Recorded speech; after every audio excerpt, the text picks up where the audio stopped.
All right, all right, all right. Good morning, everybody. Today is the final day of the GMTK Game Maker's Toolkit 48-hour jam. Just about 3.5 hours away until the submission hour. How's everybody doing on this fine morning? So, we're just going to be jamming. What's going on, crafters? How's it going? Good to see you back. Good to see you back. Got a message from Gary in the chat saying that he's not going to be here, but good luck with the rest of the jam. Can't wait to see the final result. Dude, Gary, thank you so much for all the help. If you haven't been paying attention to the stream that much, Gary's been helping me figure out kind of a lot of the architecture of how I want to structure this code and everything, and I'm super proud with what we've came up with. I mean, we can just kind of get into it here. So this is my project, and it's basically a turn-based role-playing game, so like turn-based fighting mechanics. And so if we play it, I can kind of show you basically what's going on here. So go ahead and begin the battle. So here you'll see, I mean, obviously this is all kind of programmer art right now, so one of the big things that we're going to be working on is getting some actual real art into the game. That's going to be super important. So you see that over on the left here we have our player, and over on the right we have our enemy, and then in the middle these are two basically like neutral units.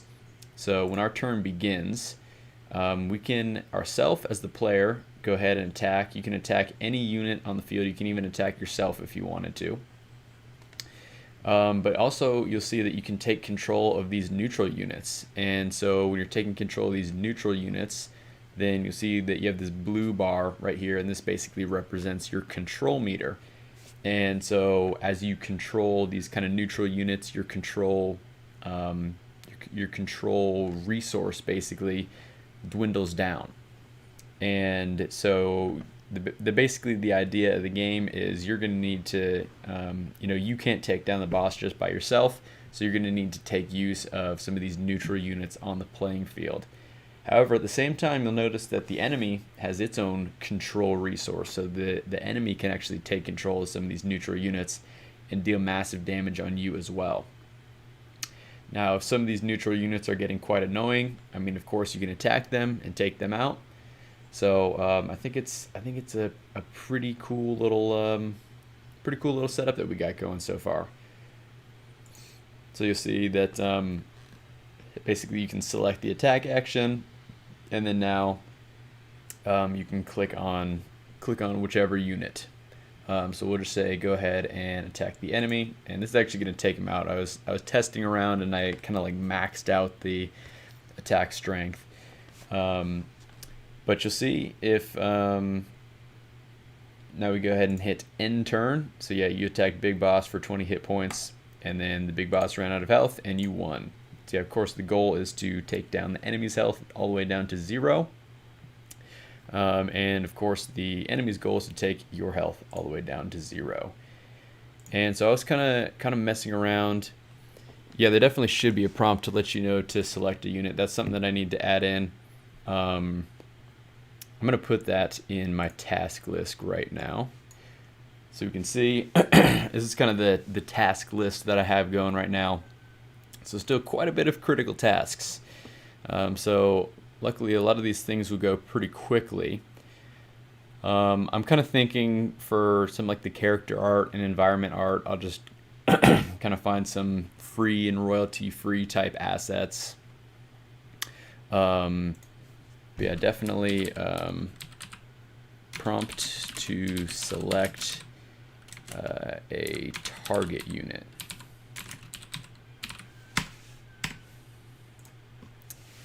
So yeah, just giving better feedback to the player is something that's super critical for video games just in general. So yeah, prompting to select a target unit is a big one.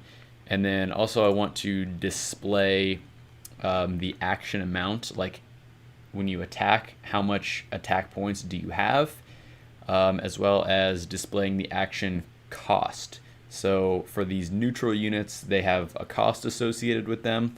So I want to basically display that cost kind of above the unit so the player knows how much control cost that has. But I did add player feedback in a couple other situations. Let me go ahead and restart this here. So if, for example, we go to begin the battle, now I want to say attack this middle enemy right here. And so this would actually take out the enemy just because my attack strength is so strong right now. Now we go to the healer enemy, and then we target, say, this middle enemy as well. What's going to happen is we end the turn, so we say player attacked attacker, which is this neutral unit here, for 20 hit points. Attacker ran out of health. And then now the healer tries to heal attacker, but it missed. So if there's ever a time where one of these units is trying to target a unit that's no longer there, I'm not doing anything crazy right now. I'm just saying, it tried to attack this person or it tried to heal this person, but it missed. And then the other thing is, so if I try to, I kind of already demonstrated this. Maybe I didn't, I don't know. But if I attack the healer, that's going to take out the healer. And then say the healer tries to heal the player. Then we end the turn. Player attacked the healer for 20 hit points. Healer ran out of health. And then that action that the healer had is basically canceled because that unit is no longer on the field. So just a little bit of error checking there. But yeah, I think it's time to get into it. We got a little over 3 hours, 3 hours and 22-ish minutes. So let's get into it. Right before I went live, I was just importing some new asset packs.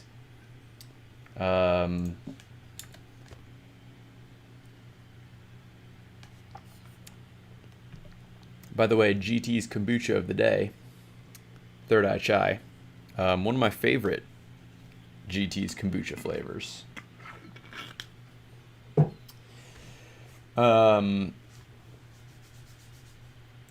So anyways, I just imported a couple asset packs. I imported some graphical effects as well as audio effects.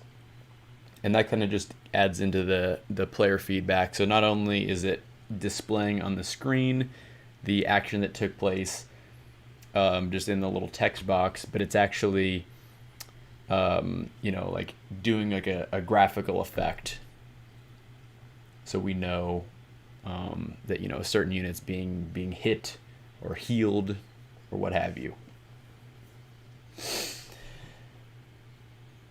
So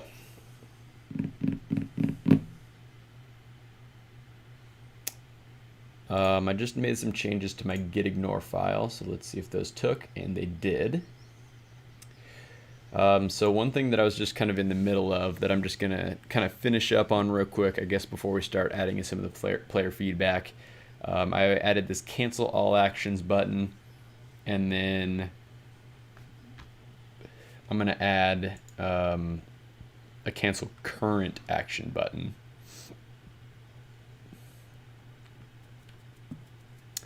And so basically that cancel current action button is going to pop up when we select the action. So we say select the attack, and then we're kind of in the stage of selecting that target unit. But if we say, change our mind halfway through and we don't want to select that unit, we can just cancel and then it bring us back.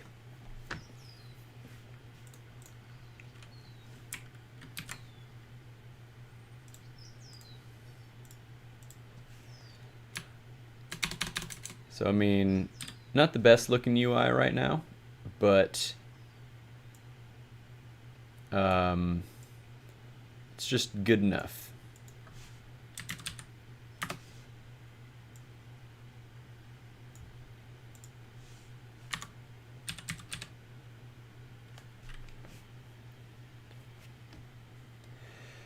All right, so how's everyone doing on this fine morning?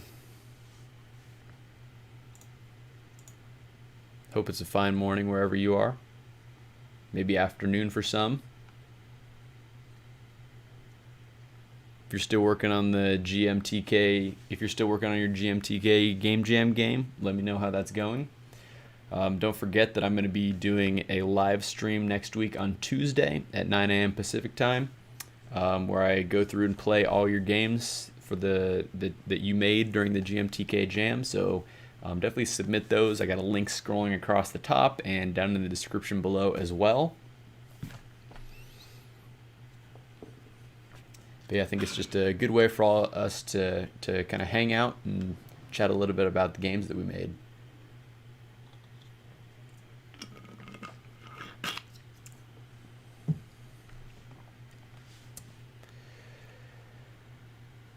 Okay, so this will be for canceling the current action.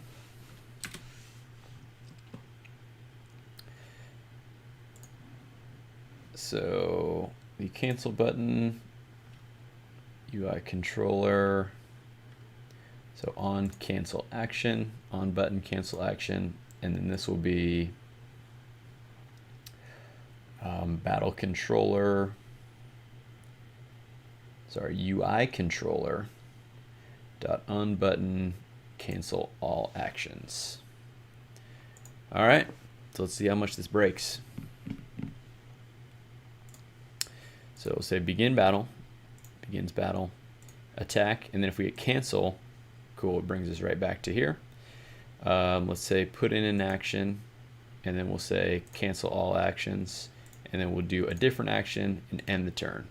And then so we attack the big boss and we don't attack this middle guy. All right, well that was easy. The one thing I just want to do is kind of just dynamically show and hide this cancel button.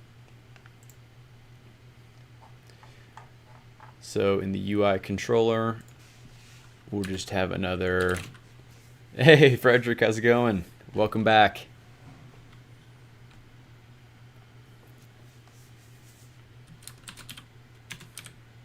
How's everything going with you?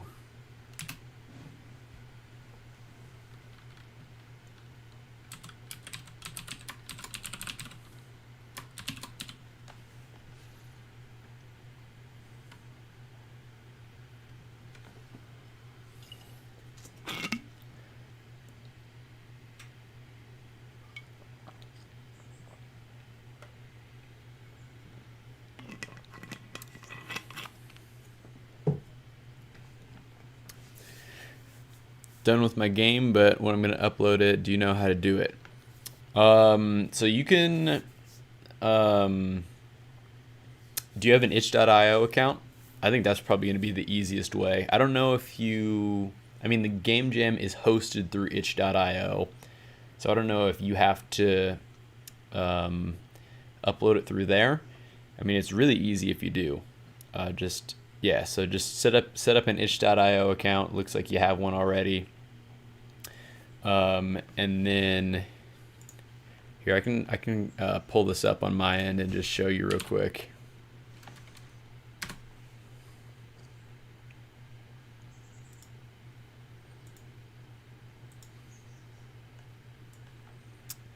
So yeah, if you just go to your itch.io, you'll log in, and then you can go up into the top here. There's a little drop down, and there'll be upload new project.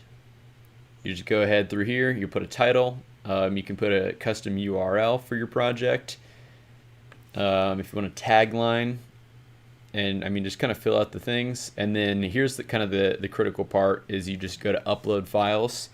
If you're playing it in a browser, all the files need to be zipped in a zip file. So you just hit upload files. You go ahead and find the correct zip file. Here, let me bring up the one that I have for the game.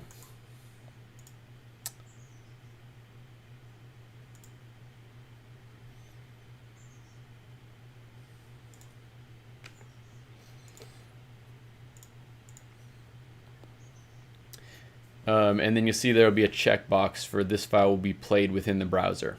So you'll just check that, and then that'll be all you need. And then if you do have like a PC build of your game, you can upload files, and then just tag them for PC. And then you can change some of the options about viewport dimensions. So just make sure this matches to whatever your player settings are in Unity or whatever game engine. But this is only for if you have a web build. And yeah, I mean the rest are just kind of just regular things. And then when you save it, it's not going to let you save it as public yet. It'll make you save it as a draft. You hit save, and then you can preview your page, and then you have to come back to the edit screen, and then you can set it as public.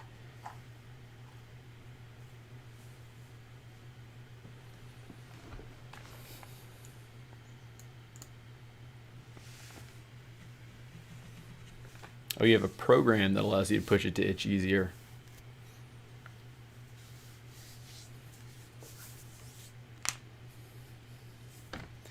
Yeah, you're welcome.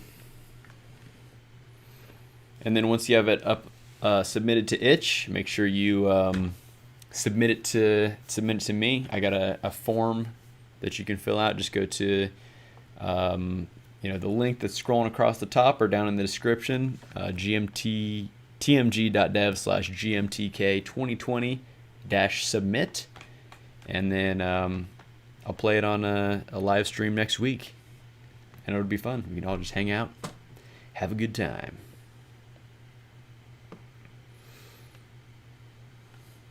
It's on itch called Game Updater.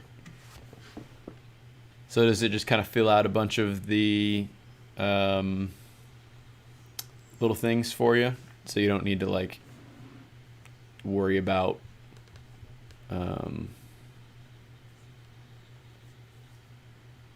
just all the little minor details?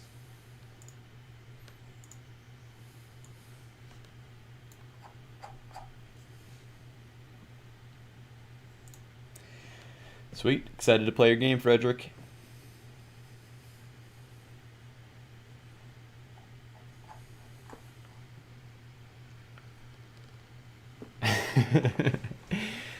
Hey, I mean, have you looked at my game recently? It doesn't look like much, but I'm super proud of the code.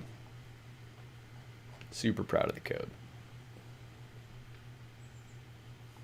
Gameplay is it needs some work.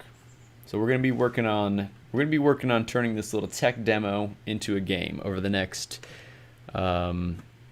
how long do we got? 3 hours, 11 minutes, and 30 seconds. Let's go. All right. This is what game jams are all about, finishing games. So we're going to finish this game today.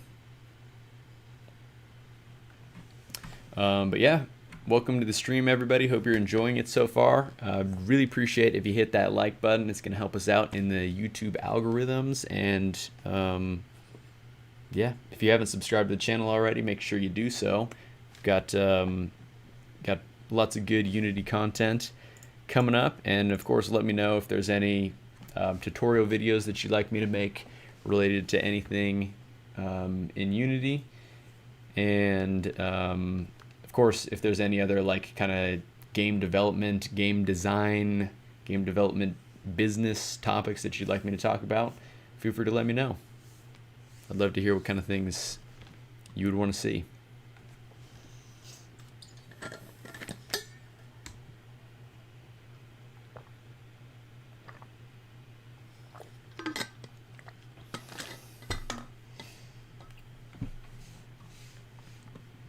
All right. I'll write that down. Check that out.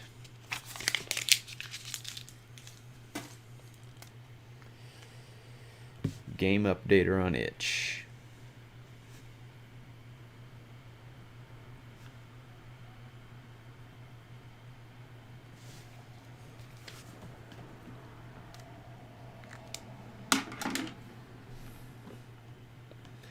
Okay.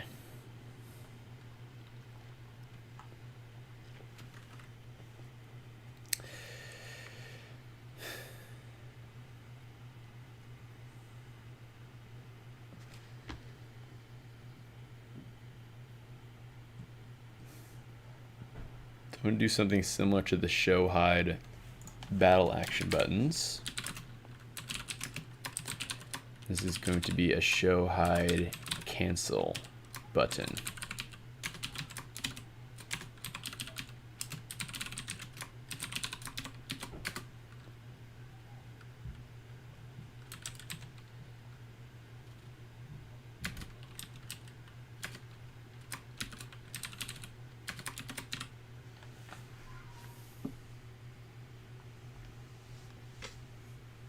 Maybe something about VR.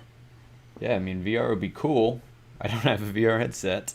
Yeah, the only VR development I've done is I've done a little bit of Google Cardboard stuff. I did that a while ago, and it was fun to mess around with. Yeah, I mean, it's kind of cool to like get the experience of VR and just, you know, being able to make something cool in a little simple VR world.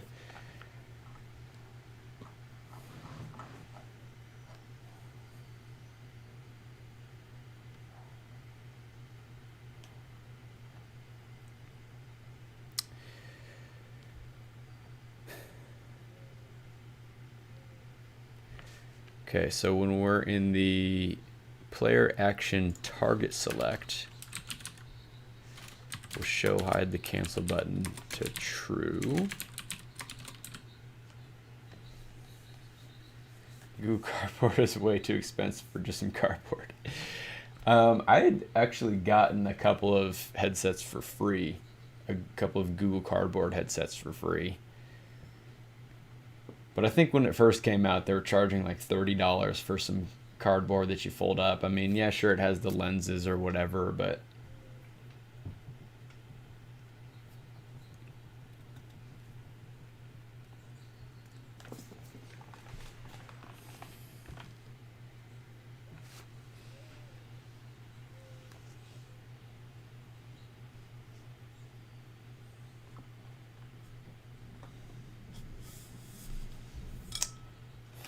yeah, just build it for HTML, zip it all up, upload it to itch, and just make sure you check that box for this file will be played within the browser. But yeah, good that you're getting that figured out while you still have a couple hours before submission, because submission hour is going to be pretty crazy. Crafters, I know you've been monitoring it. How many submissions do we have for the itch data or the GMTK jam so far?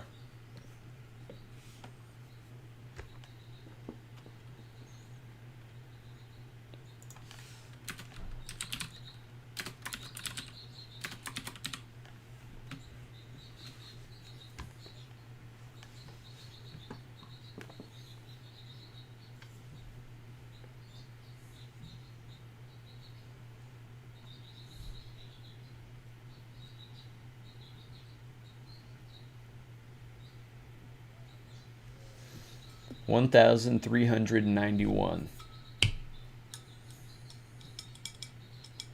That's still a pretty good amount, but there's going to be a lot more over the next 3 hours. A lot more.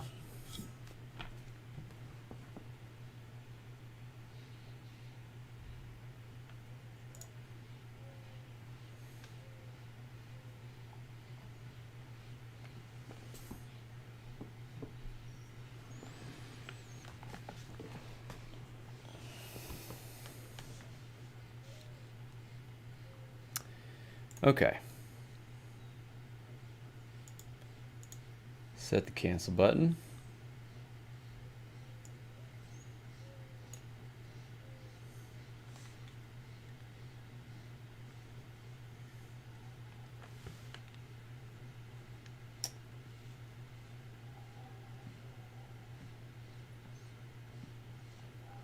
So for the game updater, it'll prompt you to download 2 things. One's required for itch, but recommend downloading them both. All right, I'll keep that in mind. Wait, so can I make my game page before having the game for download? I mean, you need some file. I mean, you could literally probably upload like a text file if you wanted to, for now, for like as a placeholder.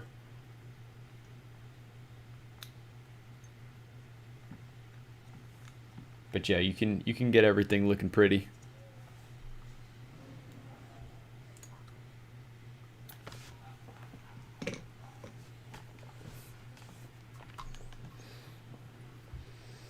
Okay.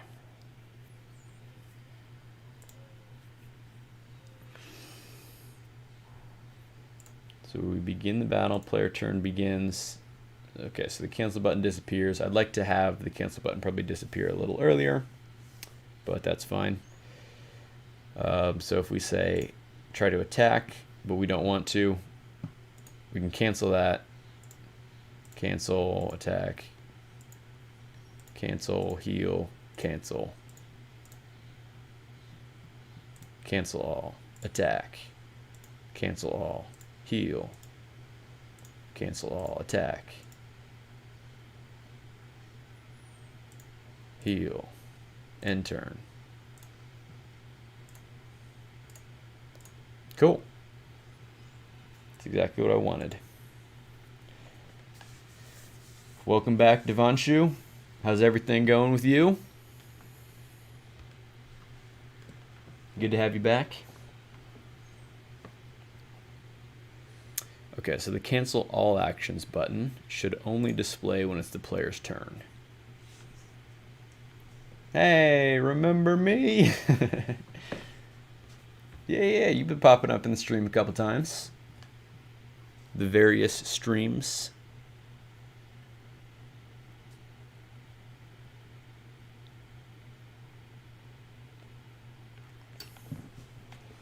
Crafter's got his game page already all set up. Very good.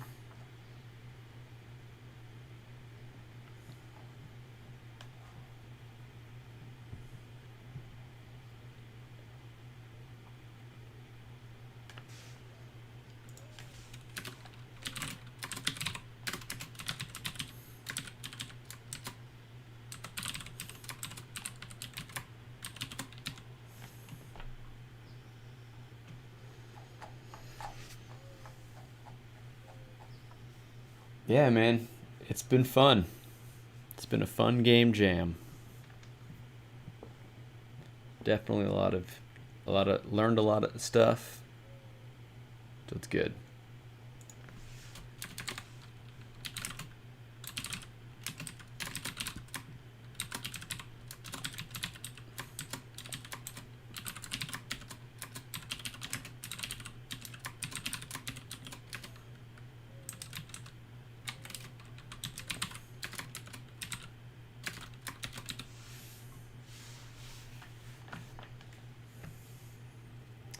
Update the game updater.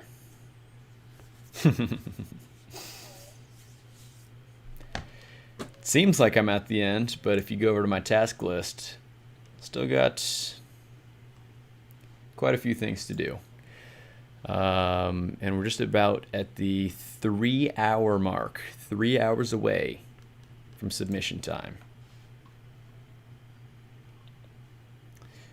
But the game's got a lot of features. I mean, it's got a good battle system that works really well, is what it has. This task app is called Notion, and it is amazing, and I use it for everything. And yeah, it's really cool because, you know, it's like kind of like a little Trello board. Of course, you can move things around. You can go like into each little task, and if you wanted, you could like add in some like subtasks in here. And yeah, there's a ton of things you can do with it. It's fantastic. How am I feeling for time? Am I happy with 3 hours? I'd like more time than 3 hours. But yeah, I think I can get it. I think I can get a good amount done in 3 hours. Enough to have a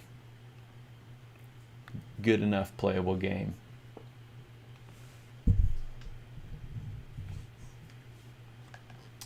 The end of the jam, after submission, your game will be locked and you will be unable to update your game until the voting period is done. Gotta lock it in. Love it. Also use Notion. Yeah, Notion's great. GitHub projects, okay.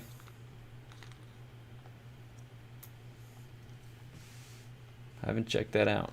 But yeah, I mean, I just like Notion. It's just a central place for everything. I can keep like notes in there and keep track of all kinds of different projects. It's really great. And you can use it. There's apps for your phone, tablet, PC, web.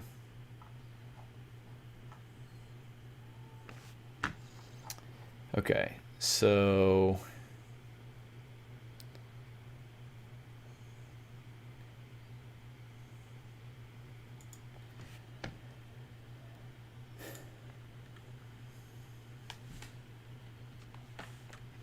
I guess I can enable it in the setup player turn.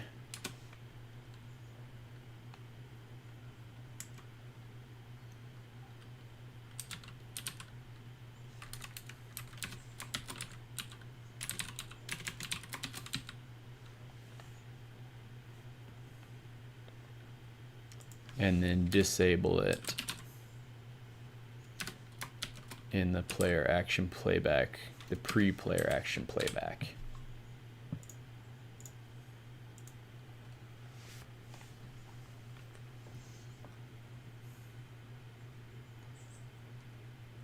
Do the recent GitHub update. They moved projects into your profile. Now it's just on your profile. Interesting, okay.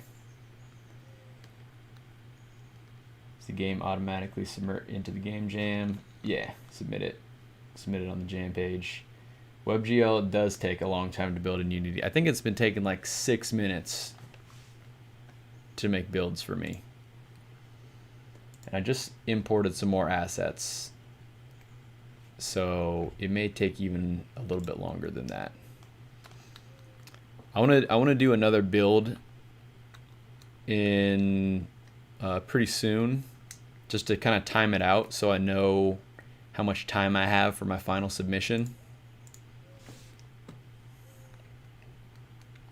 I mean, of course, I want to give myself, you know, maybe a good, probably at least 15-minute buffer, you know, try and get it submitted around 11:45.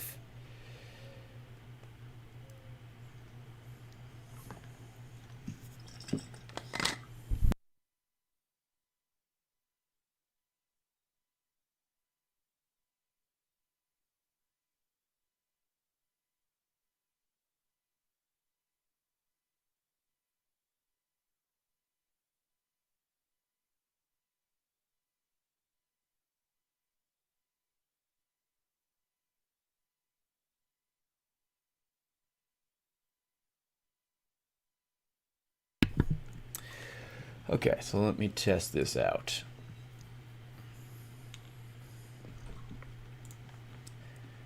Okay, would help if I put in the reference.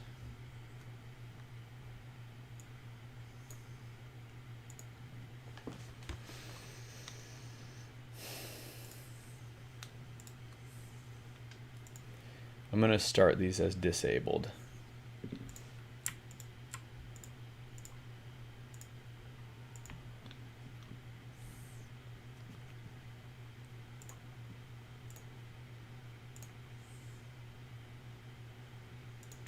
Wait, I didn't actually look at that to see if it was doing what I wanted. Okay, so the end turn should probably go away as well.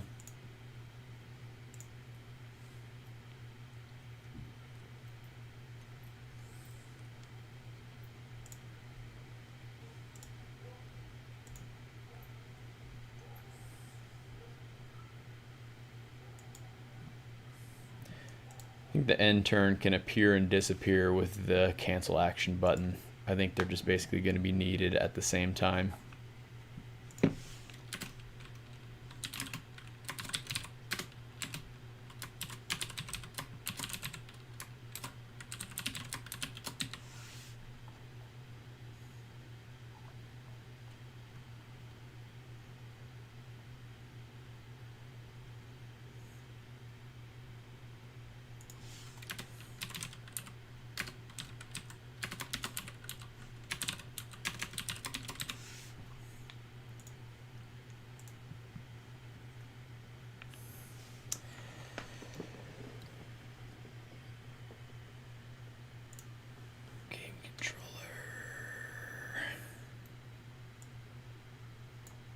turn, disable that as well. Okay.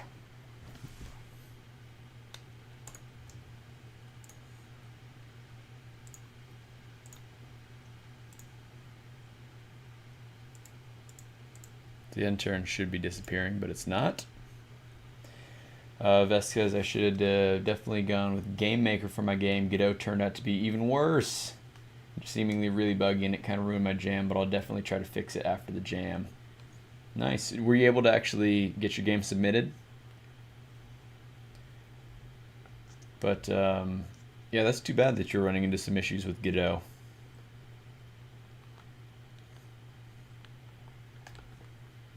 I haven't used Game Maker in a while, but that's kind of what I started doing game development on, and I liked it for what it was. No. I think you should still submit something anyways. Might as well.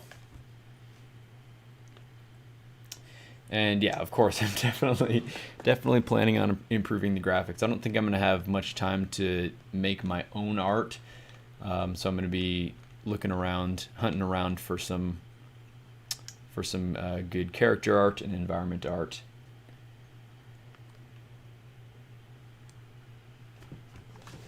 It's pretty bad. Kind of motivated to fix it. Maybe look for some help on the Discord. Yeah, I mean, I don't know how many people on my Discord you'll find that are super knowledgeable in Godot, because I know we're mostly focused on Unity stuff, but I'm sure there are like plenty of good Godot communities out there. But yeah, I mean, at least you have some kind of like starting base to build off of, and then you can what am I doing? Should show. That makes sense. At least you have some starting base to build off of, and you kind of have like a direction that you were going to take it.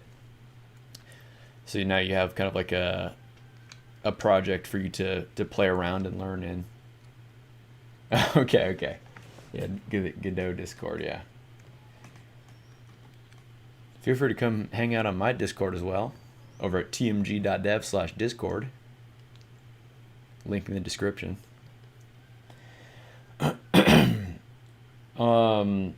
So for 2D games, I like Unity. My voice is super raspy. Hold on.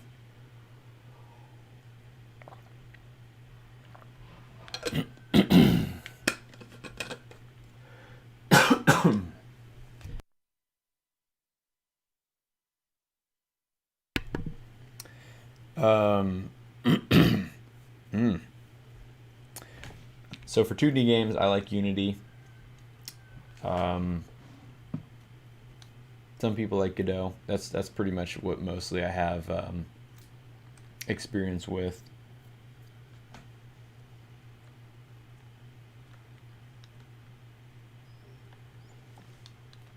Yeah, good to see that you're refactoring your code. Sweet. Okay.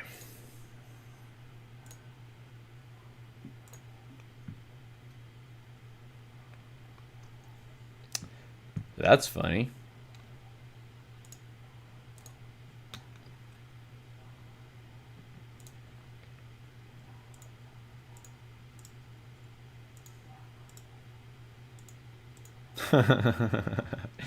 So I just found a bug. I don't know if you guys caught that. Check this out. So begin the battle, and if you just say end turn right off the bat, you're just stuck.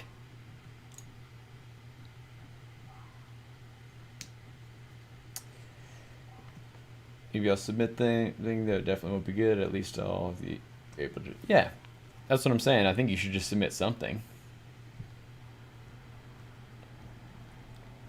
I know there's going to be a ton of broken and unfinished games submitted in there. Mine likely included in that broken and unfinished category.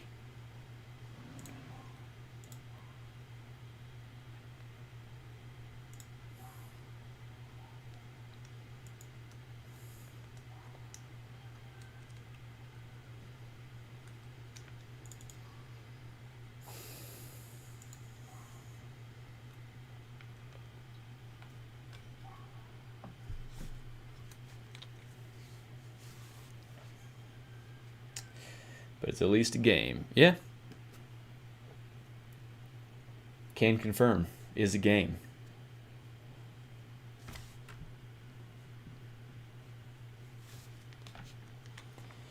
Guess how much RPG Maker is when it is and isn't on sale. On sale, $27. Not on sale, $49.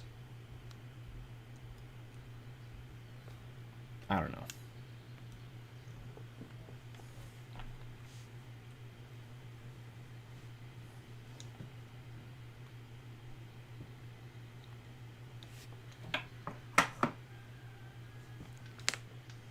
It's interesting. There's all the RPG Maker XP and what was it? MVMZ.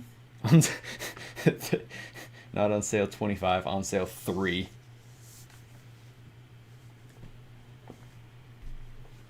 It's pretty good.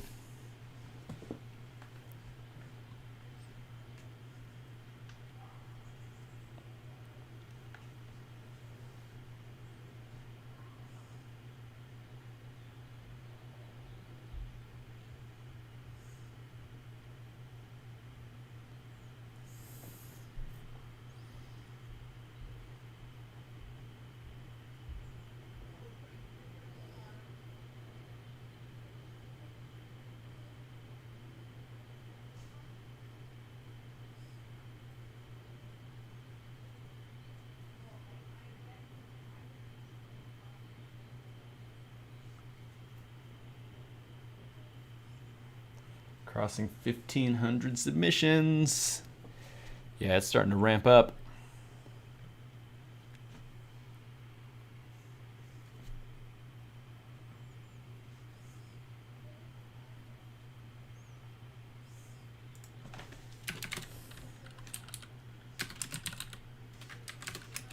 I don't know if this will fix it, but we'll see.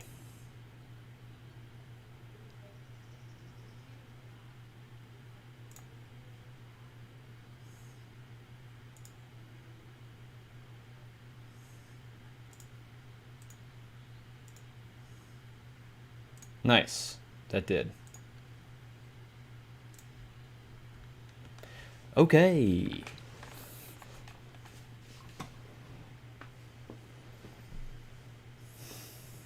List of RPG makers off the top of my head. 95, 97, 2002, XP, VX, Ace, MV, MZ. I thought you were listing off Windows operating systems for a second.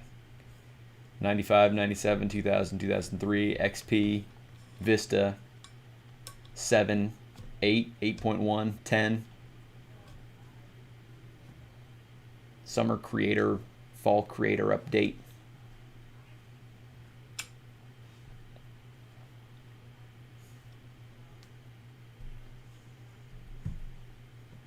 Pokemon Essentials. Is that like an extension or asset pack or something for RPG Maker?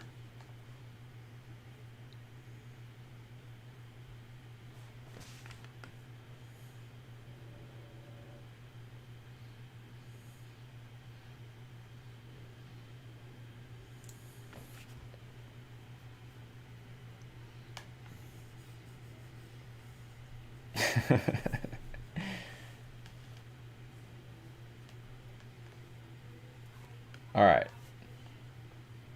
List out all the versions of Windows in order. No looking at Wikipedia.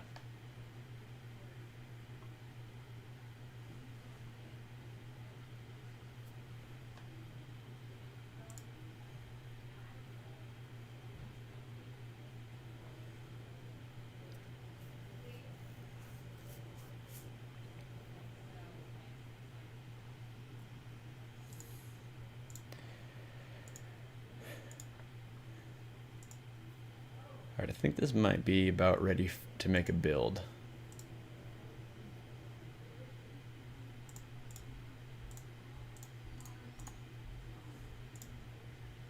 Yeah, I'll go ahead and make a build right now.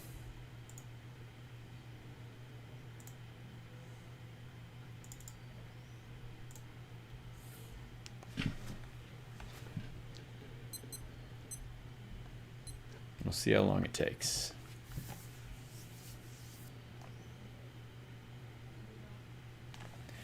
What's going on, Razine? Welcome, welcome.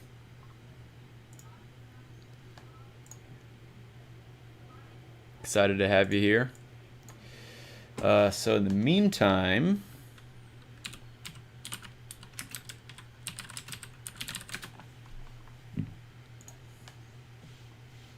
see if we can find some art for the game.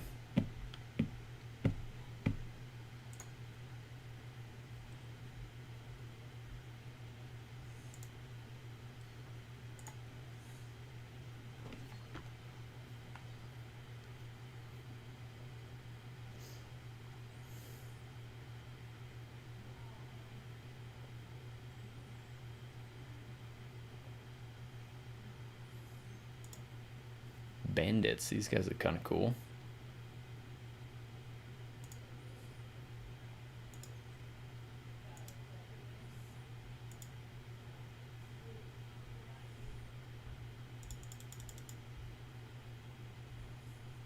There's 2 characters. Maybe. All right.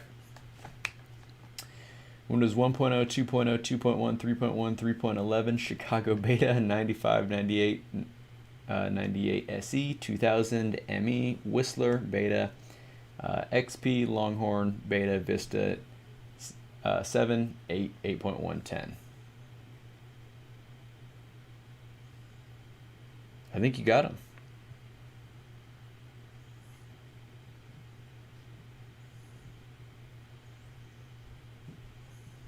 I can't think of any others.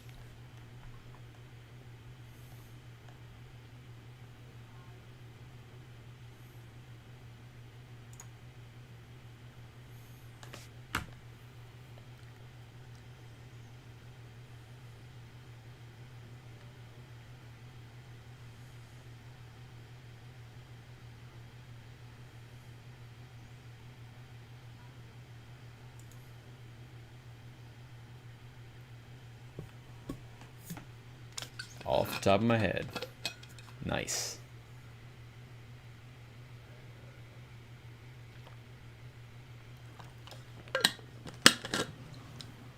All right, now here's the real challenge. How many server operating systems can you name?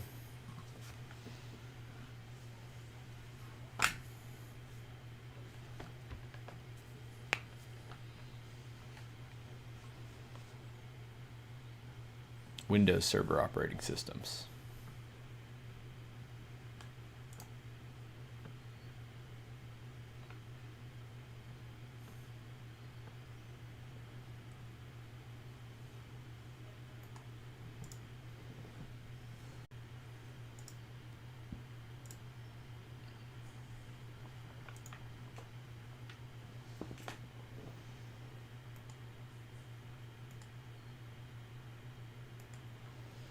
I did say I wanted to be set in some futuristic hyper-capitalistic society.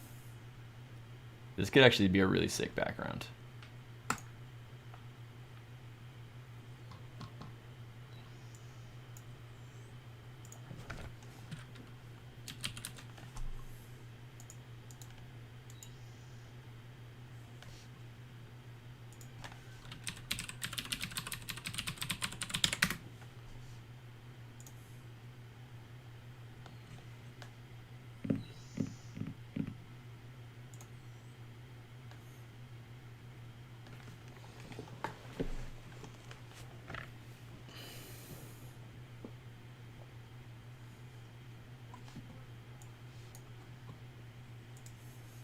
All right. Windows Server 2003, 2003 R2, 2008, 2008 R2, 2012 R2, 2016, 2019.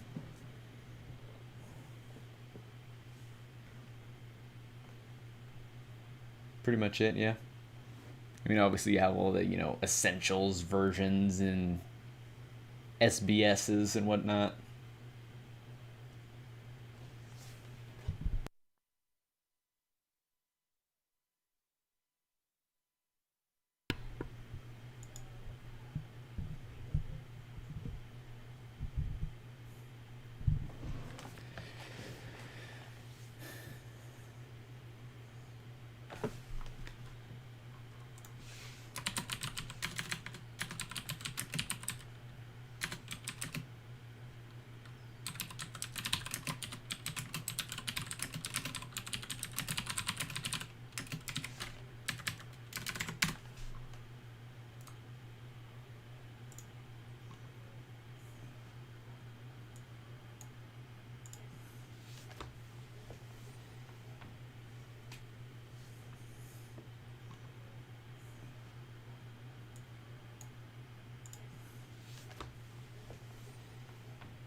Oh, really? You can still hear me? That's funny. Yeah, OBS looks good, but yeah, YouTube's giving me some errors.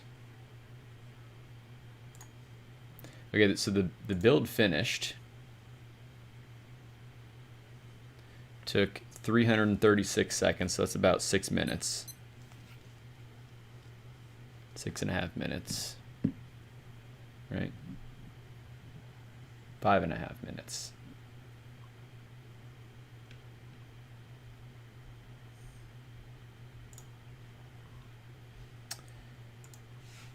So I'm going to go ahead and upload the latest build for y'all to play and break.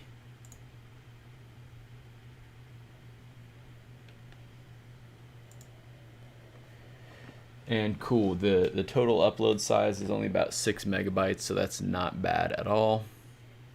Didn't go up that much in file size, even though I added in a bunch of audio assets.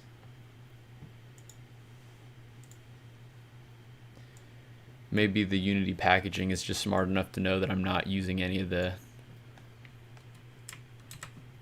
audio assets, so it doesn't package them.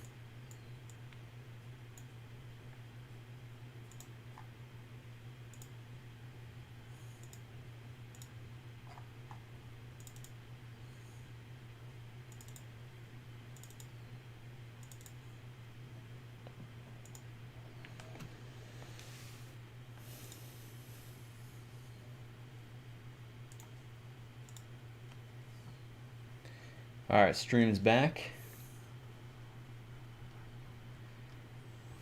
I'm here struggling to update Windows 10.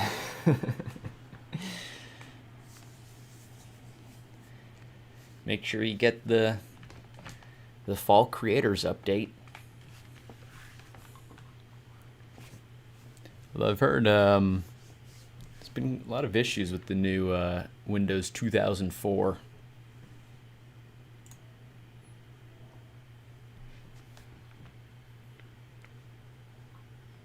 Windows 10 2004.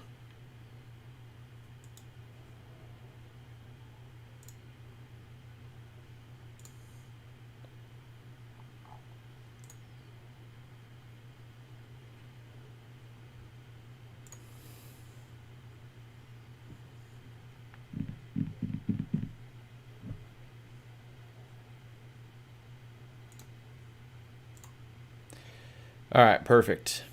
The latest build is live. tmg.dev/gmtk 2020-build. The link is in the description. Feel free to go play it, break it, do as you wish.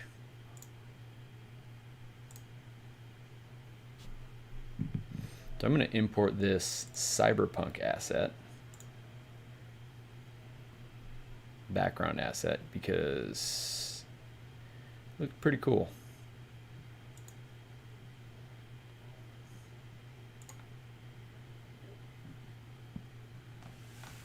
Might not finish.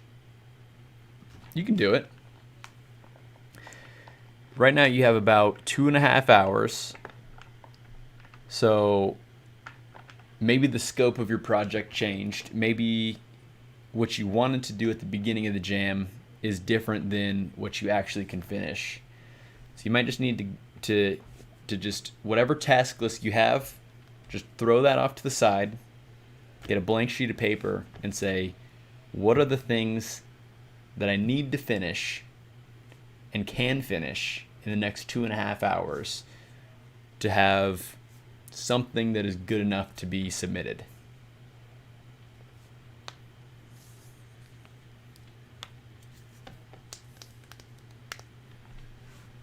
You got this. I mean, look at my game. It's still programmer art right now. See, I don't need the demo. I don't think I need the background scroller stuff. Magic numbers have taken control. I'm feeling pushed for time. We are out of control with how much time we have.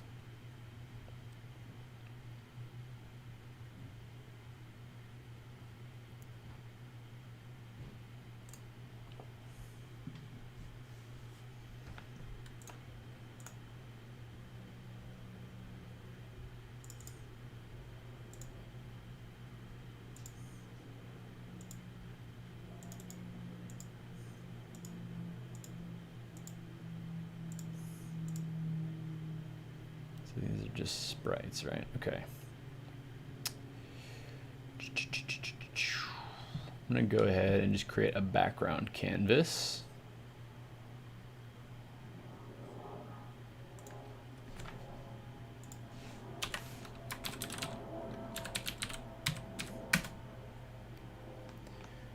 Would 4 levels be enough to probably create 10 seconds per level? Dude, however many levels you can make. I mean, it's a jam game, so like people aren't expecting to be, you know, playing your game for hours and hours upon end.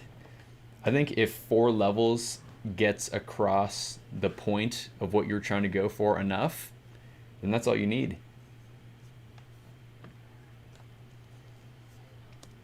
So what game am I making? So I can kind of show it to you real quick. So it's obviously all kind of programmer right now, but it's a turn-based battle game. So basically you have you, the player, over on the left, and then you're trying to defeat the enemy over on the right. Now the interesting thing here is we have these neutral units in the middle. And so these neutral units can be controlled with sort of this control power. So you'll see that, you know, we have a health bar, which is this red one, and this control bar, which is the blue one. And so, you know, we can just attack the enemy as normal. That's not going to take up any of our control points. But we can also command some of these neutral units to say attack the enemy, and these neutral units can attack each other. I mean, you could even attack yourself if you wanted to. But so we'll say go ahead and end the turn. So you'll see, well, I have the player super overpowered right now, but so that'll end the game. But so yeah, basically that's kind of the point, is these like neutral units can be controlled using this sort of control resource. So that's the basic idea of the game that I'm making. Actually, I have all my systems in place. I'm down to building the levels, but I like to have a few. Yeah, again, kind of like I was saying to Frederick, just as much, you just really need as much as you feel like you need to get the point across of the game that you're trying to make.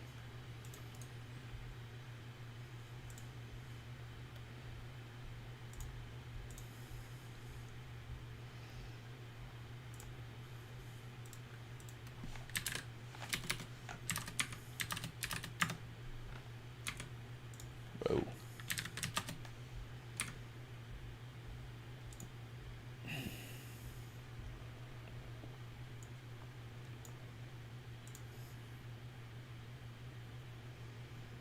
That's a really small image. I didn't realize how small that was.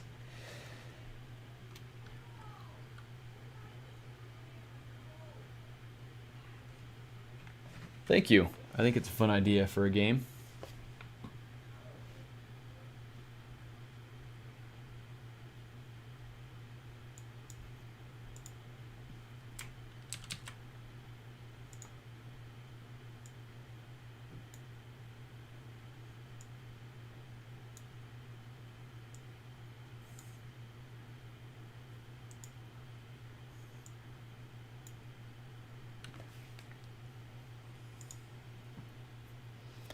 And how does this look if I literally just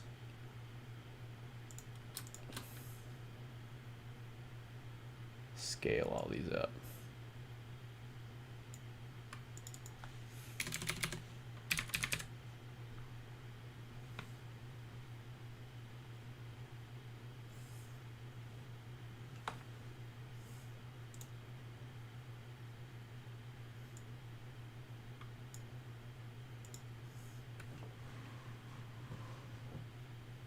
And I'm just actually going to put this in the world space too.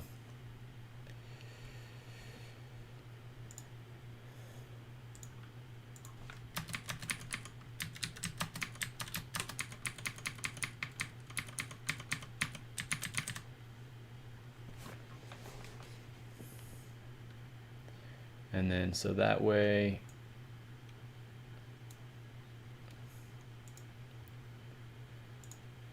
can move this back a little. Okay.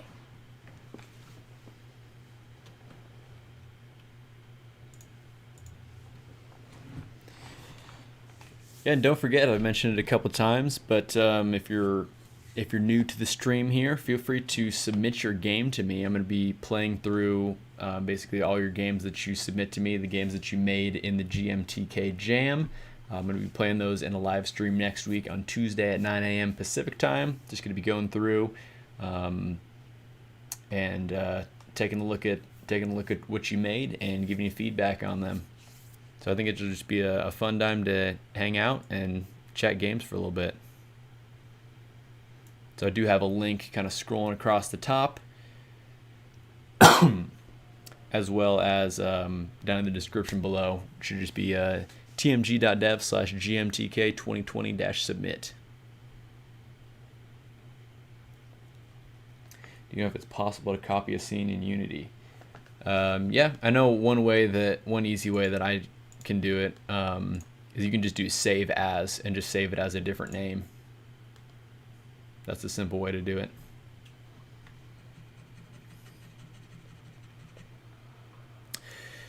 So I guess I'll probably have these guys fighting on the street. So then I'll probably move the dialogue canvas, the dialogue box, to kind of like the upper right corner.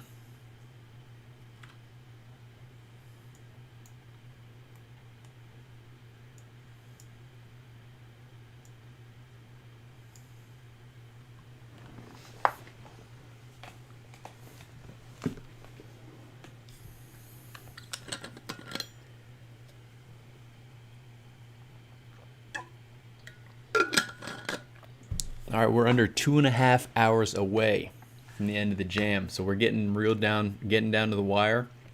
Hope you're all enjoying the stream so far. If you are, really appreciate it if you hit that like button. Also, feel free to subscribe to the channel if you have not done so already. Would really appreciate that. But thanks for all just hanging out, stopping by. It's been a fun weekend so far. Still got a couple more good hours here of development. So let's get cracking.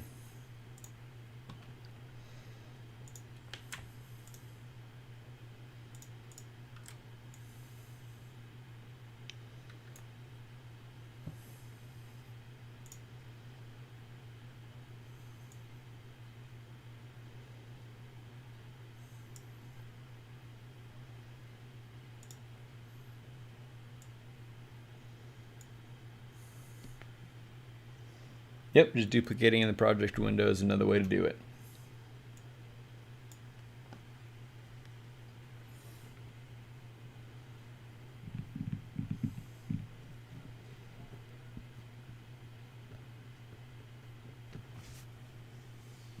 All right, how are things looking here?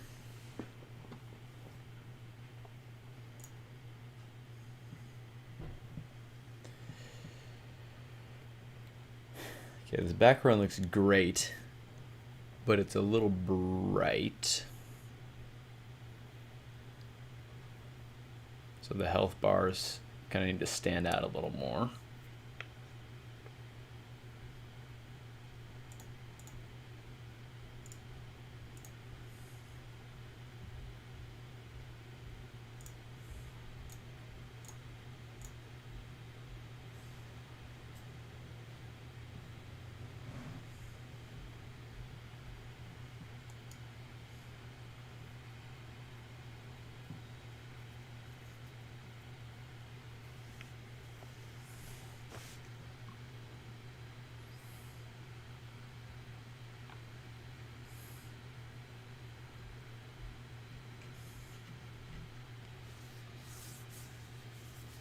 Awesome. Thank you so much. Thanks so much for hanging out. Yeah, should be a great last few hours. I'm excited to see what the final result is, and yeah, excited to see your game as well. No matter what you have, make sure you submit it to the jam and submit it to me as well, and we can take a look at it. Um, and just kind of judge it on what it is. Go from there. Sweet.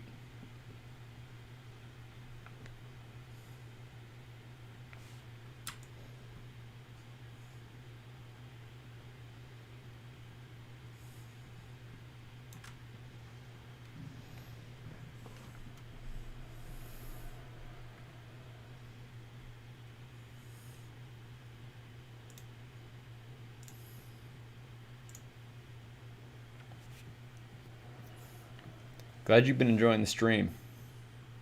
I've been having a ton of fun.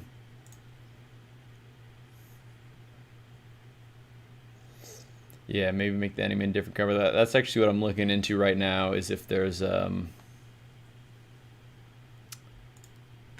good character art here.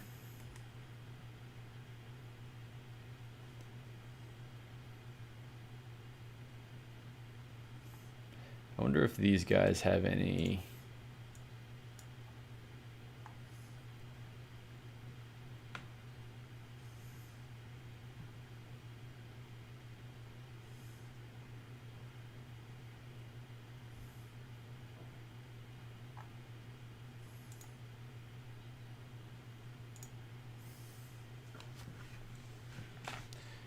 See if they have any good character art that might fit. Nothing for free. Nothing wrong with paid assets, but I'm just looking for some free stuff right now.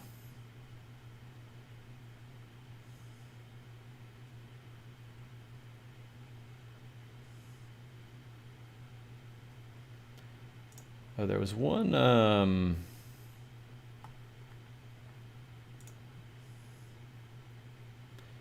kind of like robot character pack that I've used before. Let me see if I can find that.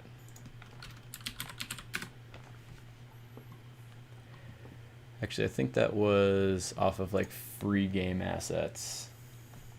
Just made circles as a character. some good old programmer art. Gotta love it.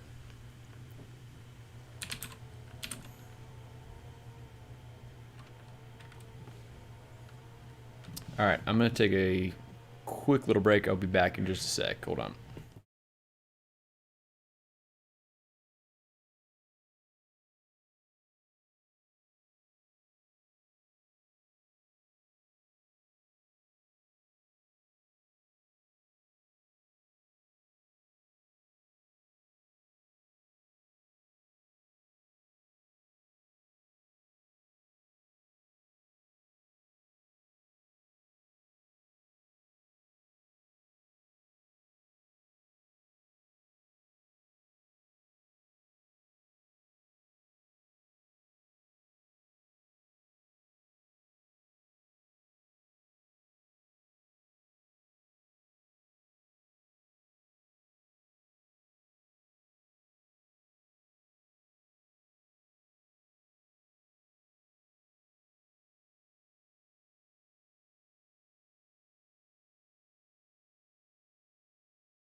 All right, I should be back. I wanted to restart OBS. The delay was getting a little big, or a little longer. I think when we kind of started lagging out for a little bit, it increased that delay a little bit.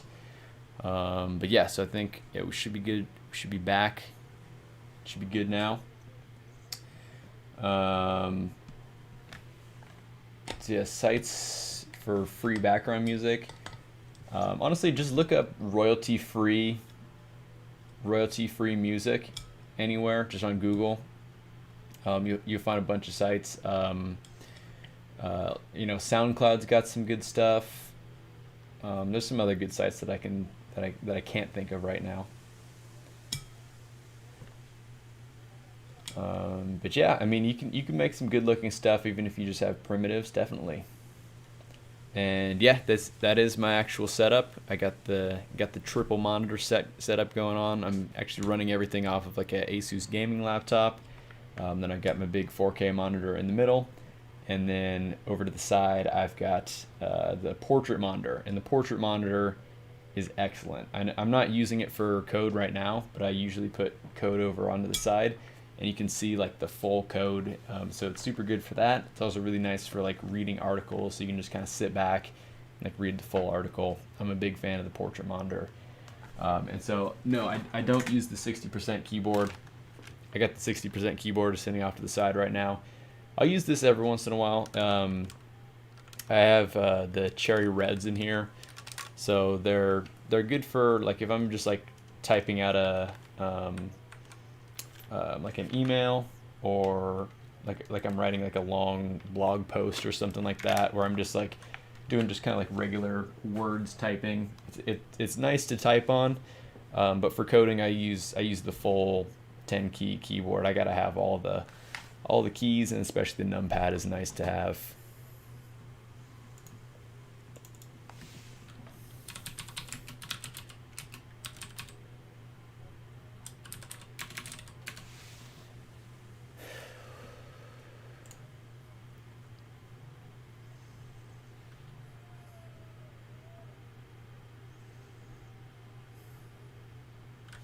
I mean, there's a lot of free game assets on itch.io. They might have some music on there as well.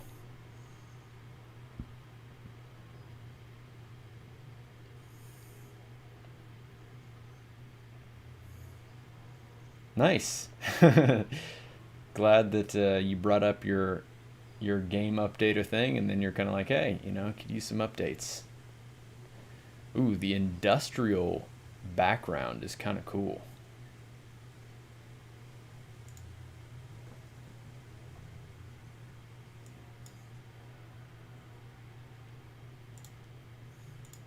But I like the cyberpunk one that I have.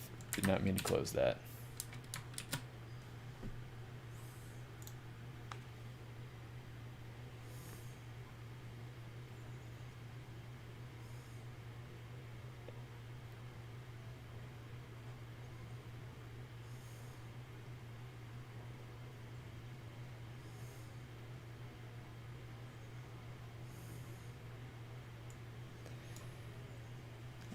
Okay, so I know I got that asset for my Doom game. Yeah, that's the thing about opening up old code, is you go, wait, this all sucks and needs to be completely rewritten for it to work. I don't know how it's working right now. That's kind of like what happened when I opened up my dialogue controller yesterday. Like, how is this working? Why am I doing everything this way?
So it's pure luck if anything works.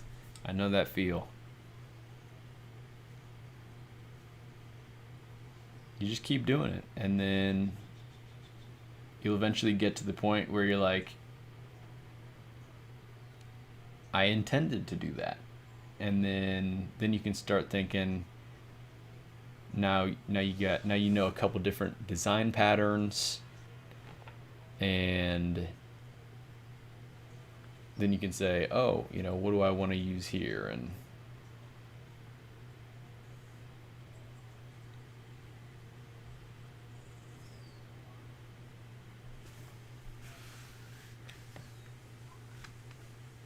no, nothing is pushing. Unity's timeline system. Do you mean like the animation timeline?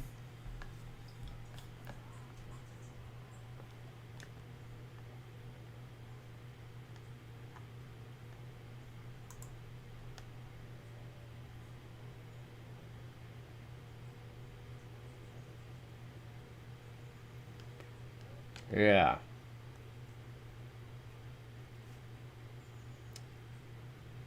Truth be told, I don't use it all that often.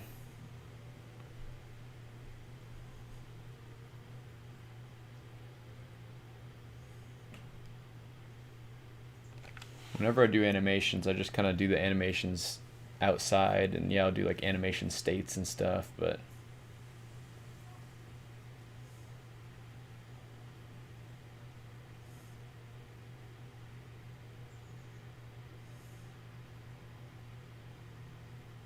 Brawlbot.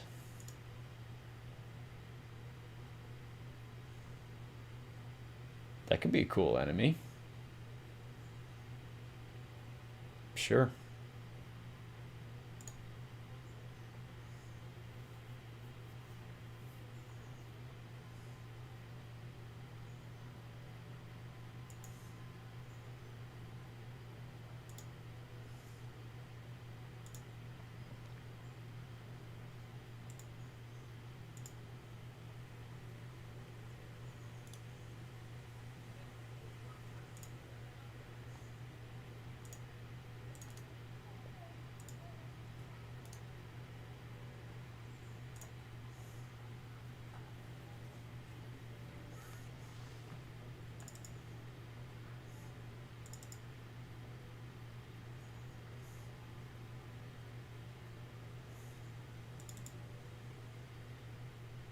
Dang, it's all in separate PNGs. Well, I mean, they have an idle GIF.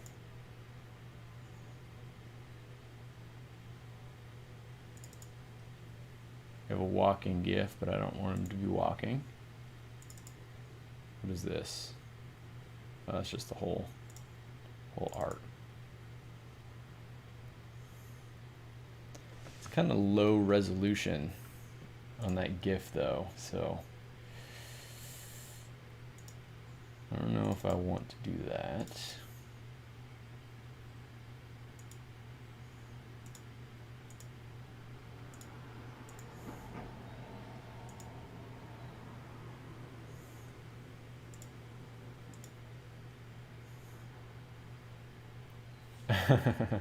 All right, you figured it out. Did you forget a semicolon?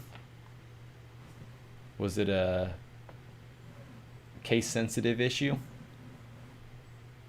Was it something stupid?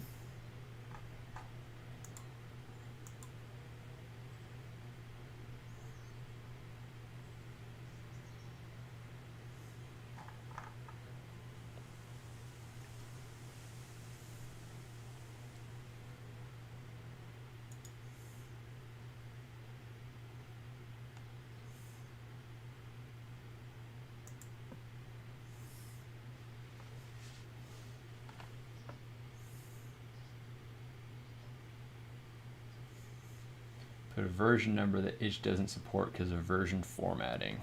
There you go.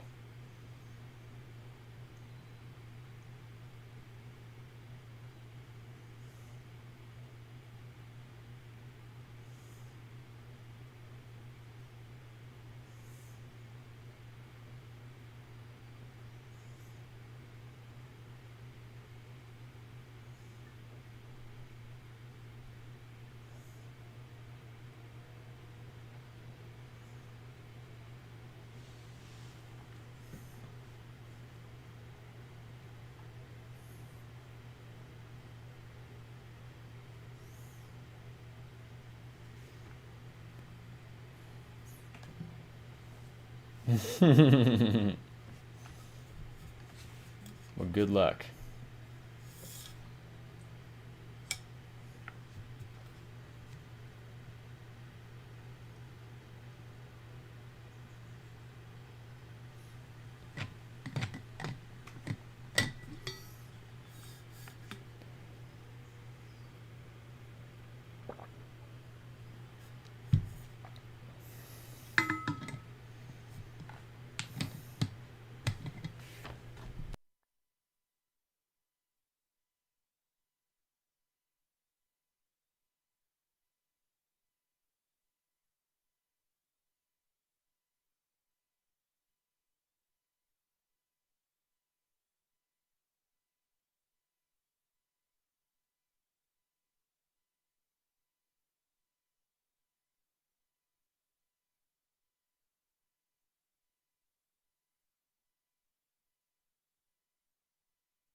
All right, just over 2 hours to go. Really getting down on the wire here.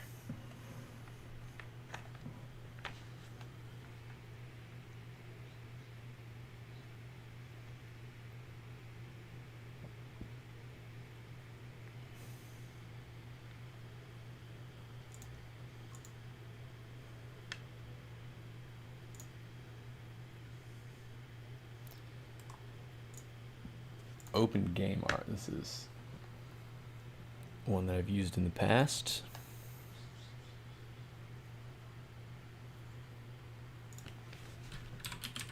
See what happens when we type in boss.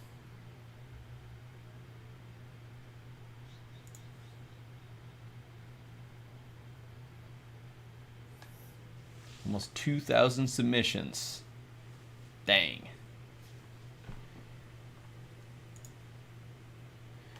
Three-form RPG boss.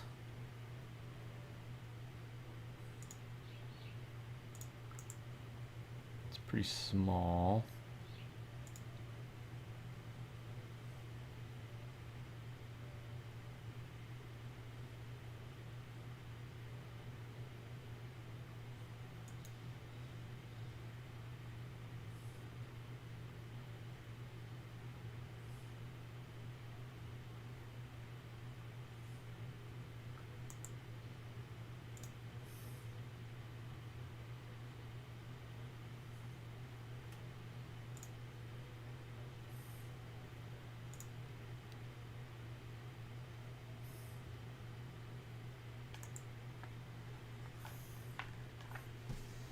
Total submissions 6K.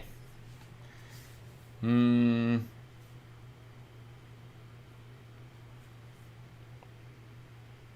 know when it started there was like 18,000 that said they were joined.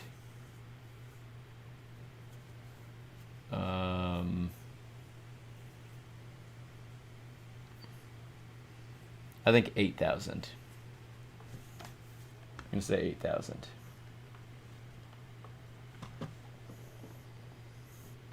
The language I'm using doesn't use semicolons. What are you using? Using like Ruby or something?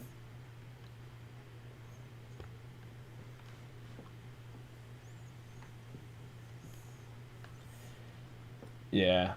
I think that happens a lot with game jams is people join them, maybe they join them early, Visual Basic, and then don't end up, aren't able to participate in it at all to begin with, or maybe they start and then kind of give up. But you know, I think you should just kind of push through that, and if you have something, that's better than nothing. You know, it's not gonna be perfect. The first couple times you do it, they're, you know, probably not gonna be super good, but that's how you learn. Just do a bunch of them.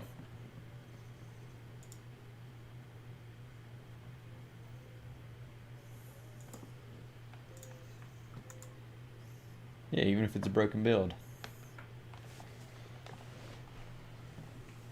Hey, hey. Debashish. Hope I said your name mildly correct. Almost finished your game. Gonna export now. Sweet. Awesome. After you do submit it, make sure you submit it to me. I have a link running across the top as well as down in the description below. But it should just be tmg.dev/gmtk2020-submit. That's funny. Same last name. But yeah, feel free to submit your game to me. I'm going to be playing everyone's game who participates in the jam and submits it to me on a live stream next week on Tuesday at 9 a.m. Pacific time. Should just be a fun way for us to all hang out and kind of enjoy some of the games that we made, and you can get some feedback on what you got. Really nice. Okay, cool.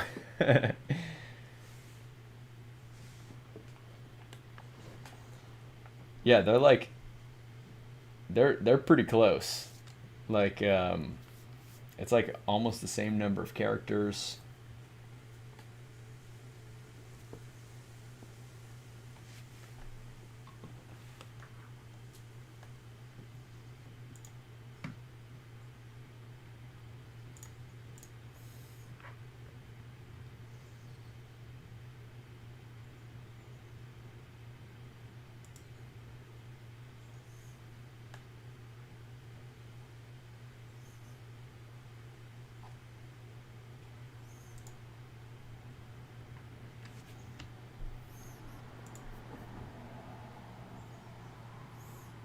Got verbose mode working. Whoop, whoop.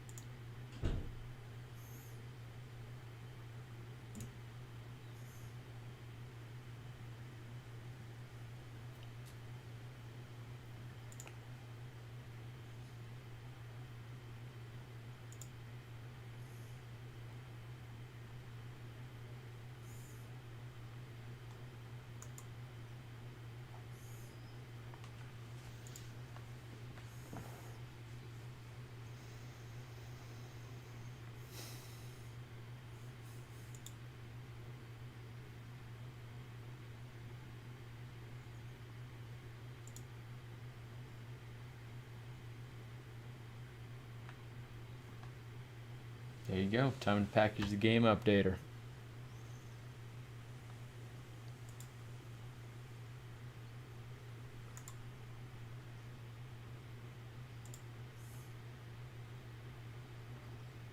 Yeah.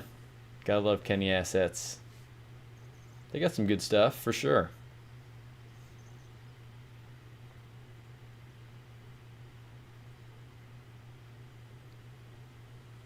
I think I already came across this one, but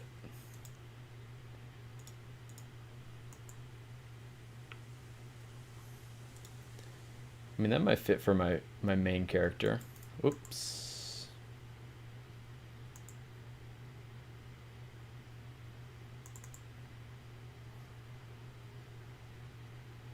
What are we doing? What's up, MS? GMTK is Game Maker's Toolkit. The Game Maker's Toolkit YouTube channel is run by Mark Brown. It's a really excellent YouTube channel. You should definitely check it out. They talk a lot about game design in AAA and big indie games. And he does a really great job at breaking it down. And every year he puts on a game jam. And so this is actually the first time that I'm participating in his game jam. And so it's a 48-hour game jam where you basically make a complete game in that amount of time. Yep, it's a game jam. And well, so GMTK is the Game Maker's Toolkit. It's a YouTube channel, and he puts on the game jam. Yeah. You got it. And so yeah, the theme for this game jam is out of control. So right now I'm making a game. I'm just kind of getting some free art assets for it. Been kind of programming all weekend, but it's time to make it look like a game. Yeah, GMTK is amazing. Yeah. got a lot of good YouTube videos.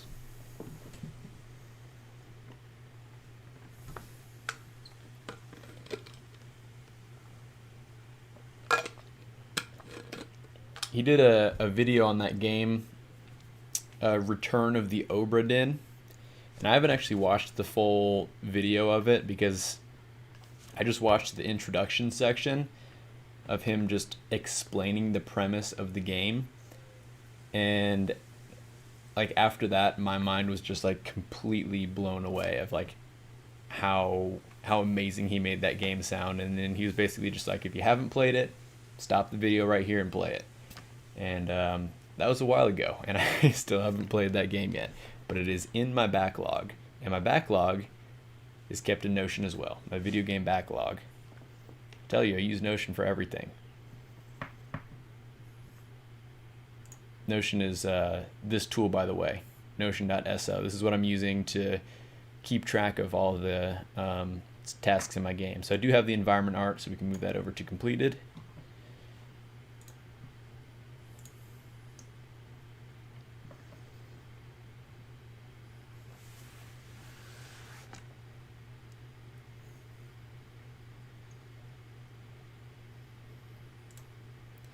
This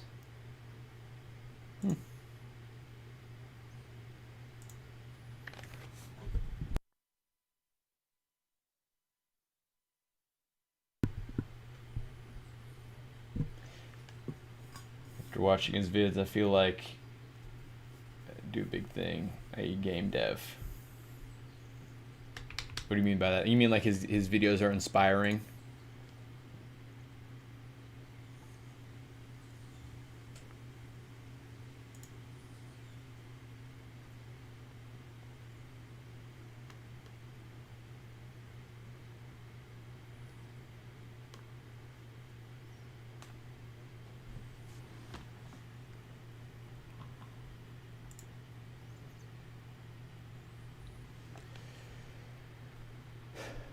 Alright, I don't think I need any environment art. What is miscellaneous? Drone. Maybe I can have the drone. I don't need the enemy explosion. Don't need the shot. Don't need shot hit. Don't need turret. Maybe I'll have a turret. Why not?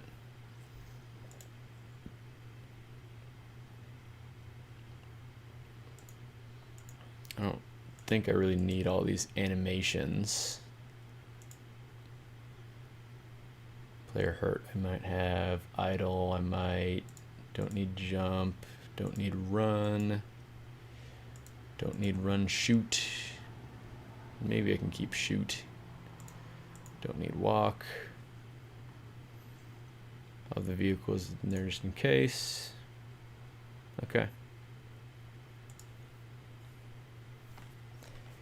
After watching his Hitman video, I personally kind of want to work at 10 if I get a good enough education. Oh, at IO, not 10. IO Interactive, yeah. The Hitman games are super cool. I need to play them.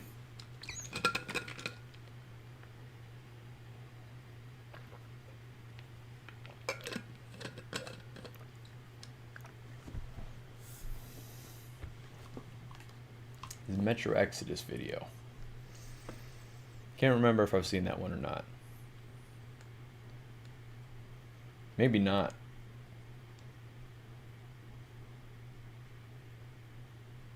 What's my favorite indie game? I'd probably say The Witness. What's your guys' favorite indie games?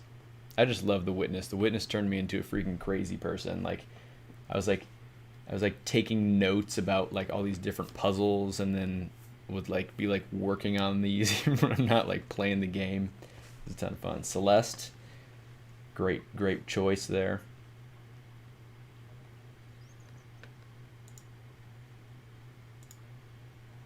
Hollow Knight, another great one. It's a lot of great indie games.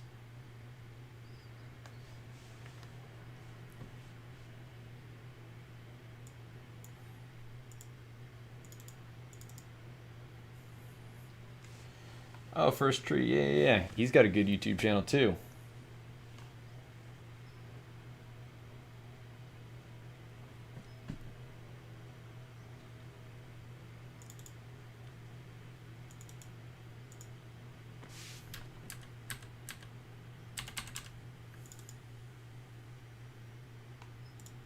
This is very small.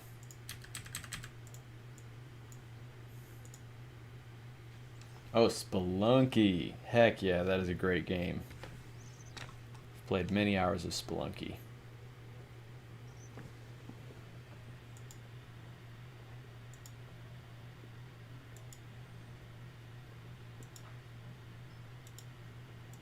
Idle 2 kind of seems like the normal pose.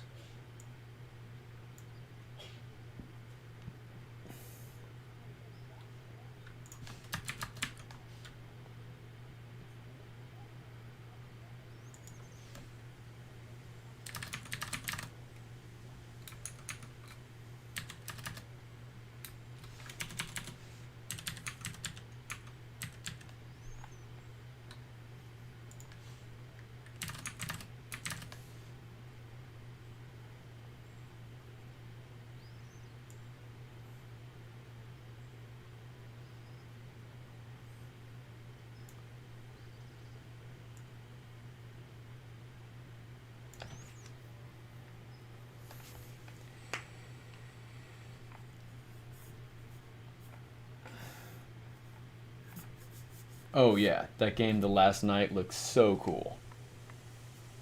My mind was freaking blown about that game. And then it kind of dropped off the face of the earth.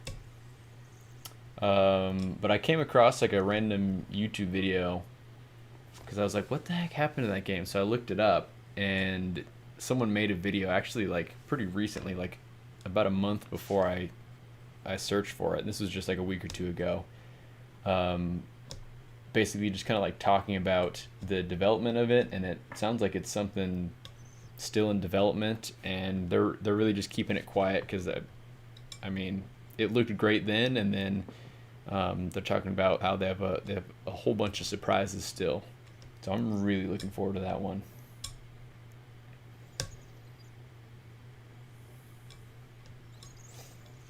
Looks like Crafters also enjoys the First Tree.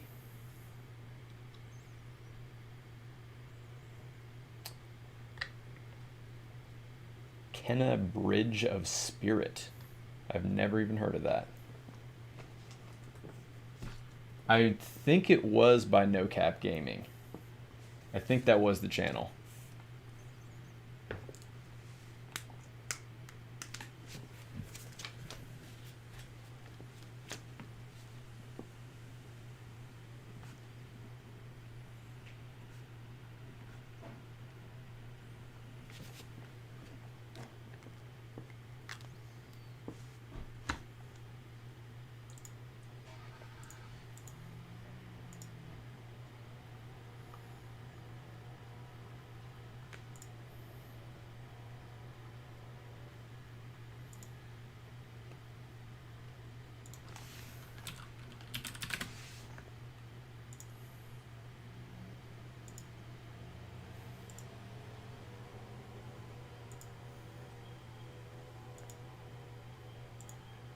I mean, this is something that doesn't fit the theme at all, but it's super cool. It doesn't fit that cyberpunk theme, but that is a cool looking enemy.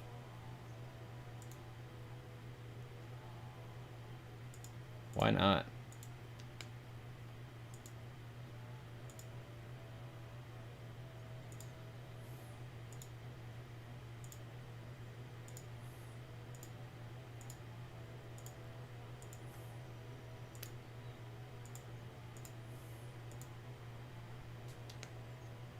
Yeah, that's pretty cool. Okay, the guards, those could be some of the neutral units.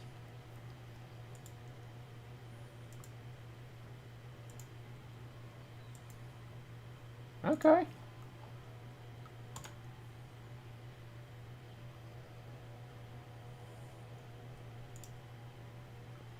Yeah.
Game updater has been updated. You'd love to hear it.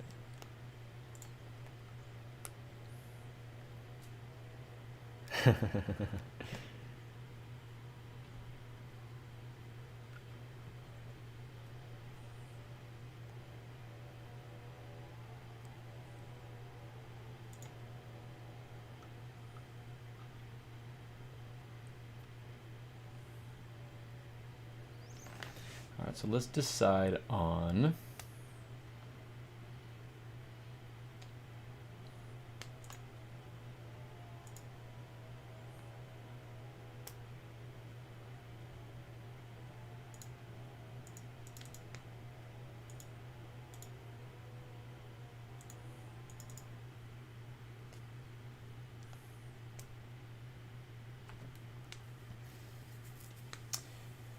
we fix get key down's unresponsiveness.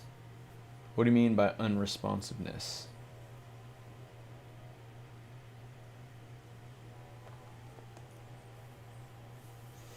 .8 meg, nice little lightweight tool.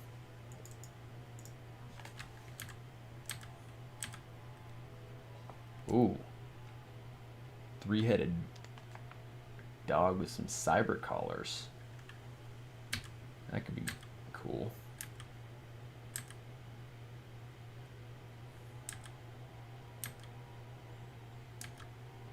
These are some good enemies. Doesn't register half the time.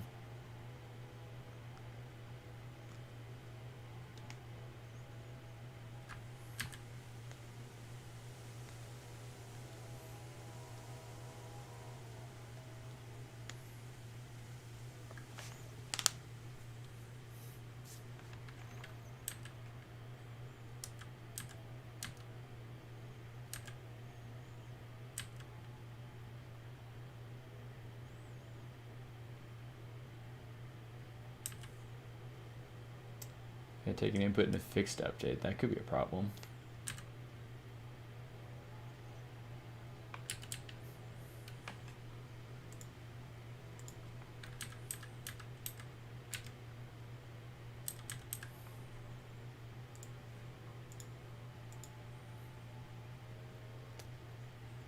Yeah, so you're going to want to take input in your update function, because your update function is going to run every frame that your game renders. What is your fixed update loop runs on a fixed time interval, so there's a fixed time in between each one. So yeah, it's not always gonna like,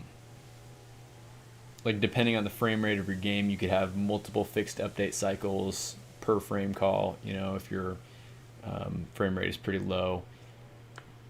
Or yeah, or you could have you know, certain frames that don't even get a fixed update call.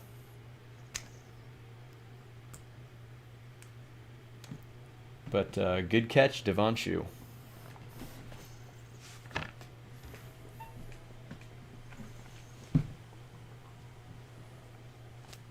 Should try game updater. If I already have my itch.io page set up for the game, will it still work? Or does it have to be like a new game?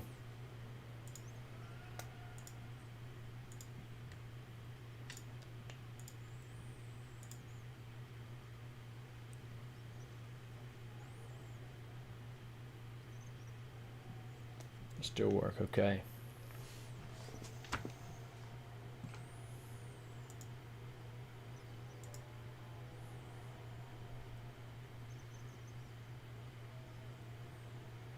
Could fight these guys.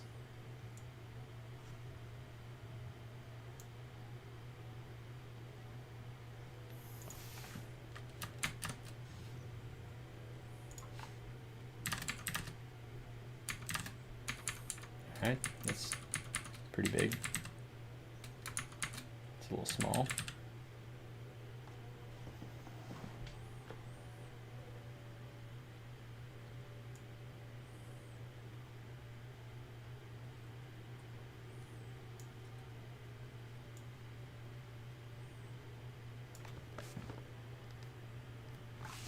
Oh, it only works with existing games. Push a build with a weird file name, so you have to change the current build that runs in the browser.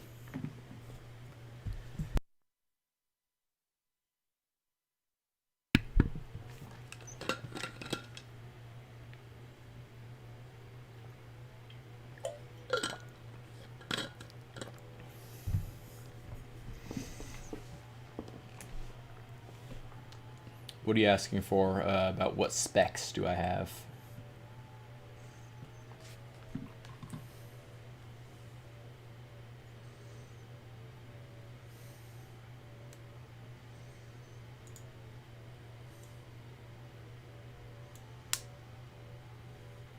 PC parts.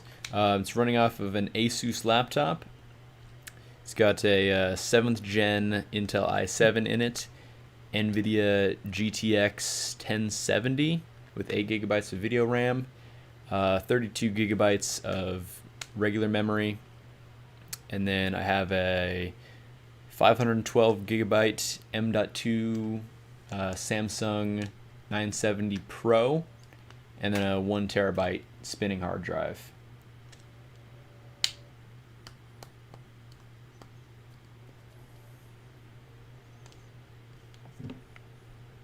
That's pretty much it.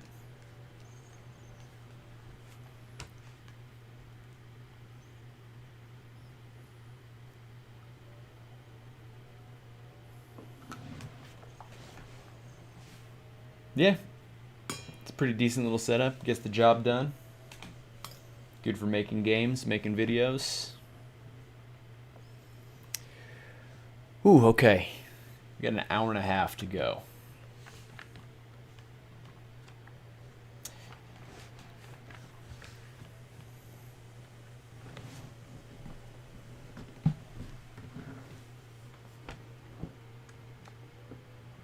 Each page name OS stable alpha beta.zip.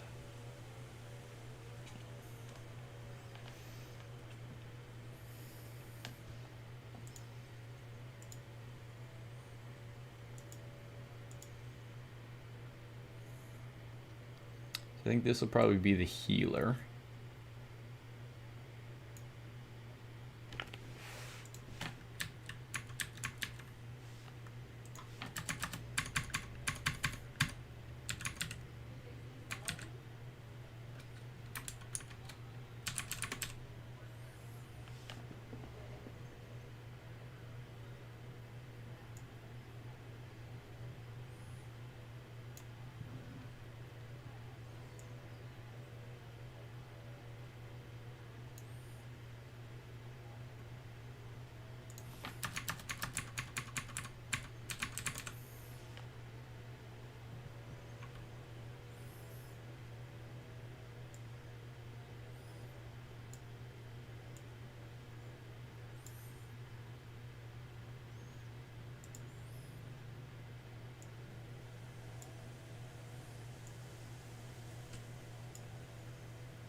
Okay.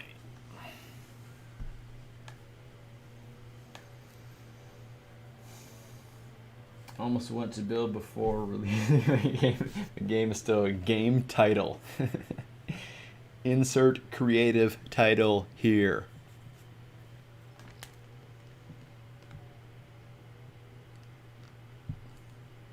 Game updater win alpha.zip.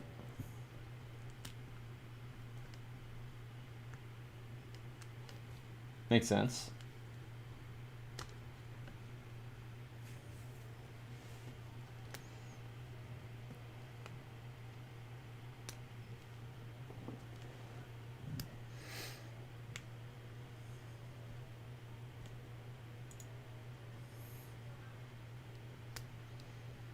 Alright, so let's see.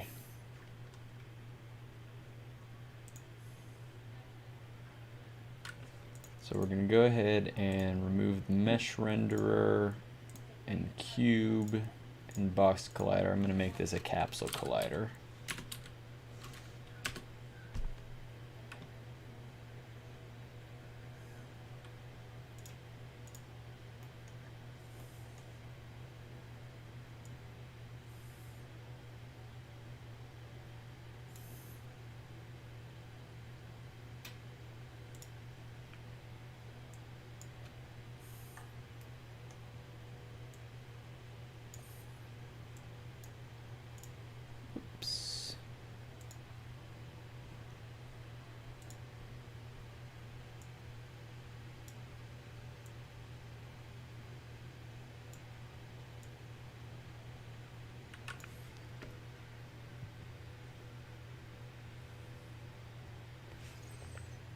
And then do similar things for the neutral units.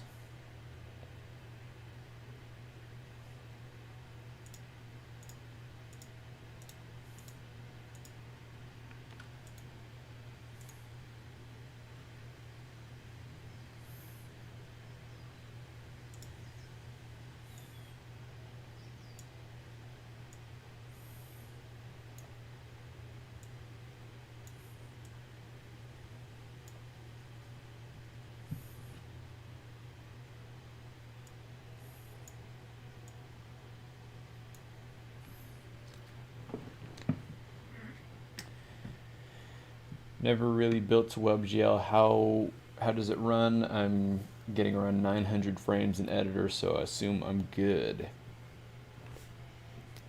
I would assume so too. Give it a shot though. Only one way to find out. Knock on wood. I've not had very many problems with WebGL for the performance of jam games.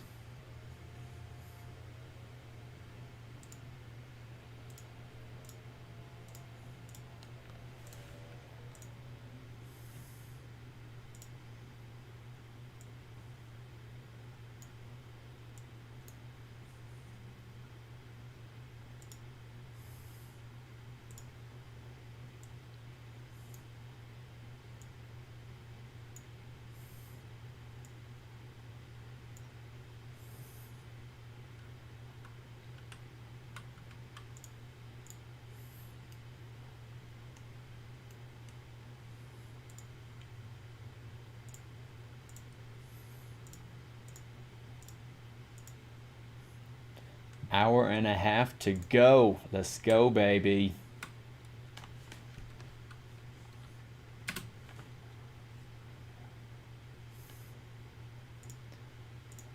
Actually, this guy's pretty big. I can keep it a box collider.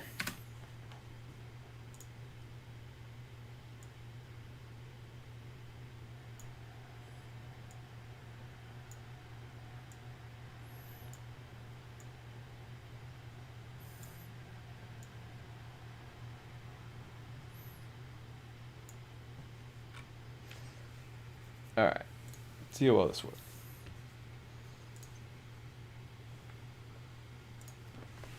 All right, so clearly need to clean up the UI.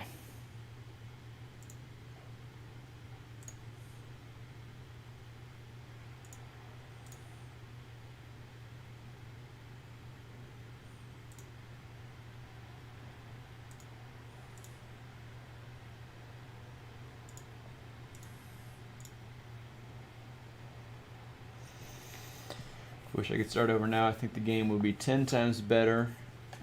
But on the other side, that just means I've learned, right? Heck yeah. Heck yeah.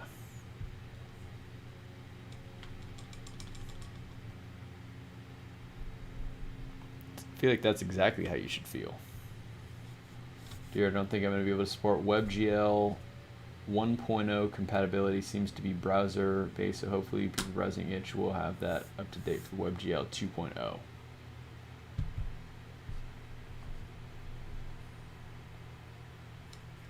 What was forcing you to use WebGL 2.0?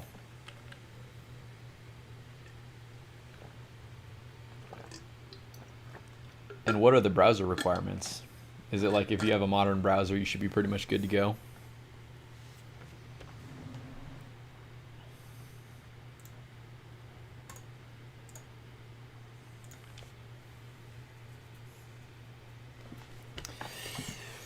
Okay, so I need a couple things. So clean up the UI. So let's go back to my task list here. Player character art is complete. Enemy character art is complete. Neutral unit character art is complete.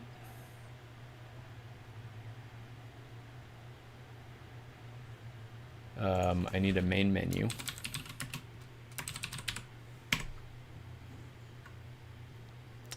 I need a tutorial. We have one battle, more or less. Enemy AI is an important task. Not critical, but important. Display action amount, that kind of goes into cleaning up the UI, which I'd like to do right now. Display action cost. Enemy uses control, that was what I meant by enemy AI. Prompt to select target unit. So that'll be something I'll do as well. I think I got to add a couple things to the old gitignore file. Linear color space, we can easily change that, but yeah, modern browsers support WebGL, so 2.0, so everyone should have it. Yeah, I think you should be fine.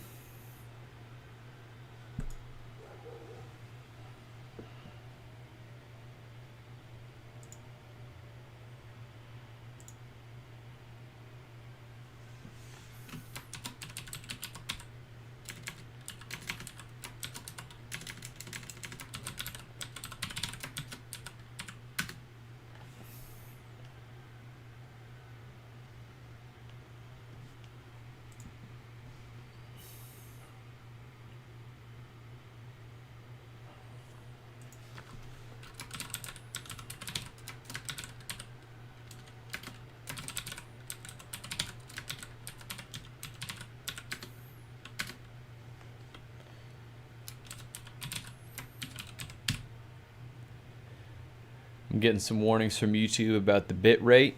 Let me know how the stream is going. I'm going to check OBS. OBS is looking pretty green.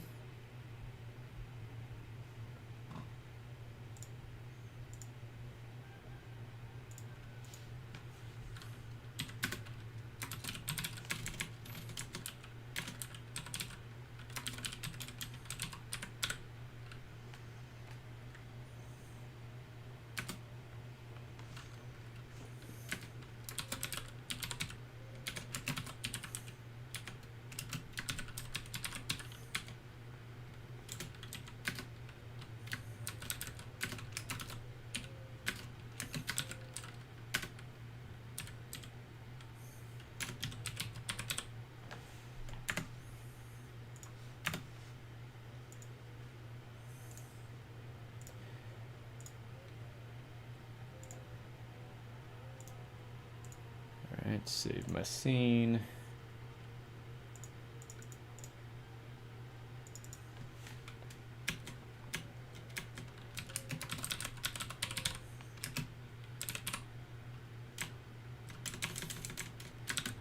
Added art. There you go.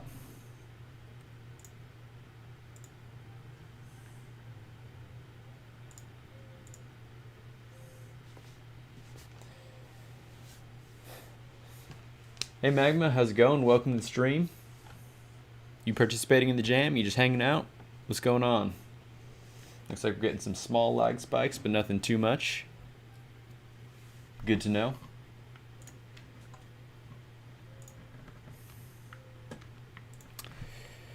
Okay, so cleaning up the UI.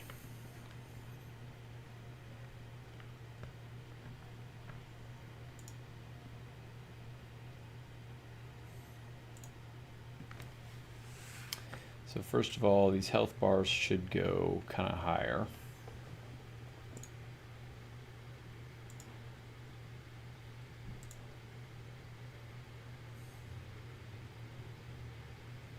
Dang, and I think I put those offsets on the UI controller.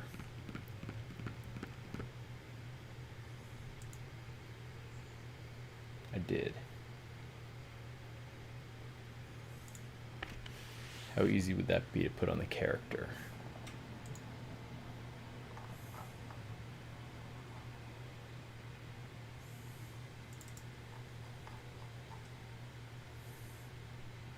So we do have a reference to the character. So all these go on the character.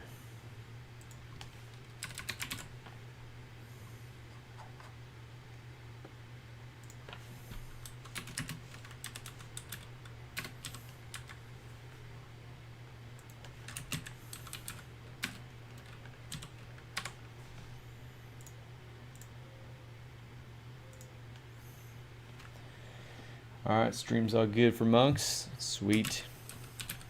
Yeah, I think we're good now.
Okay, health bars could go up a little more.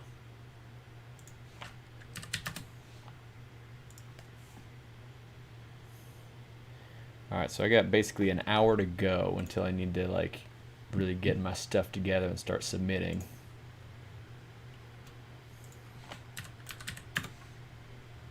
So we're really getting down to the wire right now. If you guys have been enjoying the stream, make sure you hit that like button. I'd really appreciate that. Make sure you subscribe to the channel if you have not done so already. And feel free to let me know if there's any tutorial type videos or game development videos that you'd like me to chat about on any future videos. Yeah, game pieces are definitely coming together. It's looking like something. It's looking like something that's not nothing.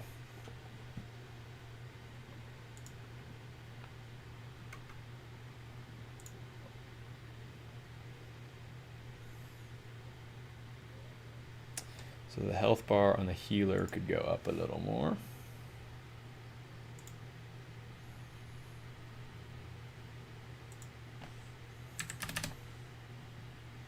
Video on profiler. Yeah, I absolutely want to do a video on the profiler, and especially doing profiler when you're looking at dots.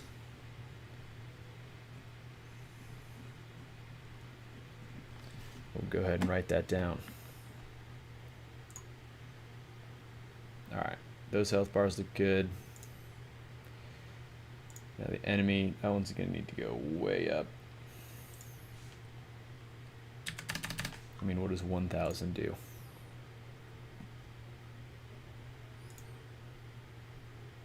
Is that off screen?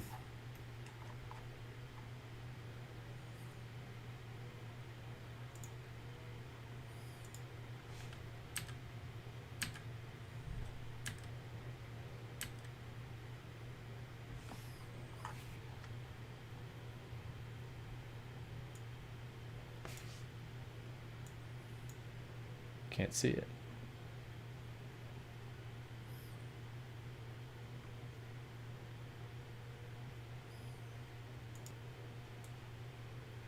Okay.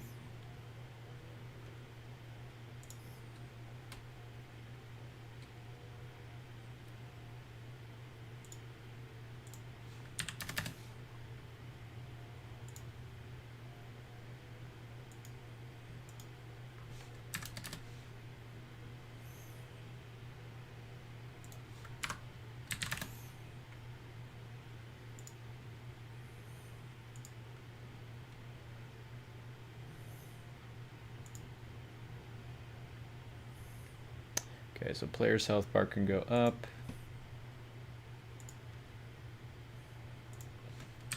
Say to 400. Enemy, let's say 650.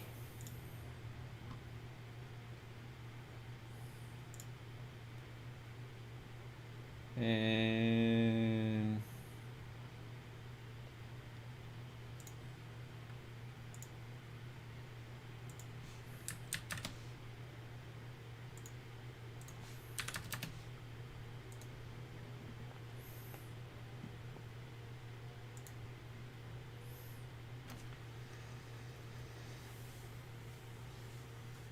all right, I think that looks good. Okay, all the attack actions, those are fine. Okay, so now after we select an action, we need to say, pop open the dialog box and say select a target to attack. I really need to make a tutorial, but that may take some time.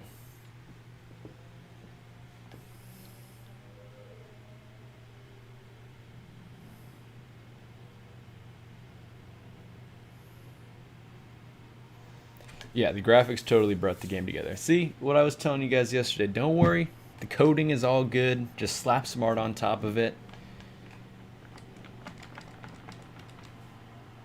And that's a video game. That'll be $60, please. Thank you very much.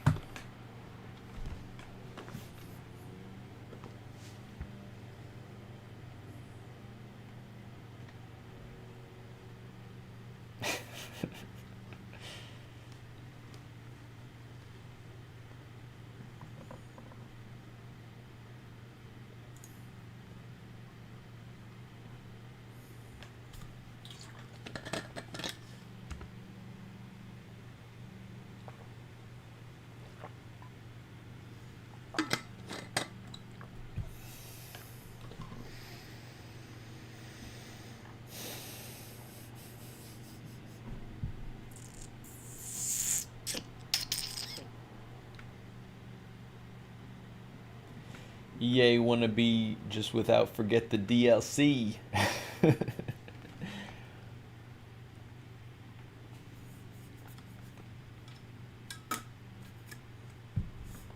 Oh, I need to add loot boxes to my game. How could I forget?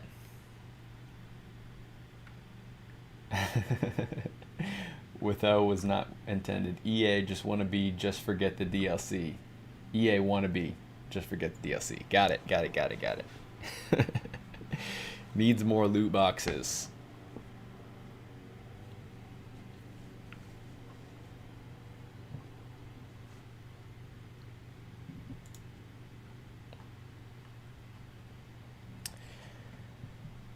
Okay, so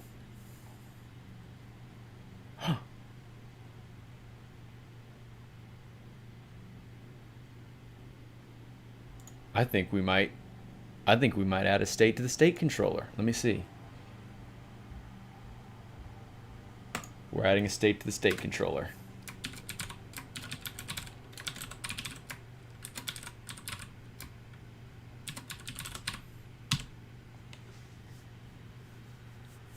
Welcome back, crafters.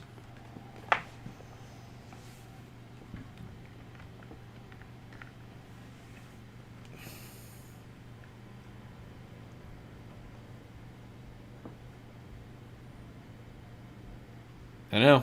I'm updating the count right now.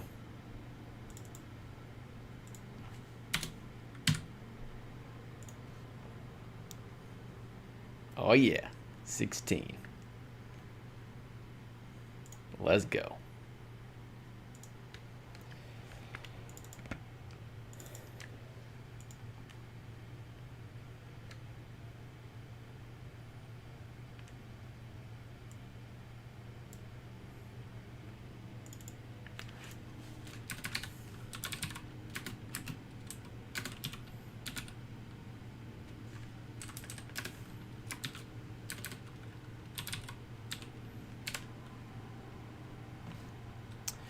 So this is going to call the dialog controller one-liner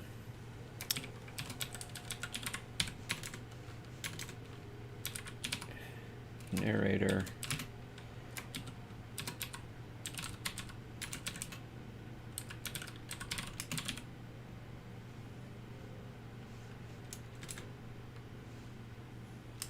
One hour, 11 minutes. Really getting down to the wire here. Which really means I have 1 hour. Probably a little less than an hour because I want to submit it and everything. What's the submission count at? 1 hour out from the finale.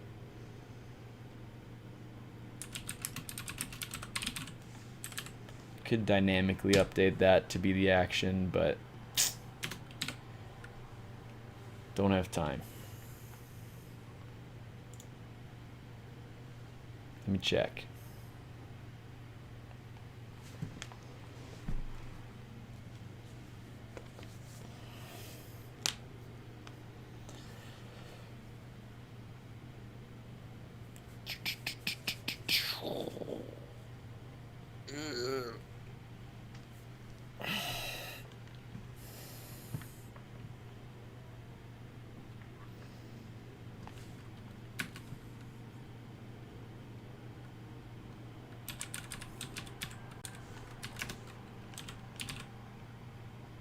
$22.83.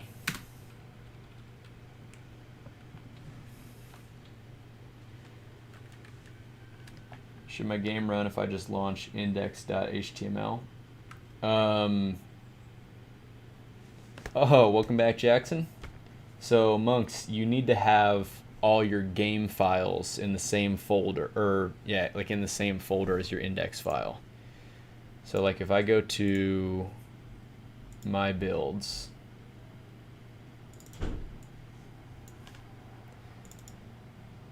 you see I have the WebGL and there's the index.html and then there's the build folder in the same one. And then does this just run? Yeah, so I don't think it's actually gonna run just on your computer. You'll probably have to like upload it to itch or something like that.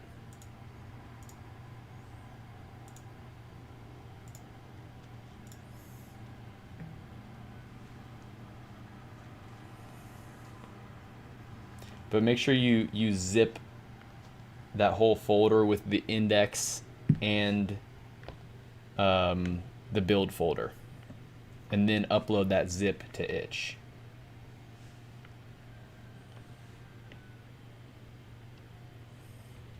I was looking for build in C. So if I put the build at the root of my C drive, does it run?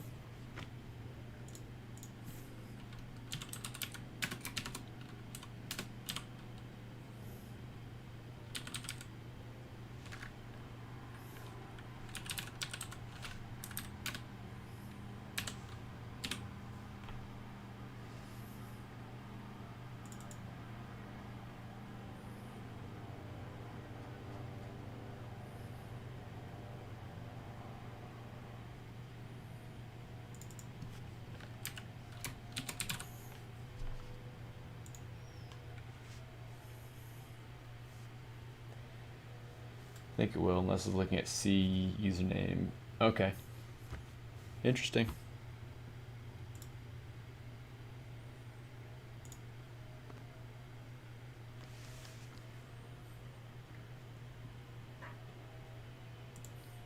Okay. See if this breaks.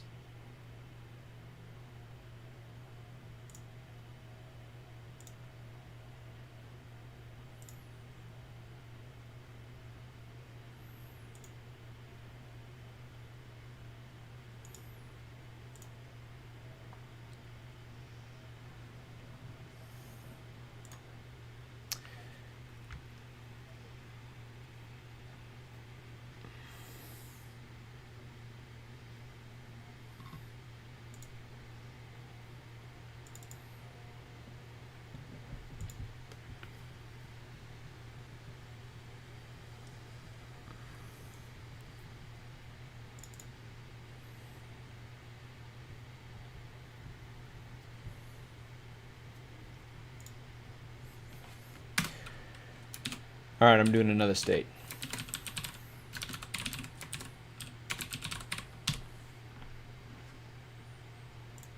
Updating the count.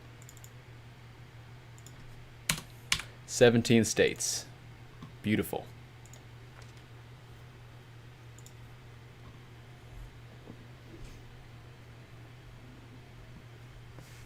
Oh, okay. You set up a little thing on your machine. Very good.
Yeah, it looks so much better with graphics, right? Just slap some art on it.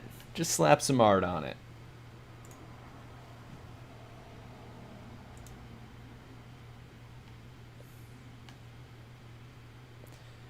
Select an action. I mean, if I close that, then it just closes. That's fine.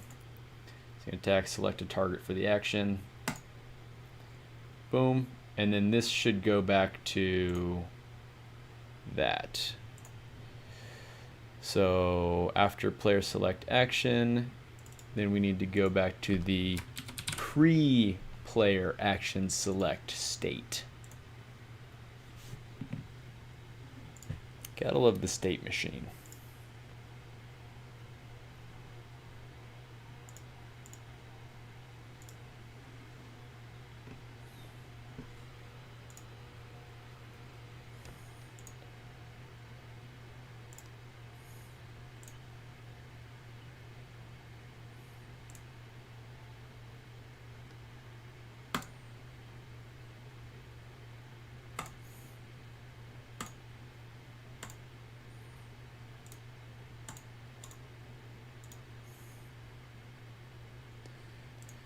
So I'll say select an action or end turn.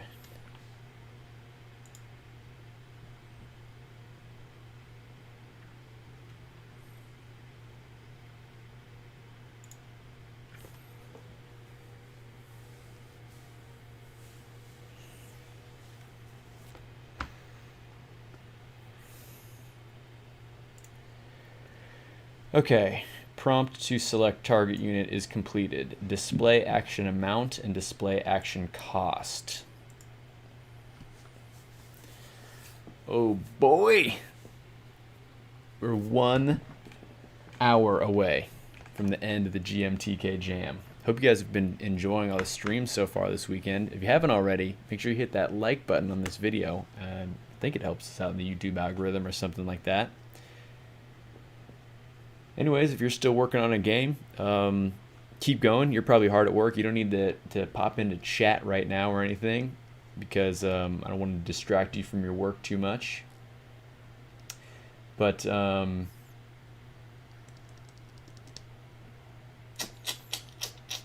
yeah, keep at it. We got 1 hour to finish.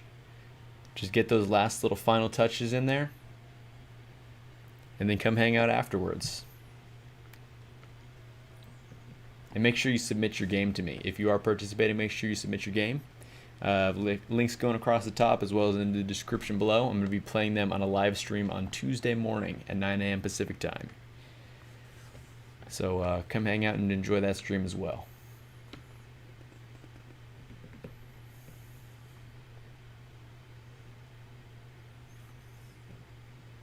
So it's time to finish.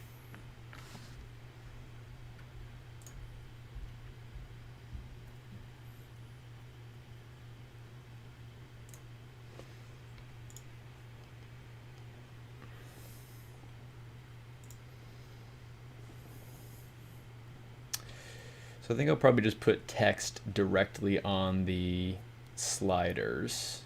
Well, action button and sliders for how much health you have and all that.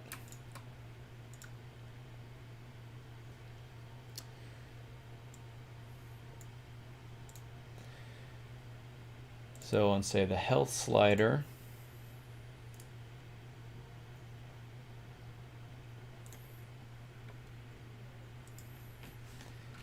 we'll just say HP 20/20 or something like that.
Could do black with a white outline.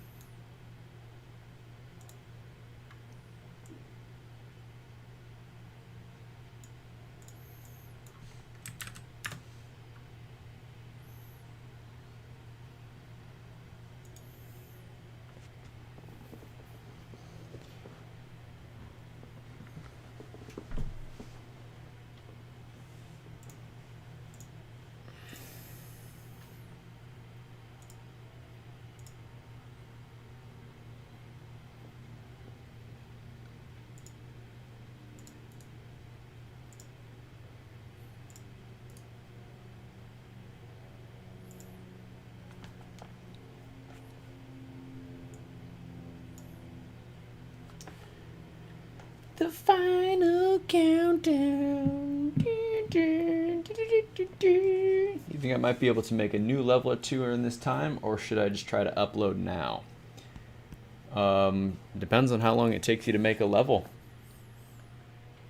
That's up to you. I would say at 20 minutes until the submission time is when you should be like have a build ready and uploading it.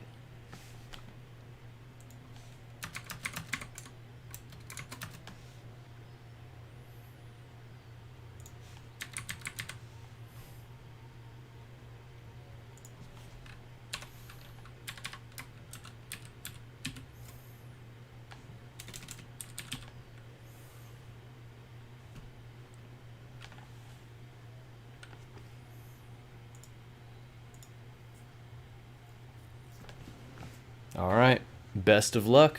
Best of luck on making the level. All right, I'm gonna step out for just a sec, and I will be back for the final hour of development in just a sec.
All right, we back. We back. Okay, so right now I just kind of need to dynamically update some of this UI. So on the action buttons, make sure I apply those changes. I think the action text is going to have, so it's basically going to say like attack : 4.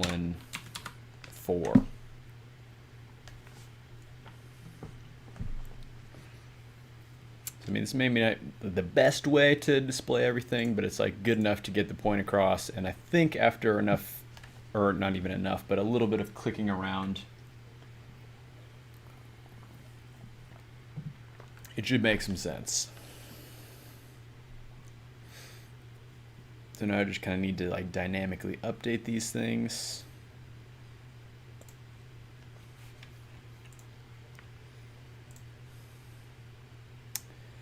Display action amount, display action cost. Right, I need to display the cost for the neutral units. I can do that later.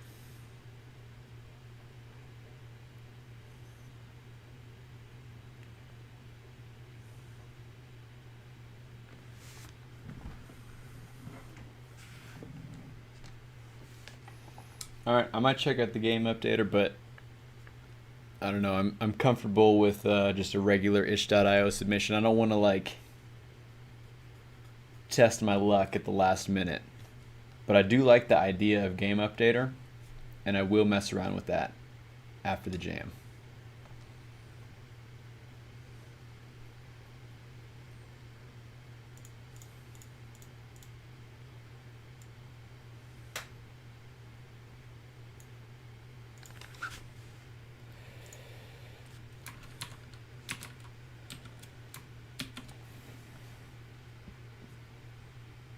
Yeah, that's exactly what I'm going to do. Try with a different game after the jam.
Well, one easy way to do this.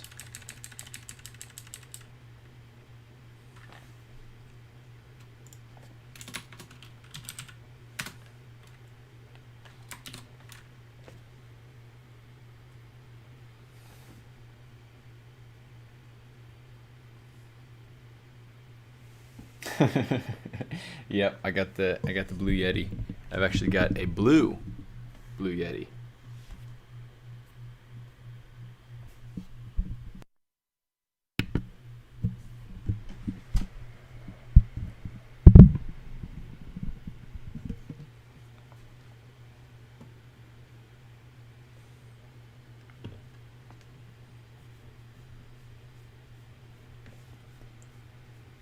Game Updater is a tool that Crafter's made. He can explain to you what it does.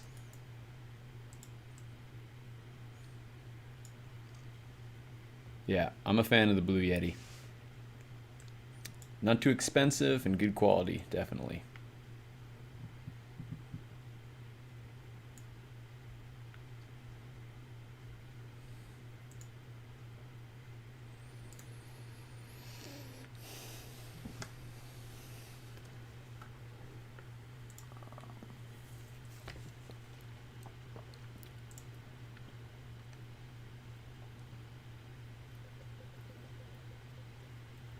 Okay, I don't know where my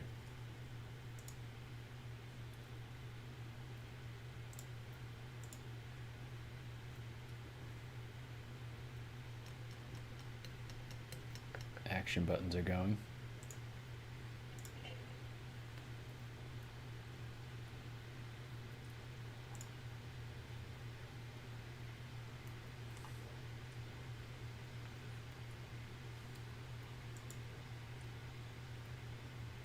Oh.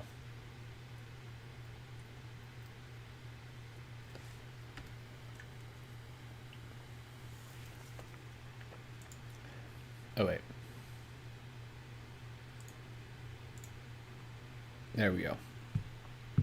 Okay, I don't want that to say -20 though.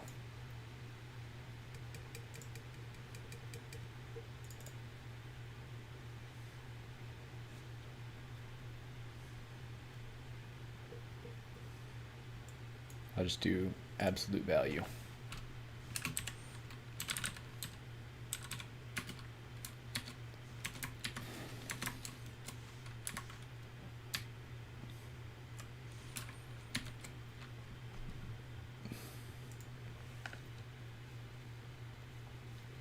Hey, nice. Congratulations on making the level. Python's localhost web server is useful. I've used, can't remember, I can't think what localhost that I've used in the past, but not Python's.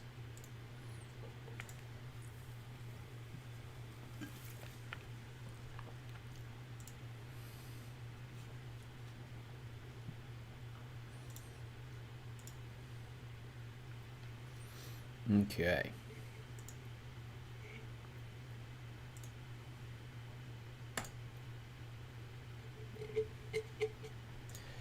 Now we need to update the UI.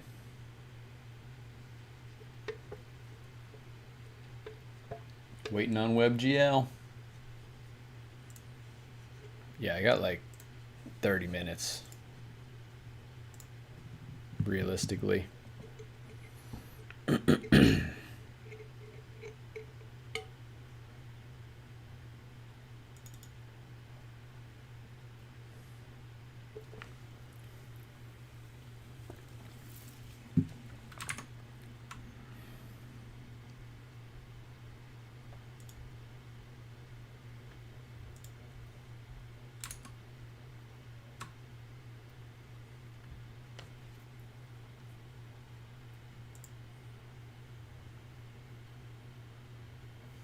Build now and it doesn't run. Uh-oh.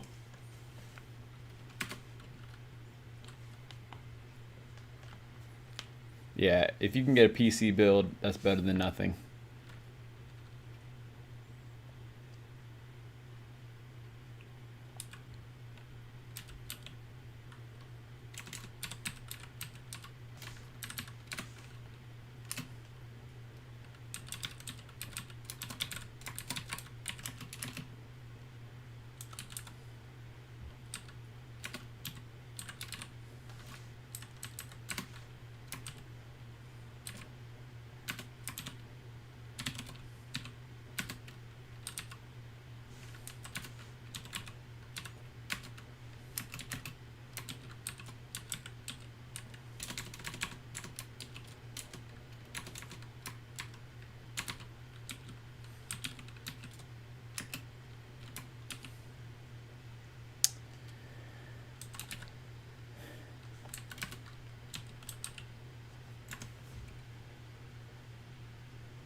Yeah, Odie, I'm going to be streaming the submitted games just on the YouTube channel here.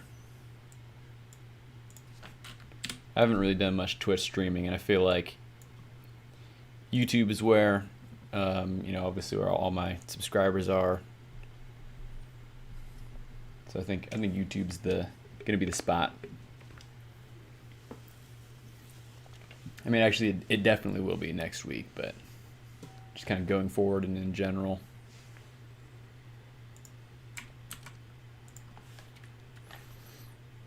So yeah, once again, if you are participating in the GMTK Jam, make sure you submit your games to me so I can play them on stream next week. You betcha.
Try to squeeze one more level in. Good luck, dude.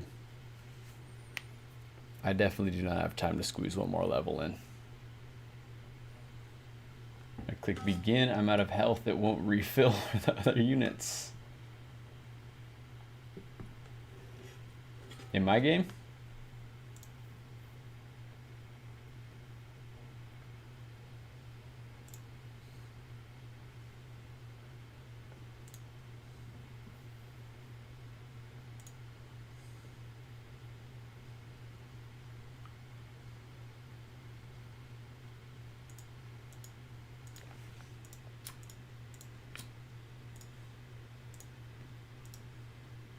Yeah.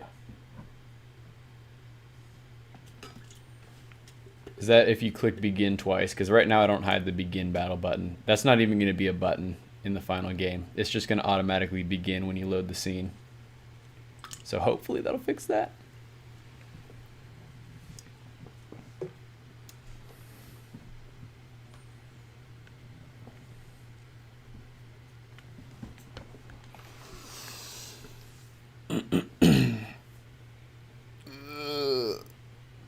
Okay, 40 minutes until the game needs to be submitted.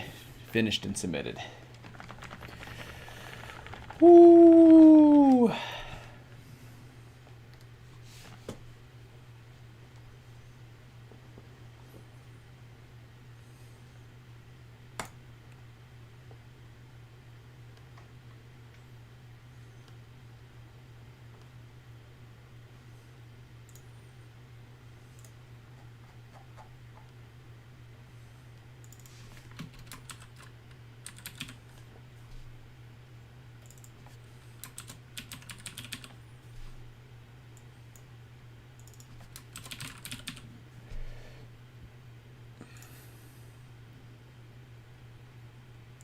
Nearing 3,000 submissions. It's incredible.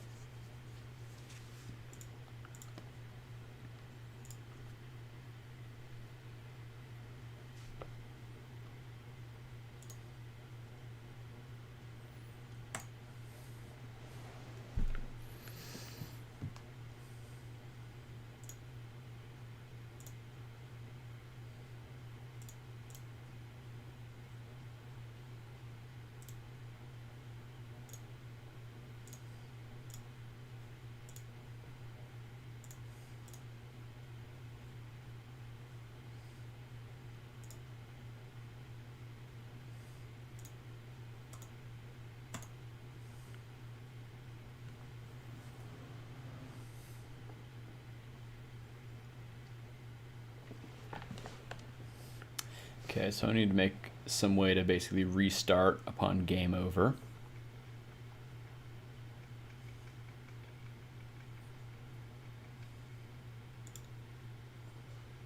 right, well, let's see how we're doing on tasks here.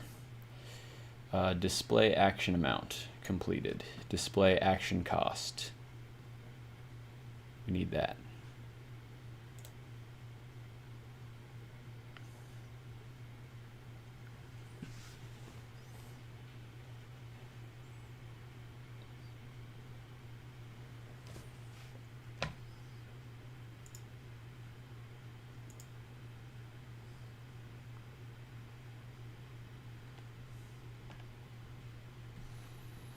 Awesome. Thanks for submitting. Yeah, I'll definitely play it on stream on Tuesday, unless you know what I think. I'm excited to play it. This is going to be super fun. Amount of submissions is going up fast. Yeah, this is the submission hour. Usually in the Ludum Dare ones, they give you an extra hour on top of the 48 hours for the submission hour. But not on this one. This one's a strict 48-hour deadline.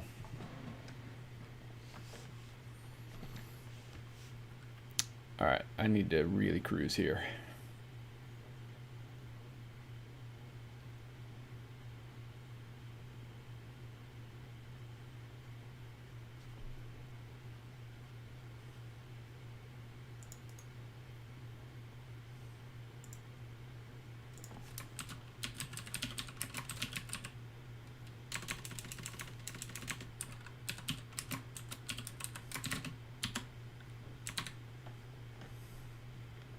Beware of WebGL build times. Yep, it's been taking about 6 minutes to build for me.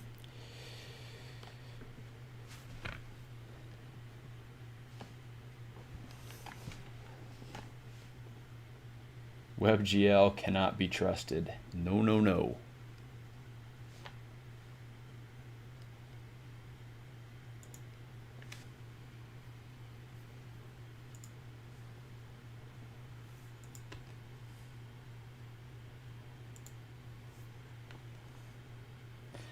What's going on, Mr. Food? How you doing? Oh, that changes everything. Whatever.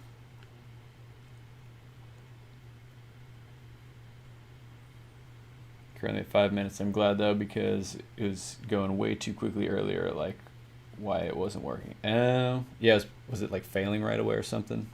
But yeah, it's good that it's working now.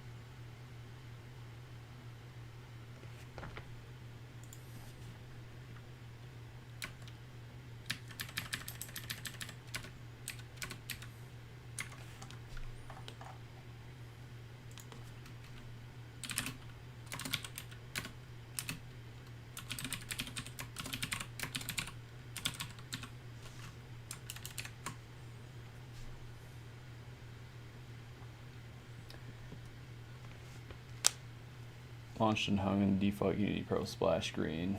Does that. Normally do that in the first launch. Gotta love Unity sometimes.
36 minutes left according to Itch. Hopefully PC build is up and running.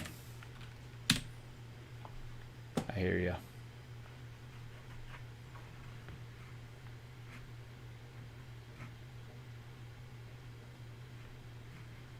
Yeah, gotta love those last minute errors.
Subbed and liked. Appreciate it. Thanks for stopping by. Were you participating in the game jam?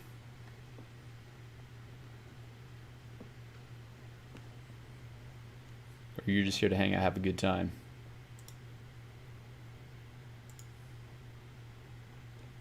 I'm kind of in the... we're really running down to the wire. There's 30 minutes left in the jam. 6 of those are being taken up by a build. So I'm just like really trying to focus down here, get the last little bits of things done.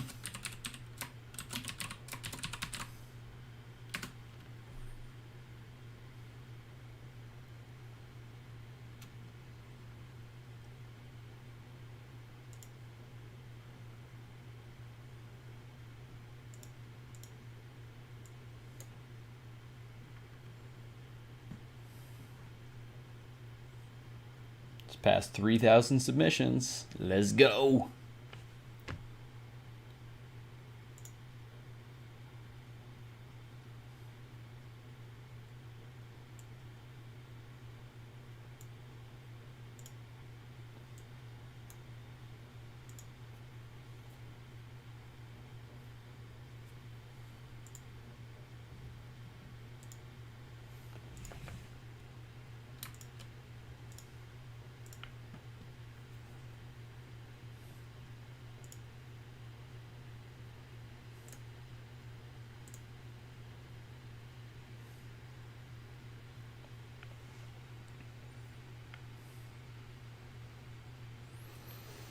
Alright, that's fine there. Unfortunately, I don't think we're going to be able to make the enemy control these neutral units, which is was kind of the main draw of the game, or that I wanted at least. But yeah, got to wrap some things up here. So display, that is done. Obviously not going to have time for status effects. I don't think we're going to have time for any audio and visual effects or music. Enemy uses control, not going to have time for cover image, title, main menu, and tutorial. Yeah, no, I can definitely work on it after the voting period. I know that, but it just would be nice to have that interesting mechanic in the game. It's like it's so close, but it just needs that enemy AI. And obviously 20 minutes. It's not a whole lot of time to make some enemy AI. So now I kind of just need to like balance it a little bit. And by that I just mean make the enemy stronger and the player weaker. So enemies max health is 50. I mean, it's going to have a max control value of 50, which is displayed, but not going to do anything. And yep, control states is the name. I officially decided on that because I didn't come up with anything better last night. And yeah, I do like it stylized as CTRL plus states.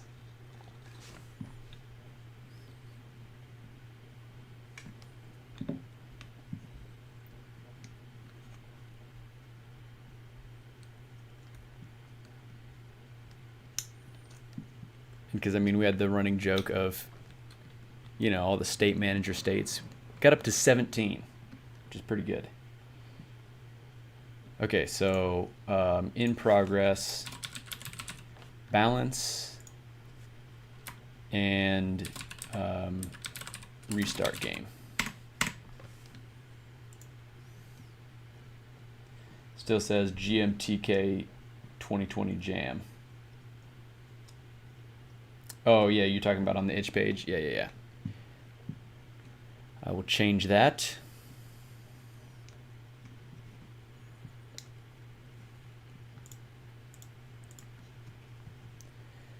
Okay.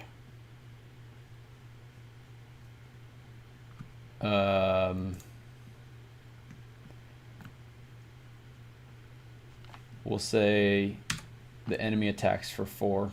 I'm just doing random numbers here. Player has, I don't know, we'll say max health of 15. Go, go, go! Yeah! Let's get it. Max control 15. Action amount 3. Looking at the attacker unit. Max health of 8. Awesome. Appreciate the encouraging words as we get down to the wire.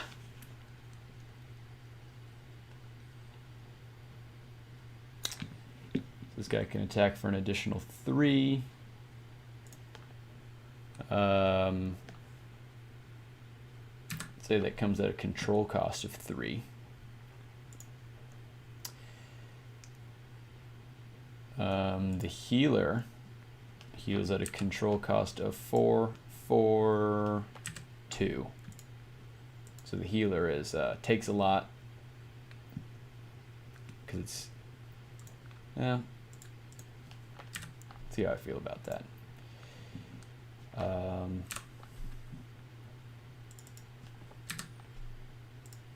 Sure.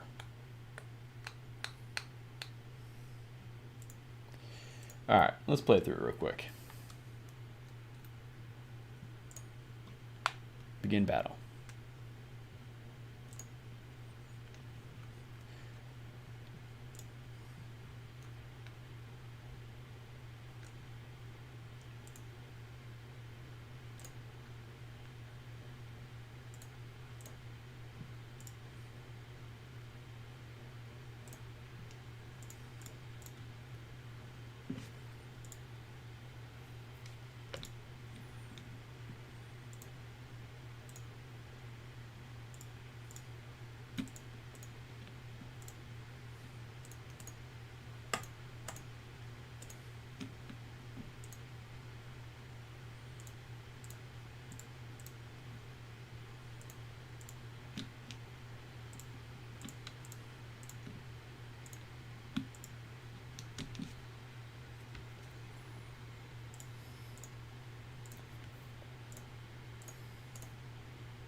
All right, doesn't look like you can actually win.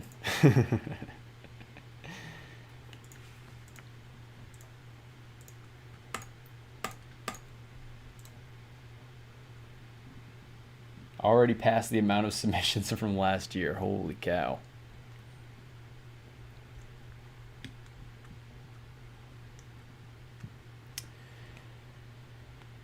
All right, so maybe I'll make the enemy max health of 30. And then the healer can be a little stronger.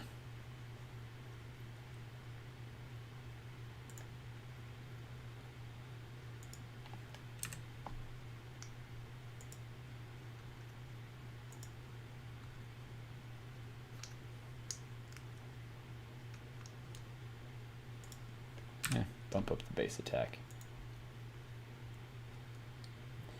23 minutes. Time is running out.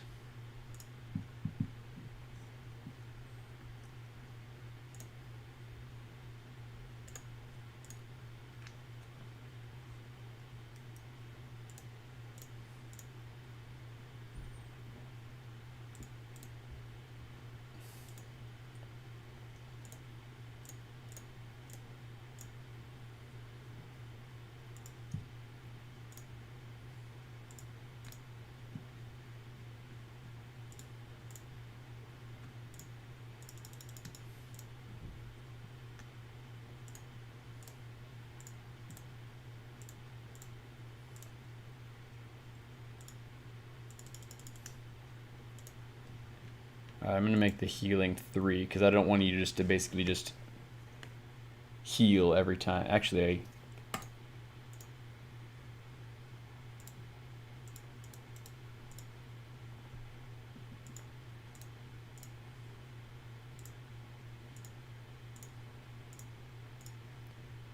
there you go. Perfectly balanced game. You should barely have enough to beat the boss. That's good enough for me. Could be way better, but hey, that's a video game. $60, please. Thank you very much.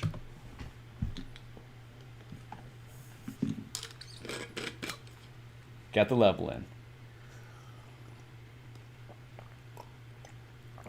Dang, it's too bad you can't get the WebGL build in, but as long as you got the PC build in.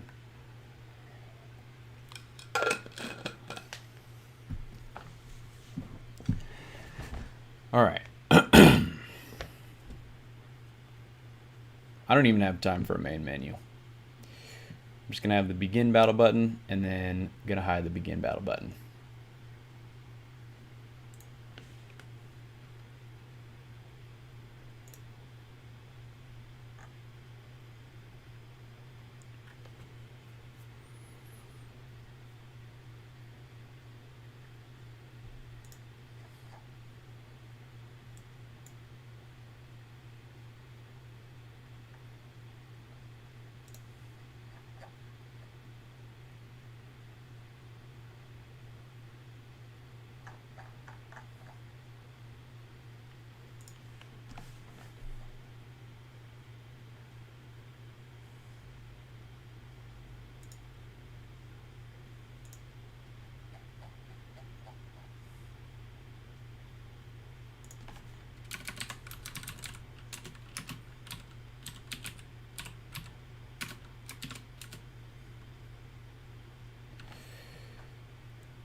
Just submitted my first game.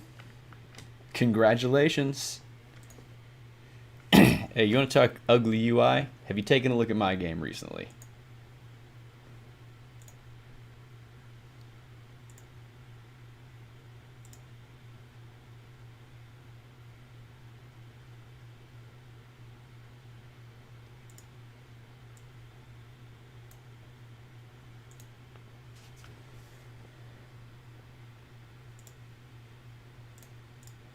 Sweet.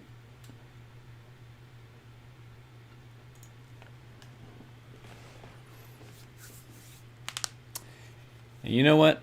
I'm not even going to worry about restarting the scene because if you want to play again, you can refresh the browser.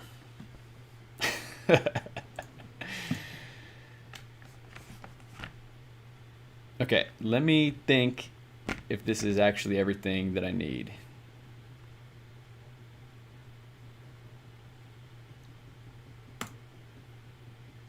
Yeah. Looks good enough to me.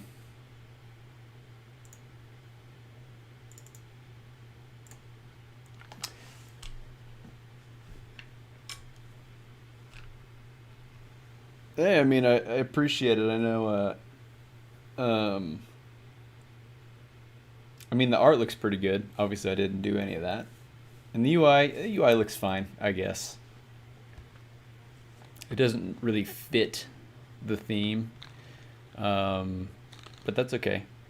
Anyways, that's my game. I'm super proud with what I came up with. Obviously, there's a ton more that I wish I could do. And I had a ton of fun with this project, and I really wanted to make like a turn-based role-playing game. And that's what I did, and I think this is a good start on that. And I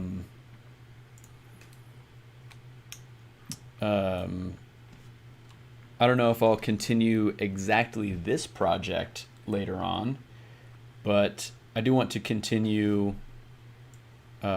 I do want to make some other type of turn-based fighting style game in the future, and I think this was like a good way to test the waters a little bit, learn about some of the challenges that go into making a turn-based game, and learn about some of the main architecture. Obviously, huge shout out to Gary T, who's been in the chat all weekend. He couldn't make it out here today, but helped a ton with the architecture, and just kind of like helped me figure out what to do and keep me focused on what to do next.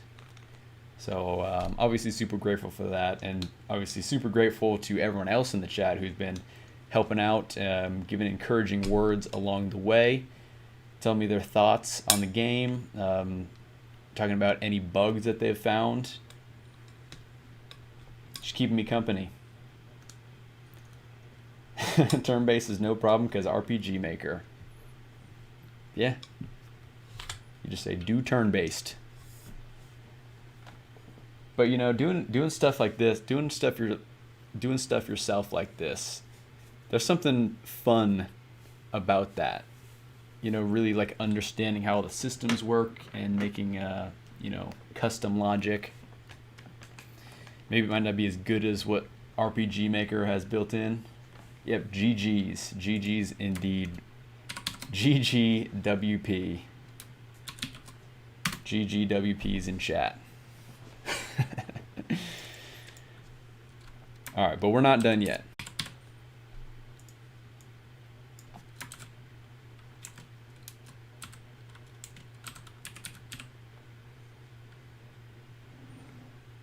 Uh-oh.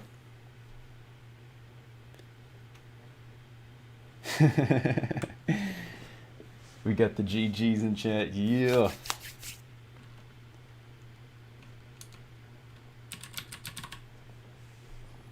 Stream was lagging a little bit, but I think that just means that the WebGL build is finishing up. Let me know if you guys can still hear my audio. I think that was the case last time. You could still hear the audio, but the video was being a little wonky.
Hey, okay, we back.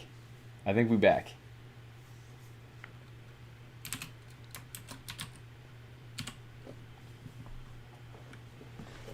$15.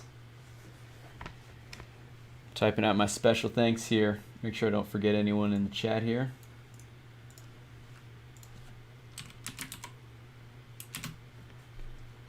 Yeah, I don't know how to say your name, Arop, but I just copy pasted that.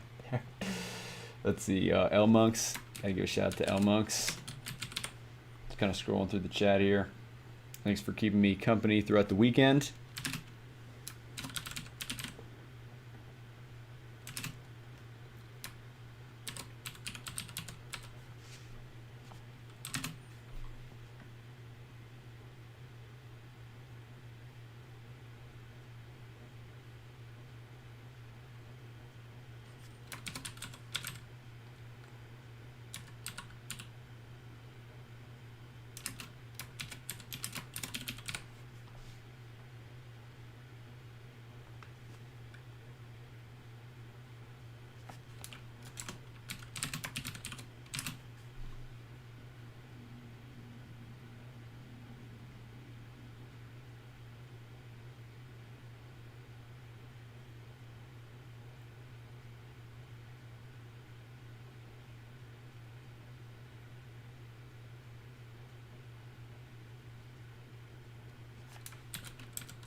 Hey, Chase is back. Perfect timing. You're in the description here for the special thanks.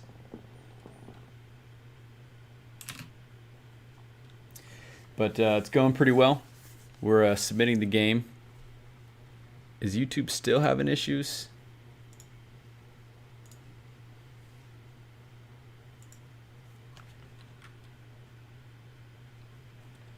It's 4K submissions.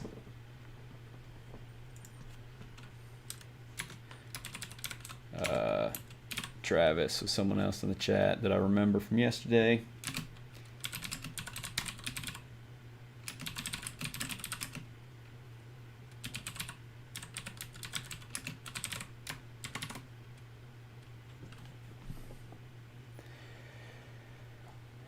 All right, so upload files. I gotta zip it first. 712 at 1147. Final file size 7 megabytes.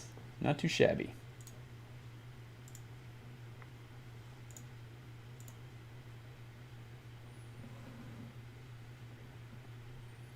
Oh, Demetrius, I gotta put you in the special thanks as well. You've been here most of the time.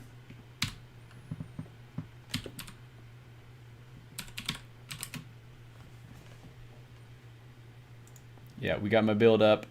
Build is uploaded. This will be played in the browser.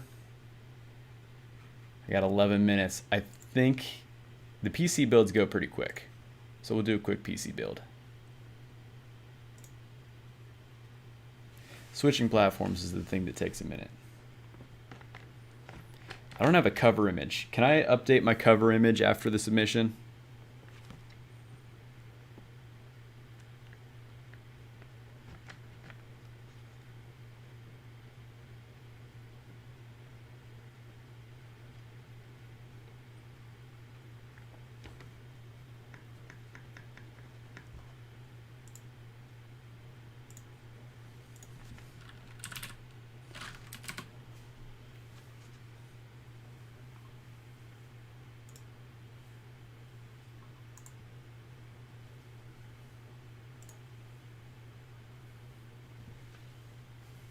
On time.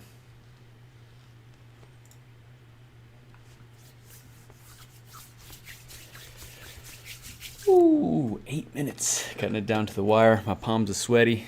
Mom's spaghetti.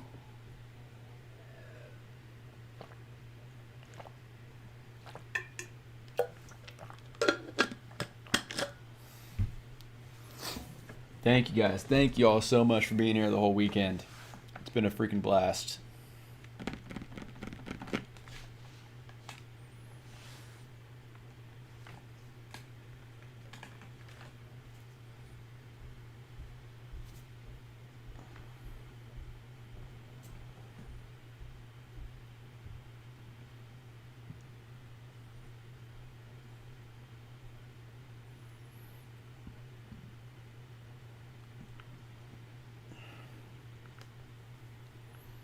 I think, Crafters, I think you're saying yes to I can change my cover image afterwards. OBS is lagging pretty good. I might restart OBS at some point. You can update the page, just not the game. Okay, cool. Cool, cool, cool.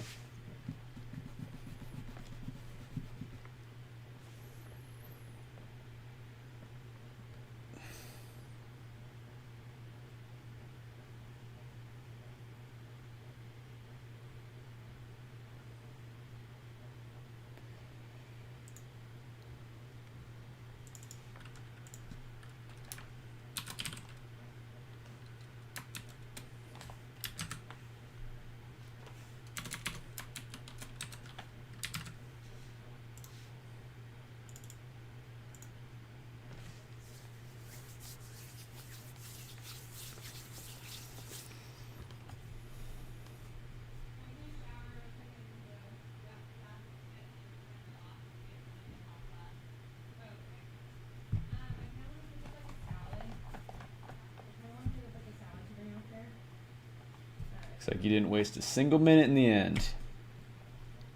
I don't think I really wasted much time throughout the jam, but you know, you always wish you could do more.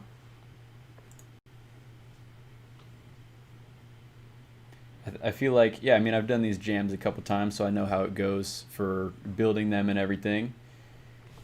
So, you know, you gotta cut it off at some point and just say, you know, you gotta deal with what you got, or yeah, and then just go ahead and upload it. So now I'm gonna go ahead and upload the Windows version. Hey, welcome back, Gary. It has been super fun. Thanks, Odie. I learned a ton of things during this jam, so I'm glad you learned a thing or two. Yeah, I definitely hope you all can participate in the next one. If you didn't participate in this one, ooh, Frederick doesn't have much faith in me. This whole experience was great. Wish one day to become as good as you. Nah.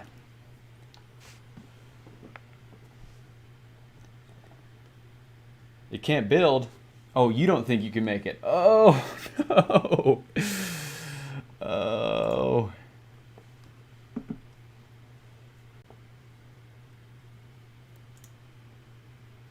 Yep, 6:30. All right. We're looking good. We're looking good. We're looking good. Save it and view the page. Run the game. Turbo makes games. GMTK jam. And boom, we're just right into it.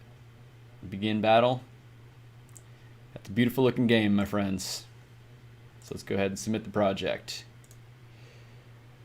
Looking for control states. I think I need to refresh the page because I changed the name on it.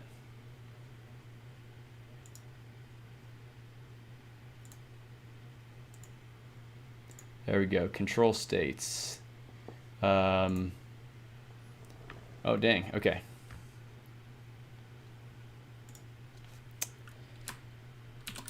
Use control as a resource to take control of neutral units on the playing field.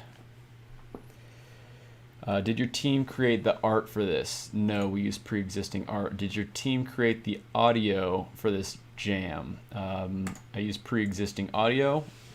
This is the no audio pre-existing audio. Optional, what would you/your team to be called if GMKey features your game? Turbo makes games. I used Unity. All right, boys. Time to submit.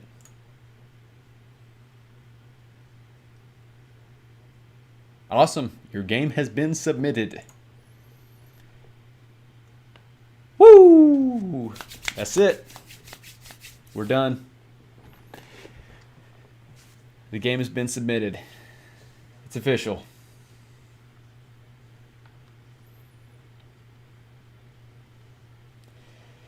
Yeah. I don't know how to see all the submissions. Let's see.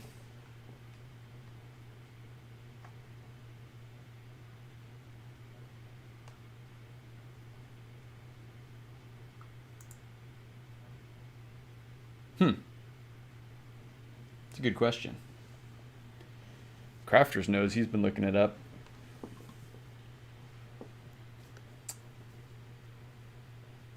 We used the sounds of silence. Spaghetti Code got compiler issues. Don't know how to fix it. Oh no! No! Watching you and waiting for Ubisoft. I'm coming for you, Ubi. I'm coming for you. I don't know how to code. Just start. There was a time not too long ago where I knew zero about computer programming or programming for game development. But yeah, just try at it.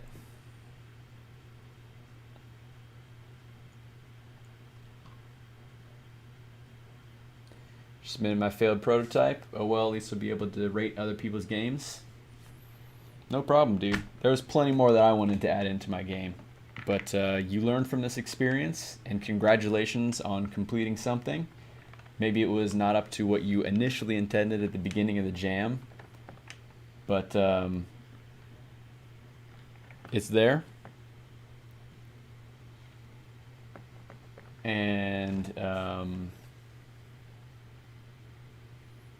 And yeah, you'll learn for next time. So the next time you participate in one of these jams, you kind of know the process already, and you're gonna know a lot more what to expect. So I'm glad you submitted something, no matter what it was.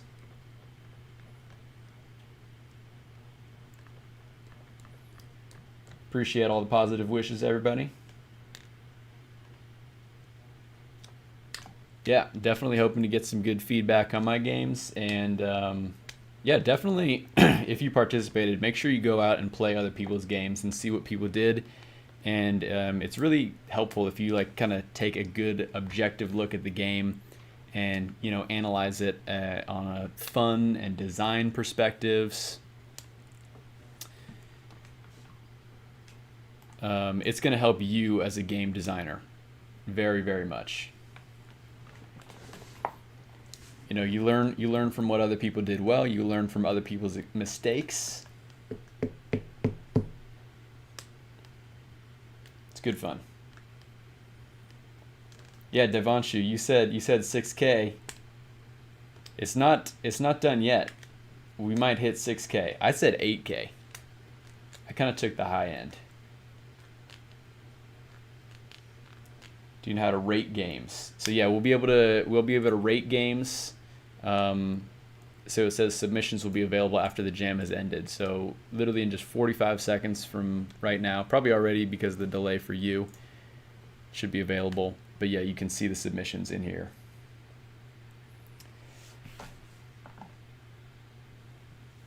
How exactly do you dig into a subject and manage to find out all the details? Good enough to even make tutorials around it. I really could find a way. All right, we should be back.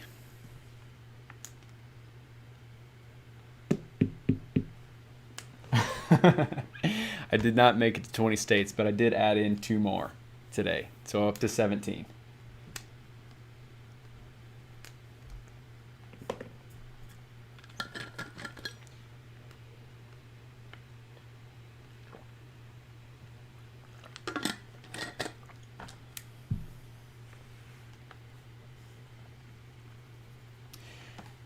So yeah, as far as back to Demetrius's question about learning things, I mean, there's a couple things about learning things. One is just kind of playing around with it. Yeah, over 5,000 submissions, dang. So I guess we can probably go to the submissions and check it out. 5,300. Wow. Looks like some cool ones. Hey, Script Wolf, you did join the jam. Good, good, good. Unit fix error CS0234. The typer namespace WSA does not exist in the namespace Unity engine. What is the typer namespace WSA? You're probably using WSA somewhere in your code.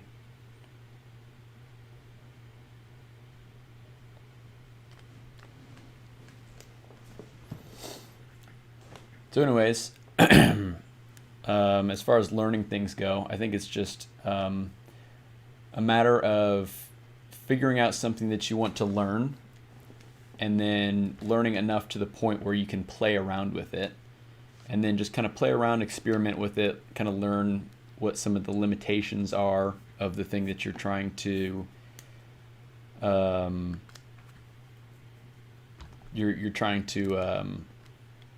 you're trying to learn.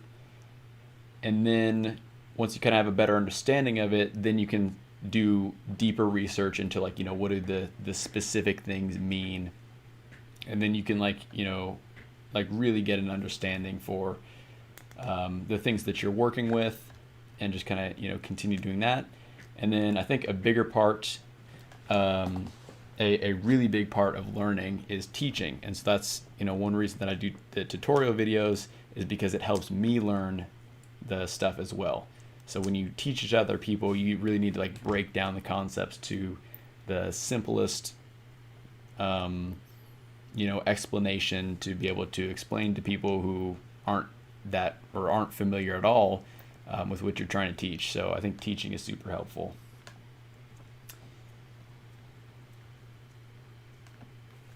So yeah, catching up on things here. Hopefully the rating is like Ludum Dare, where the more games you rate, the more other people see your game. Yeah, I don't know how that all works. I know Ludum Dare is built specifically for that. I don't know. This is actually the first jam that's been hosted on itch.io that I've done. So yeah, sweet. Yeah, definitely check out the game. It's available right now. It still should be available on that link, tmg.dev/gmtk2020-build. No, it's not. Yeah. I need to update the link. So here, I'll drop this link in the chat, but I'll update the short link as well, because I changed the URL of the game.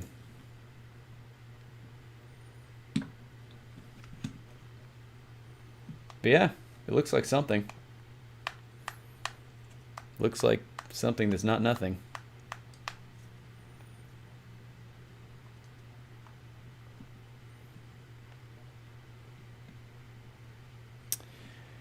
Okay, links. So yeah, what is WSA? I don't know. I've never heard of WSA. Go to that line in your code where it says you're getting that error. You maybe typed something and then accidentally put a space in there, and it is looking for a type called WSA.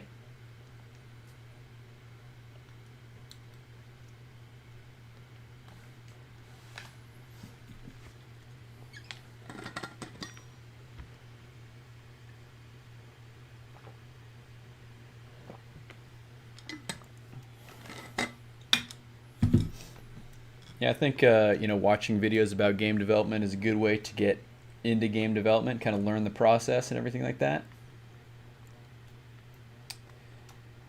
And then yeah, once you feel comfortable, I mean, not even once you feel comfortable, just once you feel like you can kind of do something in the editor, then just start playing around.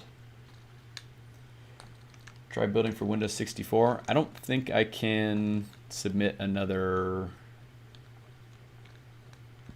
or maybe you're talking to someone else there. The resolution apparently didn't work for WebGL, so yeah, it definitely does help to be finished before the deadline. All right, I'll keep an eye out on my itch notifications. It's at the start. So did you go to the exact line in your code that you're getting that error? And do you see something named called WSA in your code? I mean, that's all I can think without seeing it exactly. Windows Store app. Are you asking what that is? It's a different, it's like the universal Windows platform type thing. Discord invitation link is not working. Let me see if I mean, I'm on the short link page, so I'll get you the regular link here.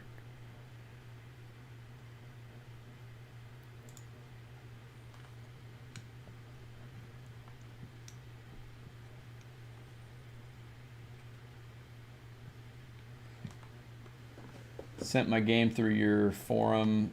WebGL never worked out, unfortunately. All right, no problem. You did get the Windows build though going, right? And it said using. I tried removing it, and now it says the same thing.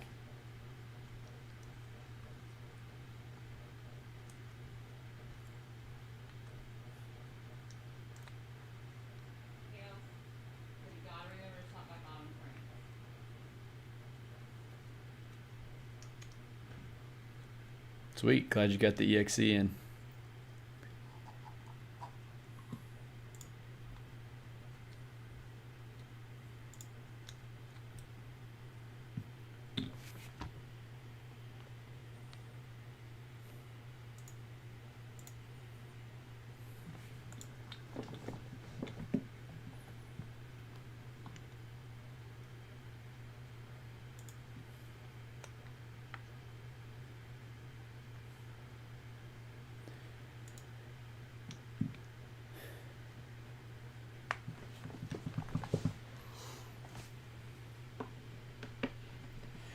All right, monks. Thanks for stopping by. Congratulations on submitting your game. That's freaking awesome that you created a game over the course of 48 hours. You should be proud of that. Get some food. Enjoy the rest of your day. And yeah, I'll be back on Tuesday morning at 9 a.m. Pacific time to be streaming your games that you created in the GMTK jam. If you did create a jam or a game in the jam, now that the jam is over, feel free to submit it in the submission link. I have the link going across the top here, as well as down in the description of this video. And speaking of links, I'm going to go ahead and update the short link to my game so you all can play that.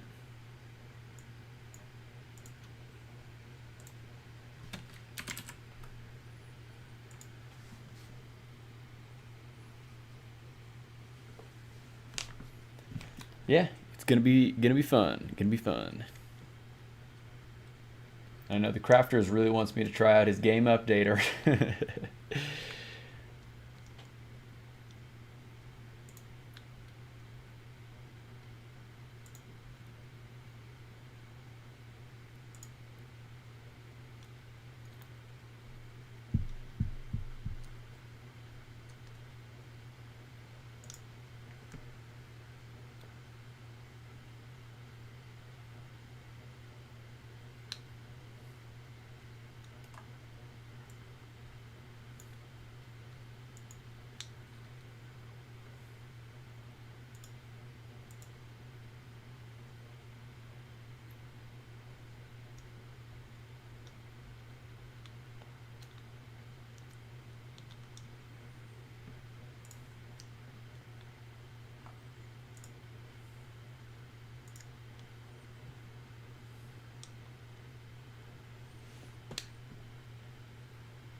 Yeah, it worked. Nice. Better late than never. It's actually my birthday today. Didn't think about it too much to the jam. Hey, well, happy birthday. Happy birthday to Mr. Script Wolf or Mrs. Scripter Wolf.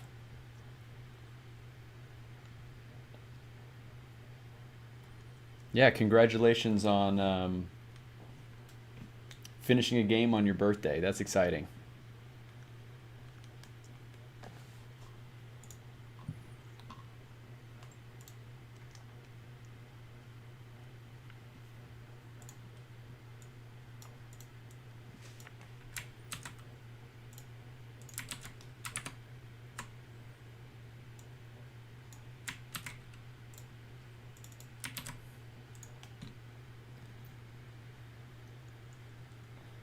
Using unityengine.xr.wsa. I'm not even familiar with what that is.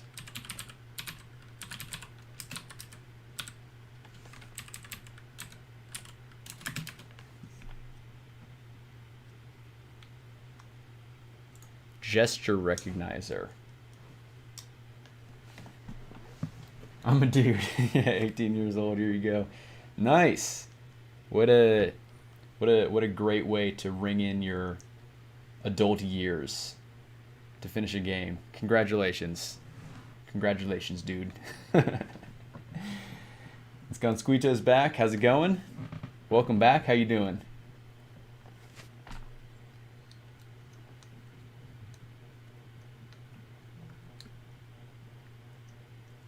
So it looks like you're doing some gesture recognition stuff. Did you make a VR game?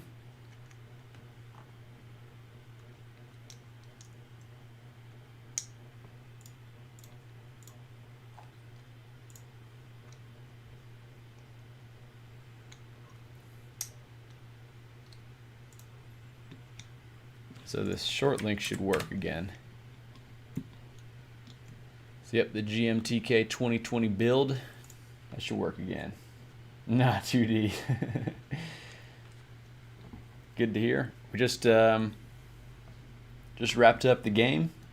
This is the game right here. If y'all want to check it out. So here we go.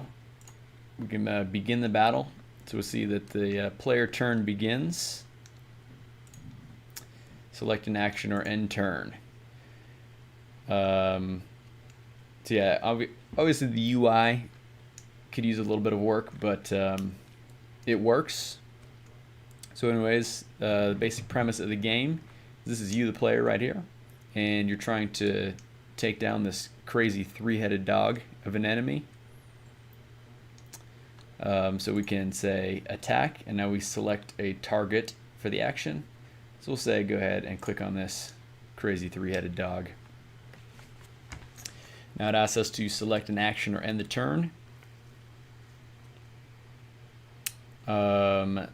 And so if we want, we could say have one of these neutral enemies go ahead and attack the three-headed beast. And then once we're done, we can just go ahead and say end turn. And then this is when it actually plays through these actions. So player attacked the big boss. I still call it the big boss. That's funny. Attacker attacked big boss for 3 hit points. Big boss attacked player for 4 hit points. Player turn begins.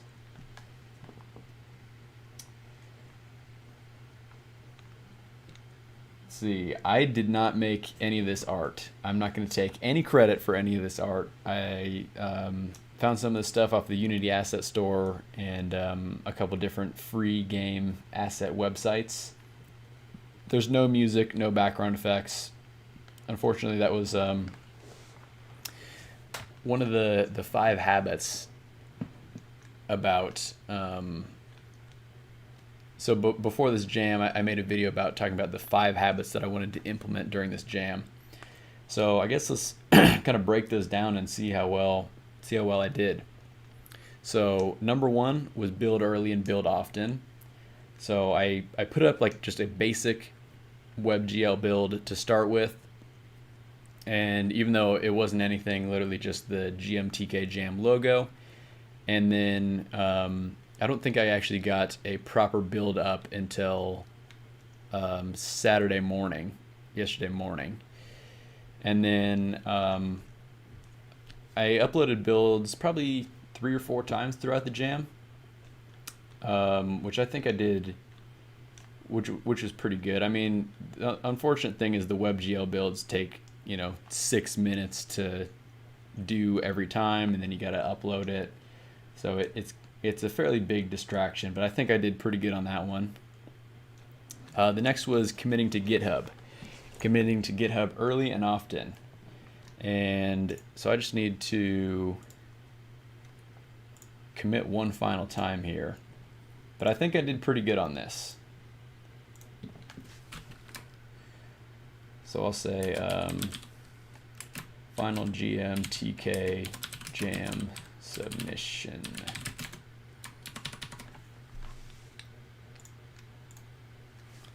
So I think I did pretty good on that one. I was trying to commit to GitHub basically after every single feature that I added into my code. So I'm going to pull up my GitHub and actually see how many commits I did on here.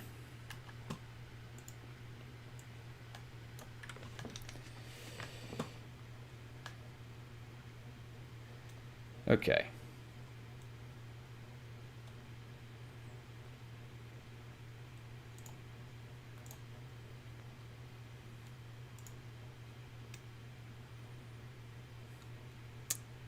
How do I see how many commits I've done?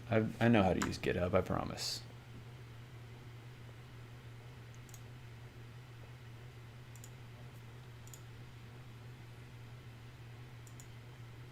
"23 commits. Oh, right there where it says 23 commits. Jeez, oof. Struggle City. Yeah, I think that's pretty good. Looks like I was doing it a lot more on Friday, actually. So the initial commit with Unity files, I was doing it a lot more. I only had, it was 1, 2, 3, 4, 5, 6 commits yesterday, and then only 4 today.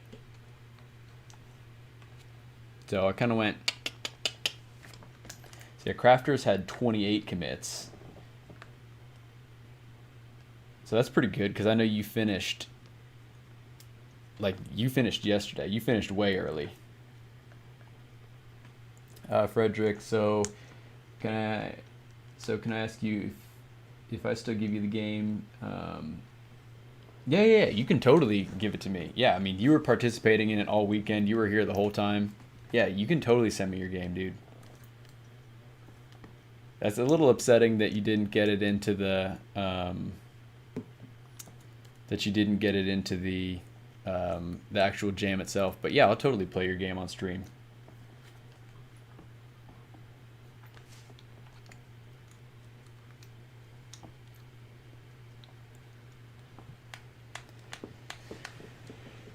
All right, so that was my second habit, was to commit to GitHub early and commit to GitHub often. I think number 3 was to have a running list of tasks. And so here's kind of my running list of tasks. I have a title now, so that's completed. Balanced, is that restart game? Not doing. So here are the things that I kind of wanted to implement also. Cover image, something that I still need to do and still can do. So we can take care of that right now.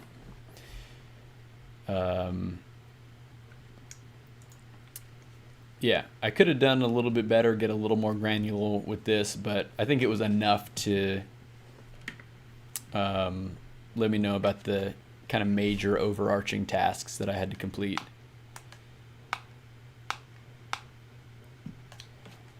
Nani published my game to the jam an hour back. Perfect. Yeah, way to get your game submitted well ahead of time. You don't want to be doing what I did and run up to the very last minute and submit with like 3 minutes to spare. Something easily could have gone wrong with my WebGL build, and that would not have been good. But congratulations on completing your game. If you haven't already and you would like to, feel free to submit your game to me, and I'm going to be playing it, or I'm going to be playing everyone's games that submit them to me in a live stream coming up on Tuesday morning at 9 a.m. Pacific time.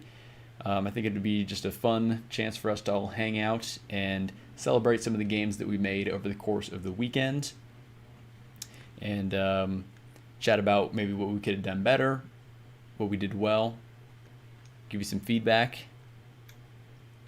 So I've got like a link running across the top, and it's down in the description below as well. But it's GMTK tmg.dev/GMTK2020-submit.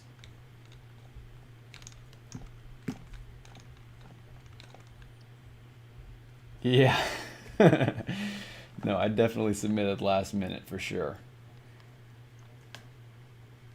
WebGL build was messed up, so I had to do the build like 3 times. Yeah, that happened to me. That's happened to me in many game jams in the past. So, you know, I've learned some of the gotchas. But GG indeed. GG to you as well.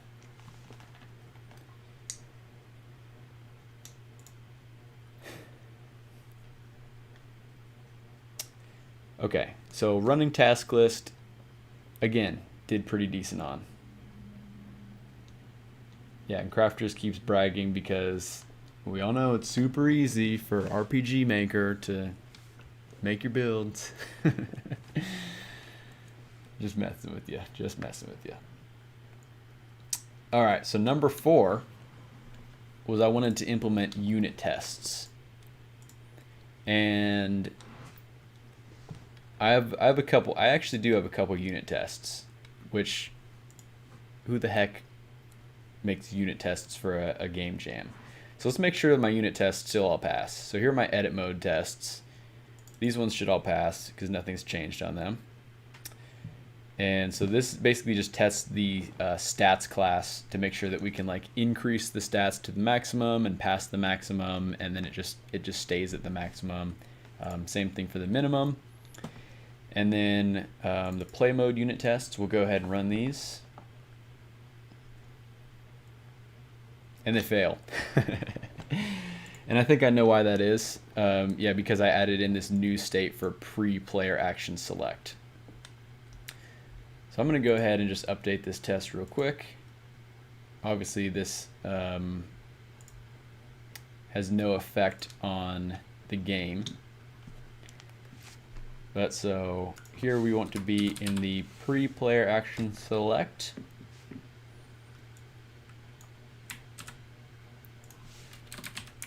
And then we should just go ahead and wait 1 frame and verify that we are now in the battle state dot player action select.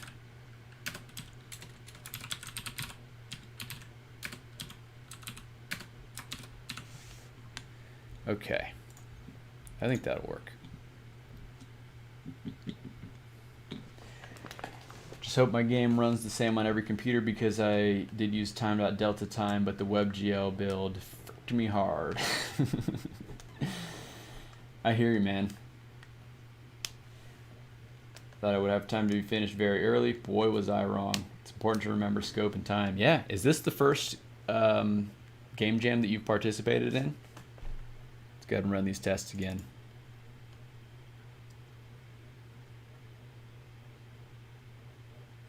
Nope.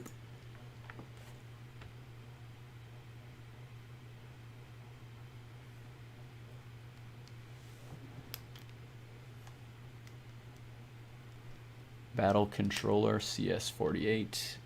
Oh, do you need the UI?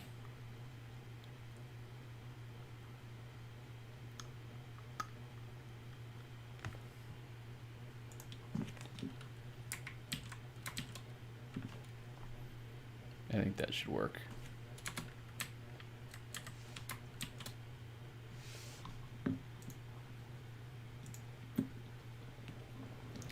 Done programming and game dev for over 4 years. Dang, and you're only 18. That's awesome.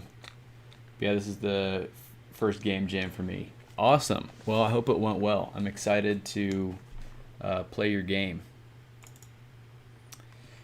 But yeah, every time you do these game jams, you learn about how they go. All right, there we go. All the tests passed. We're good. Test-driven development, success. So yeah, every time you do these game jams, you learn so much about, just finishing games in general, and then you learn the process of how these game jams go, and then now you'll just be that much more ready for the next time you participate in one. So again, congratulations.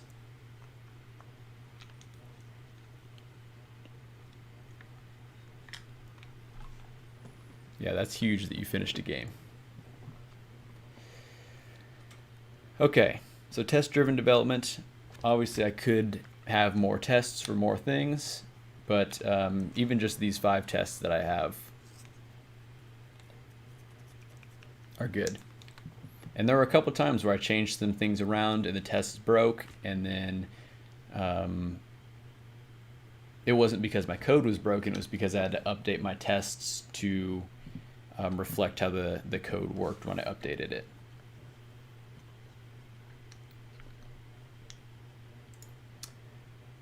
So pretty exciting that I have the some unit tests in a game jam game. Man, I've been watching too much of that Infallible Code YouTube channel. I saw he was doing a live stream this morning. I'll have to catch the replay on that. He's got some really good content. If you haven't came across him already. Wasted so much time thinking about what game to make, so my game is just alright and fits the theme, so don't get your hopes up too high. Dude, it's a game jam. Like, I'm not expecting the next crazy big AAA game or even the next like indie hit, but if you can like come up with a cool idea and make something that's enough to get your point across, and like I think that's kind of what I have. This is something that gets the point across enough. It's not complete, and the enemy doesn't control these kind of neutral units, which is what I wanted, is to have these neutral units to be controlled by either the player or the enemy. But it gets the point across enough of what I was trying to go for. And so if you came up with an idea and you only have 48 hours to execute on that idea, as long as you can convey the point across of what you're trying to do enough, what more can you ask for?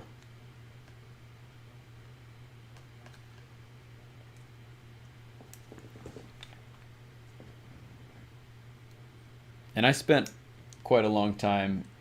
All right, Frederick, take care. Thanks for hanging out all weekend. Glad you enjoyed the stream. Hey, if you guys did enjoy the stream and you haven't done so already, really appreciate it if you hit that like button right below. And if you're not already subscribed to the channel, subscribe to the channel, please. Yeah. But yeah, it did take me a while to figure out what kind of the idea for this game was. That's definitely not unheard of for game jams. You get the theme and it's something you're like totally not expecting, and then you just like stuck with a blank screen, and then you kind of have some like writer's block. So I was kind of figuring out what I wanted to make on the live stream, and you can go back and watch it. I mean, it was a good 2 hours of me just kind of like asking questions and trying to like figure things out and working with the chat to get some ideas. And we finally got something and kind of started prototyping it. I'm a full-on programmer, so I'm not good at art. Use basic shapes and a pixelation shader script to make it look somewhat cool. Didn't have time for polish though. Yeah, I'm pretty much a programmer as well. I have some experience in different disciplines in game development, and I'm super familiar with Unity and how to do all that stuff. I didn't make any of the art in the game. I did make the UI stuff. But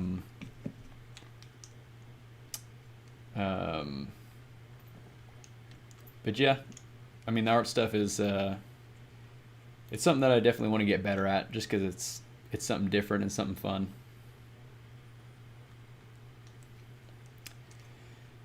So anyways, going back to the 5 habits that I wanted to implement during this jam, the 5th one was the one that I completely failed on, which was to add graphical and audio effects into the game, which I think I've only made like one jam game in the past where I actually got audio effects in. But otherwise, you know, I just wanted simple little audio effects, just, you know, hit sounds, healing sounds, and then just simple little graphical effects for, you know, when a player gets damaged or they get healed or something like that, just to kind of like convey to the player what's happening. So it was something that I definitely could have done if I had the battle system completely working before today, but that just wasn't the case. I had most of it in place, but it still needed a little tweaking this morning. And yeah, I mean, I kind of just dropped this art in today. If you were watching the stream earlier, then you saw what the game looked like previously, and it was literally just, you know, some boxes on the screen. And that was just enough for me to test the code. I mean, the code it's pretty good looking, I must say. I'm super proud of the code. The battle state machine worked out really well. Had some nice inheritance for the character class. There's a lot of good stuff in there. So you want to get more into Blender because it's a nice, good, and great program. Yeah, 3D modeling is great. I haven't done much like character 3D modeling, but as far as like modeling 3D objects, when I was in college, I took a course on 3D modeling, and it was a ton of fun. I had a ton of fun doing it. I mean, I wasn't good at it, and I liked programming much better, but as far as like a hobby goes or something, like, yeah, 3D modeling is super cool.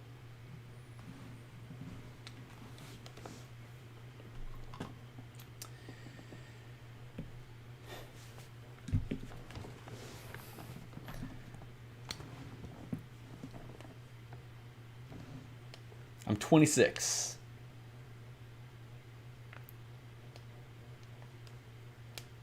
Yeah, I'm happy with the way my game came out. I'm glad you're happy with the game, the way your game came out. Again, crafters, I'm impressed that you created a trailer for your jam game. And it's got me pretty hyped up to play it. I'm not going to spoil it and play it ahead of stream because I want my authentic reaction on stream.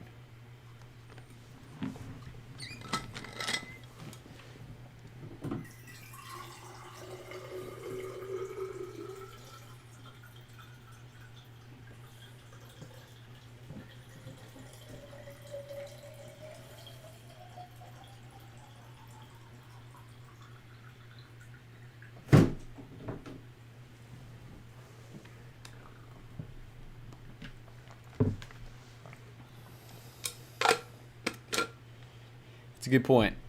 I don't think everyone's seen Crafters' trailer. So we're going to pull up Crafters' trailer and watch it one more time. Going to make sure that I don't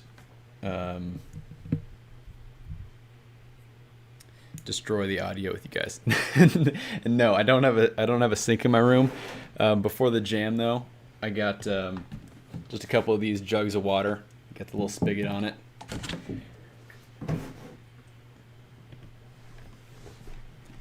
You know, when you participate in these game jams, you learn more about, you know, there's more about there's more than just making the game. You know, you gotta have water, you gotta have snacks, you gotta have the most important part, some kombucha. You gotta have the booch. You gotta have the booch.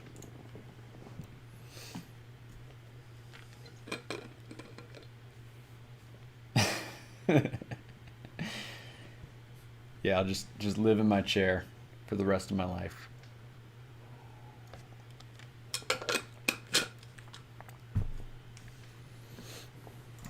All right, so we're gonna watch Crafter's trailer for his game.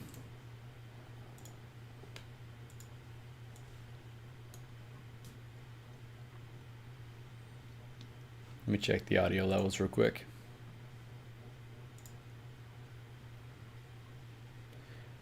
I think I muted it the other day. Oh, wait.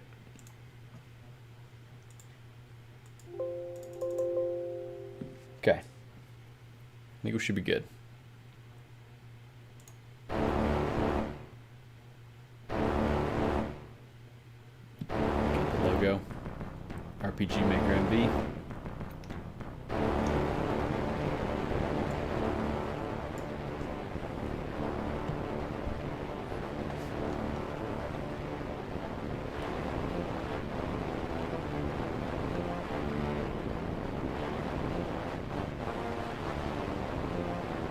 Help me.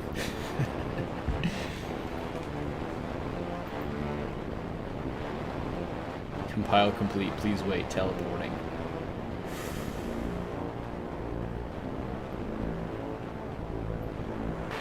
And that's just a great effect at the end.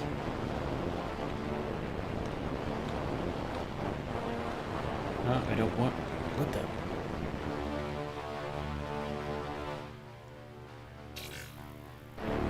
Keep control.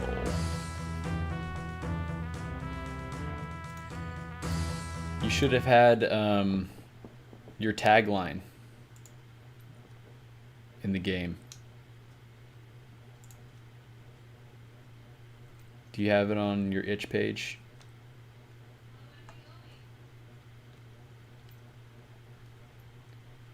I remember you had it on your GitHub. What was it like? Yeah, it is a great trailer.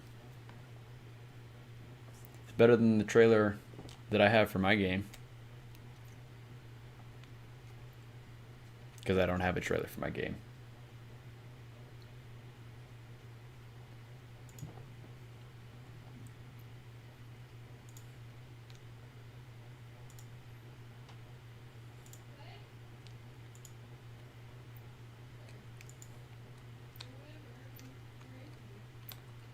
Yeah, can he keep control of you is the tagline.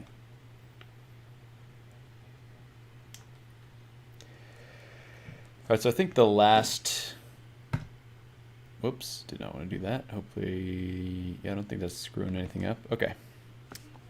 The last thing that I want to do before I jump off here is create a title screen for control plus states. So that's what we're going to do right now.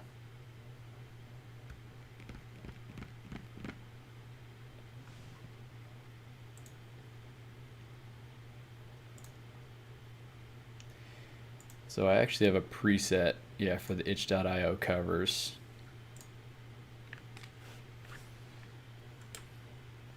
So what do I want this to look like? Obviously I'm going to need to have the title in there.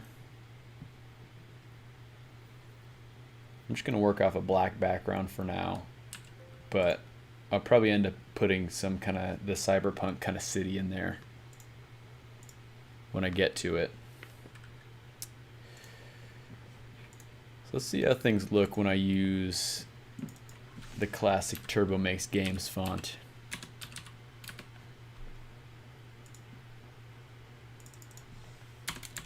And color.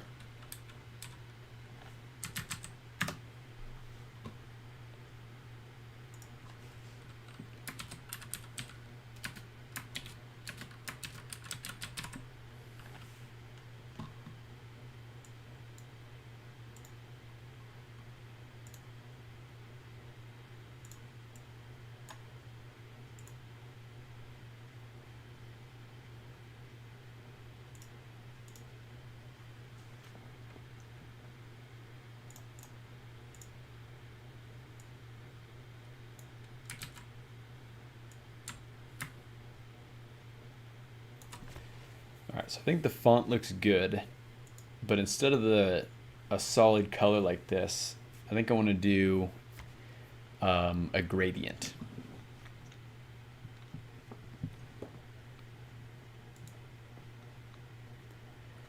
So rasterize the layer. Well surpassed this submission rate from last year's jam. Do you mean just in terms of sheer numbers, or like the actual joined to submission ratio?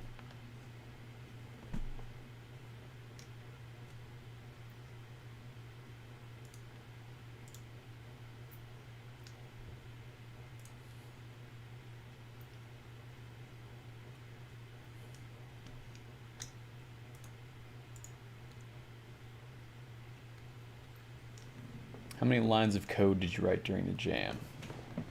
The amount of games that were submitted. Yeah. Figures because people are stuck at home for some unknown reason. So as far as lines of code I wrote, I have a plugin on GitHub that's supposed to tell me, but it hasn't been working. And I think that might be because I'm using the new Edge beta. So let me try it in Chrome.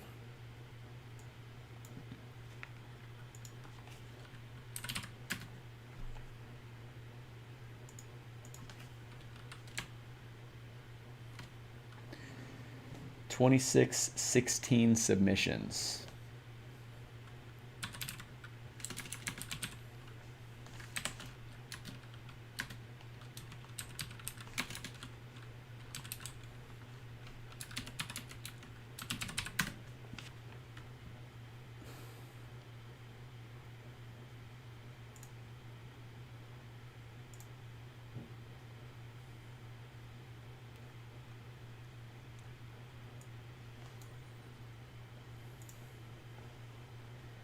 Yeah, so I think GitHub must have changed some things around, because it's saying this count here is at 23,000 lines, which I definitely did not write.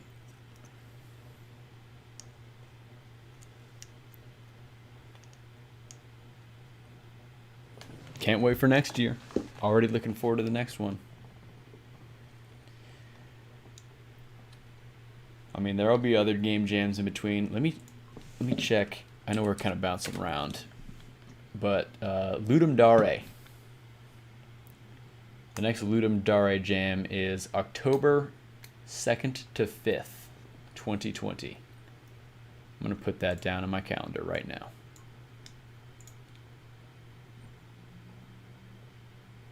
You guys should all participate in the Ludum Dare jams as well, because they are a ton of fun.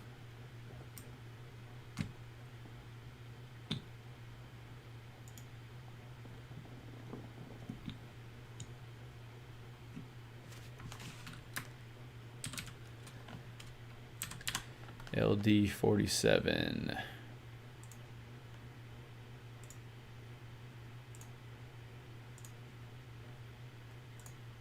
Sweet, it's on the calendar.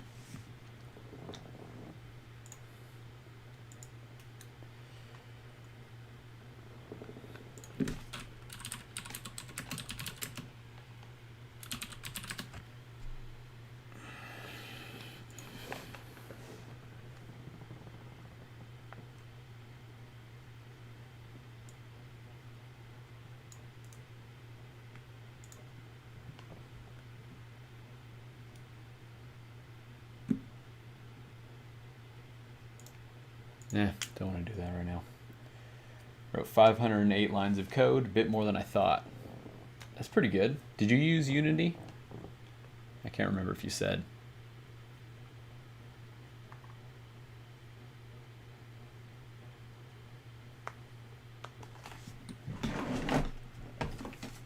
Guess I could just add these up real quick. It's one cheap way to do it. You did use Unity. Nice. Okay, 19. This is the big one. The battle controller is the big one. 243. Obviously there's like white space in here, so it's not entirely accurate.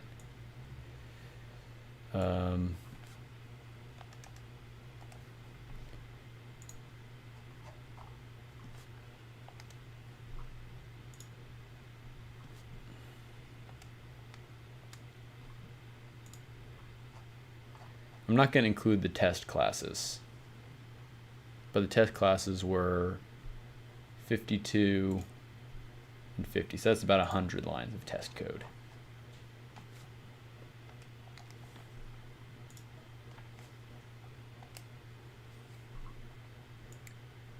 It's a big comment block. I'm going to take that out.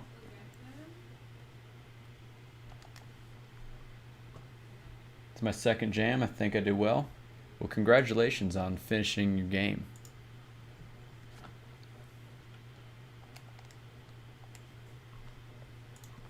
What was your take on the theme?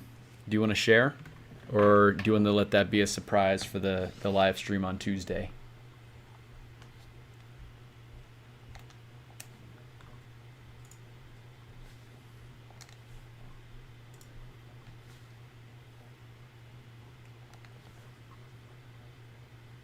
And the dialogue controller I did not write during this jam. Oh, I included the state machine tests. All right, 813 lines. And I don't think I forgot any classes.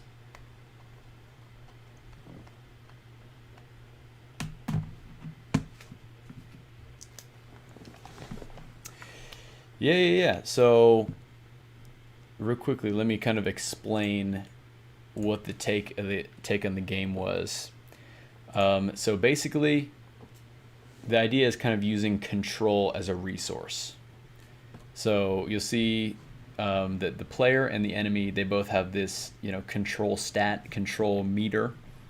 And the idea kind of going in is that you could use this control meter to control some of these neutral units. And so these neutral units are supposed to be just kind of like, like brainless zombies. And you basically control them to attack for you or heal for you. The idea was these neutral units were going to be kind of like replacements of items. So you could maybe expand on this and have like different status effects. Like if you wanted a certain of these neutral units to apply like a burn status effect to another unit, you could do that. And then the idea is that the enemy also has its control cost. And so this control cost is used up when you control these neutral units. Now, I didn't actually get to implementing any good enemy AI for them to actually take control of these neutral units. But the idea is that you needed to like use your control power to take down the main bad guy, because the main bad guy is too powerful for you to take out on your own. But you need to worry about kind of this control resource here.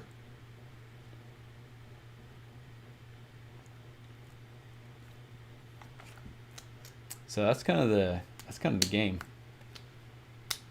I think it's a cool concept. It would be interesting to expand on it and really build it out, because I think the foundational code is pretty great. So Sajith Game says it's a 2D puzzle shooting game. I'm so into that. Can't wait to play it. My take on the theme was controls are out of control. So the game changes controls and control switches direction every wave. I made a dodging type of game. Okay, I like it. Those games like QWOP,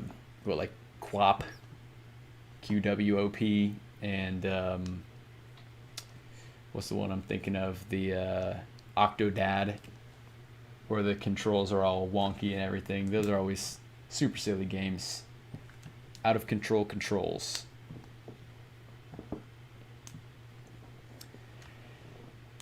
And then the name of the game, Control plus States.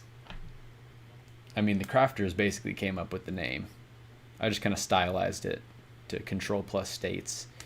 But the reason for that was because... Oops.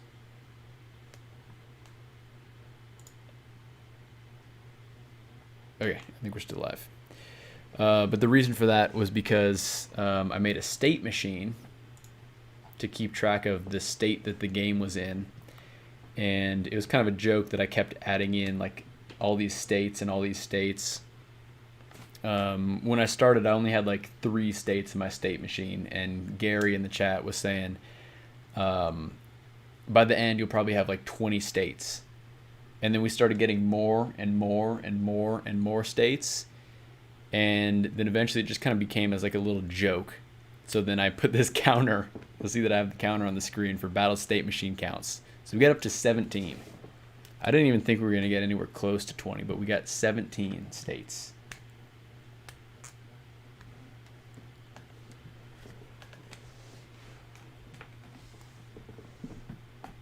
Kind of struggled, but at the end of mine was to make a Tetris clone where the shapes that are falling are made out of control. The shapes of the letters, the shapes of letters of the word control. I like the literal take on the theme. I made a Tetris clone for a jam game a couple times ago. I had a blast making that game.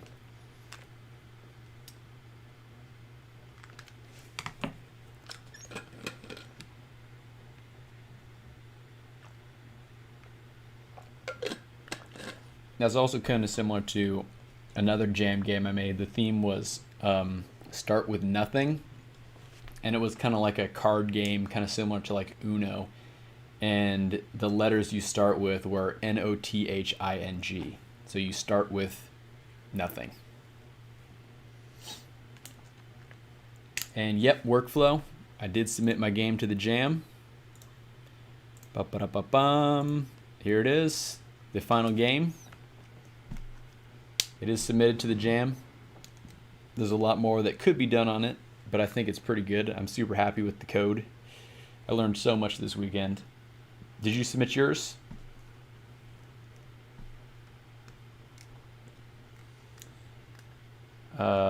Just wait for the Freeve game.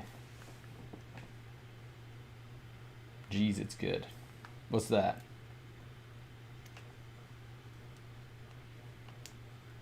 I don't know what that is, Sebastian.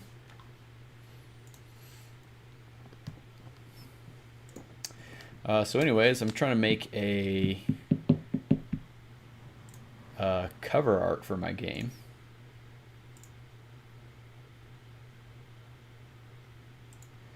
Do I need any of this? No.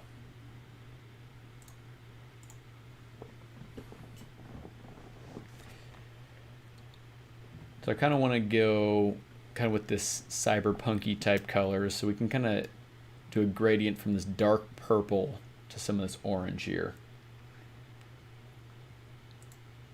So I'm going to drag in some of those files so I can get the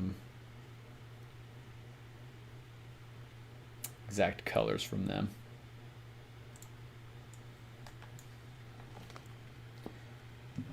Nope, I was aware of it. Too late to dedicate time for it, but I watched your stream several times. All right. Well, hey, maybe you can participate in the next one or another jam coming up. But glad you got to at least hang out and watch the stream for a bit. Turn-based games are a lot of fun. Have you ever played Slay the Spire? I've heard of it. I've not played it. Thinking about making a prototype clone of that and have it as a base for possibly similar projects in the future. Yeah, that's a totally great idea. If you're like into making one type of game, and you can make like a good base for that, and you can just import those base, that base structure into like any project, that's going to be extremely useful for you.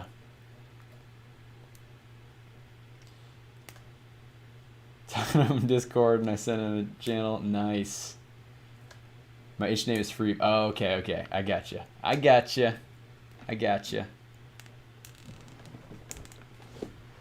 Definitely. Is there a date for the next one or a similar jam? So the next one obviously hasn't been announced yet because this one just happened, just finished. But they usually do a good job about telling the date a couple months in advance. Let me see if I still have this open. But the next one coming up that I'm almost certainly going to be participating in is the Ludum Dare Game Jam. and they're doing this one. They do this one twice a year now. They do it in October and in April.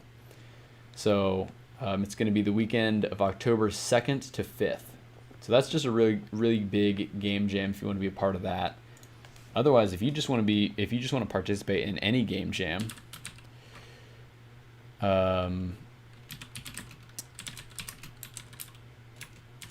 you can just go to itch.io/jams. And look at this. This is literally a calendar of all the game jams that are going on right now. Dozens of game jams you can do. You can scroll around to whatever date, whatever weekend. You'll see that some of them are like, a day long, some of them are a weekend long, some are a week long. There's a ton. But I'd say as far as, big popular jams with thousands and thousands of entries, the next one that I'm aware of would be Ludum Dare, which is ldjam.com. I think I remember that jam. Kind of had a very similar idea, except it wasn't a card game, but the general idea was the same. Yeah, you started with nothing. Yeah, I like doing the literal takes. The literal takes on the jam themes. Make all types of games, but Slay the Spire is pretty neat. What's your favorite game? Mine is Dark Souls 3. Someone asked the question earlier of what's your favorite indie game? And my answer to that was The Witness. It's a line puzzle solving game that turned me into a crazy person, and I loved it. But is that my favorite game of all time? I'd say either that or Roller Coaster Tycoon 2. Just an excellent fun game.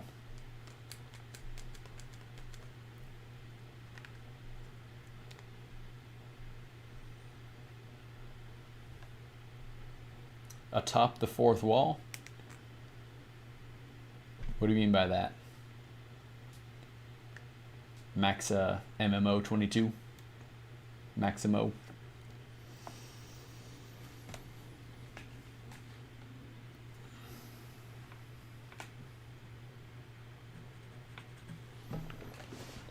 Yeah, Ludum Dare is a really fun game jam.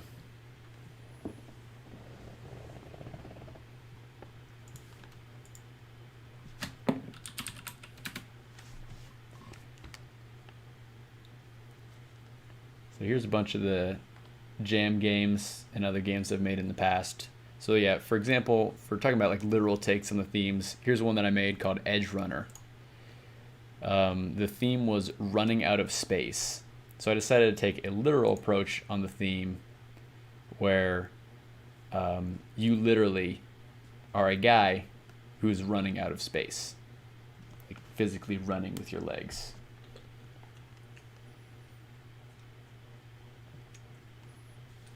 Yeah, the guy who made The Witness is the same guy who made Braid. And yeah, he was featured in Indie Game the Movie. And he's just a really freaking smart dude. He's writing his own programming language right now that's like specifically optimized for game development. Look at this. This is back when I was called the Johnny Turbo Game Development YouTube channel. That's funny. So yeah, here it is. And actually turn this into a mobile game. It's kind of like a semi-endless runner, but you're running outside of the universe. You're running to the edge of space. Yeah, that was a fun one.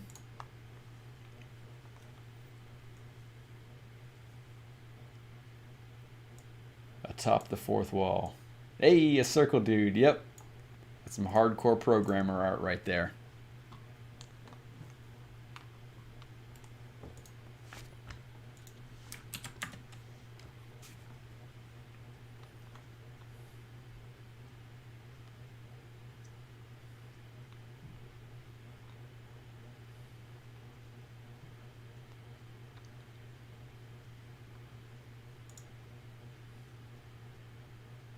Hello, my name is Linkara. I review...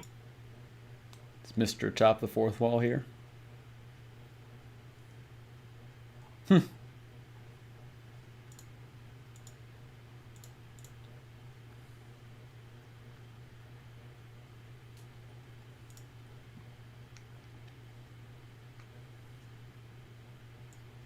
Heard about his language, but I couldn't really find a lot about it. Maybe it's still, yeah, no, it hasn't came out yet. It's still in development. He does like live streams of his development on Twitch, and he posts a lot of his progress on YouTube where he talks about that. But I mean, even some of the things that he talks about are like way high level for me,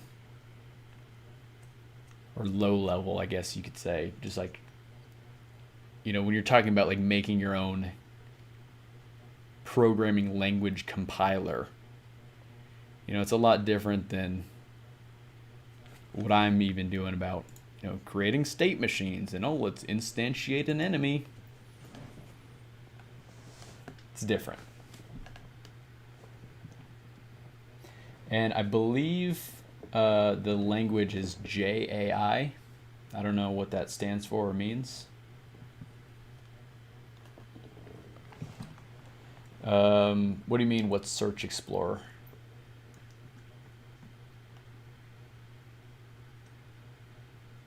IMGUI's Unity integration is very good. Have you tried? No.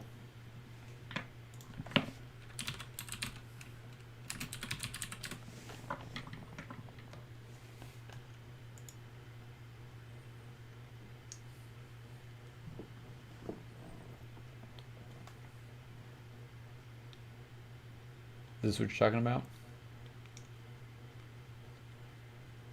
Watched it talk about on YouTube, but understood maybe a quarter of what he said. Yeah. He's a really smart dude.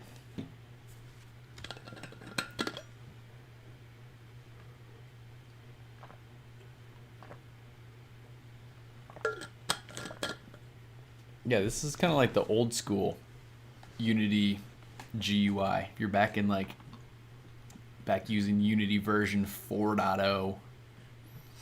Back when I started using Unity, this is what the GUI looked like. Nope, the one from Real Game Software.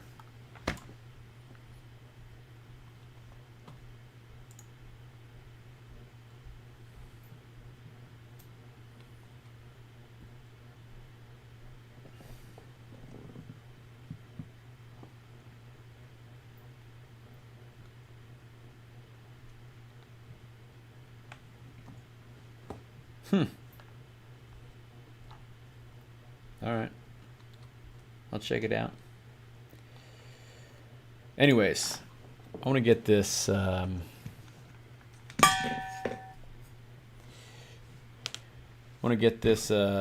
cover art for my game finished, and I'm getting hungry. I need some food. So what I wanted to do was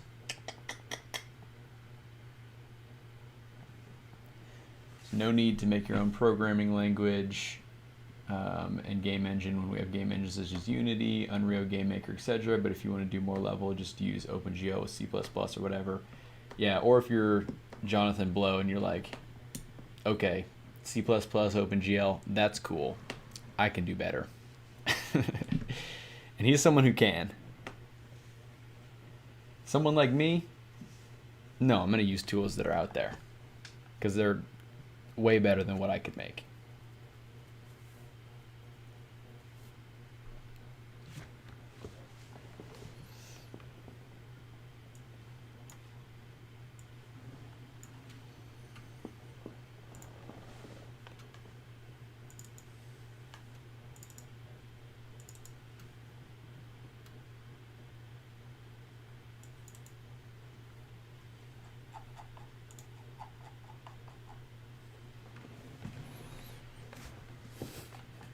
Hacks.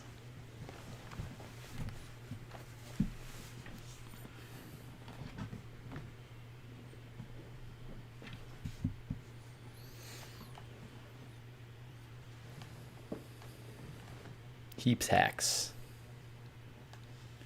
Use more different languages and engines. The more I get frustrated with them, the more I want to make my own. That's a good point. You said you're using Godot this weekend, was that right? I know there were a couple people using Godot this weekend. Kind of waste of time. No disrespect to Jonathan's game engine programming language won't be nearly as good as the ones already out there and popular.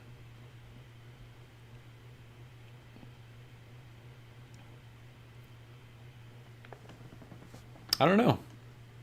I don't know what his plan is. I don't know what his plan is with that, with his engine.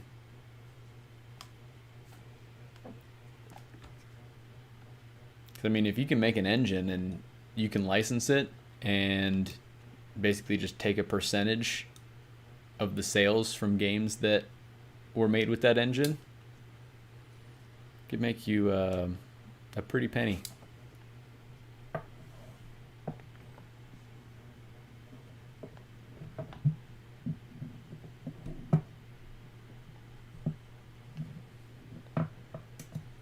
Yeah, that's too bad you didn't have a good experience with Godot.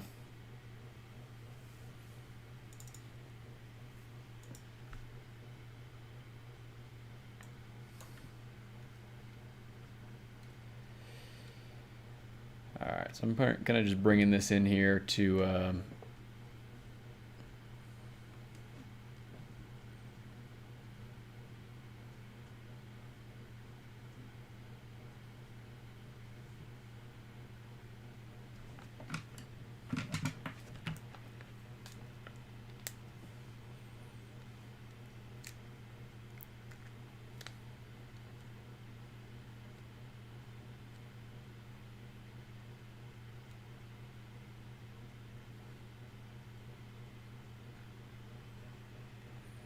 yeah, I mean, Jonathan Blow's he's an interesting guy. I don't know if he just wants to, you know, make something awesome for the development community because he thinks he can do a better job. But he seems to have strong opinions about, you know, how software should work and things like that. And, you know, he's very familiar with game development on a low level. So, I mean, if anyone can do it, it'd be him. I'm not disagreeing with you that it's a waste of time or not, but at least he's trying.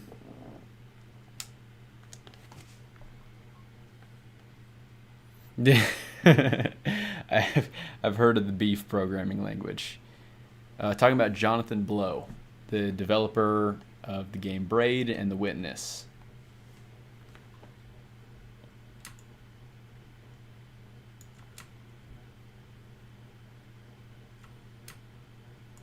I mean, what does this look like if I put this as the background?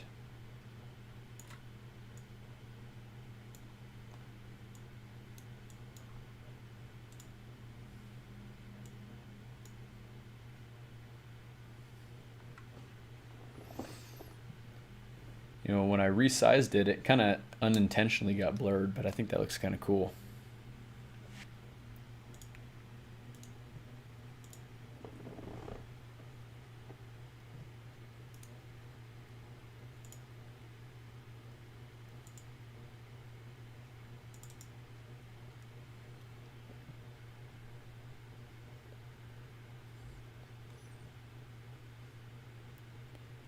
I think I should add a little bit more blur on the background. We'll see how things look when I get the text looking how I want it.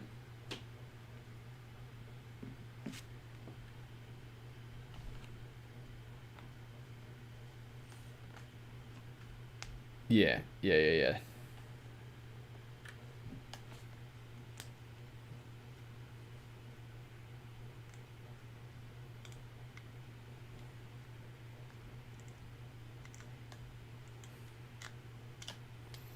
Yeah, Unity closes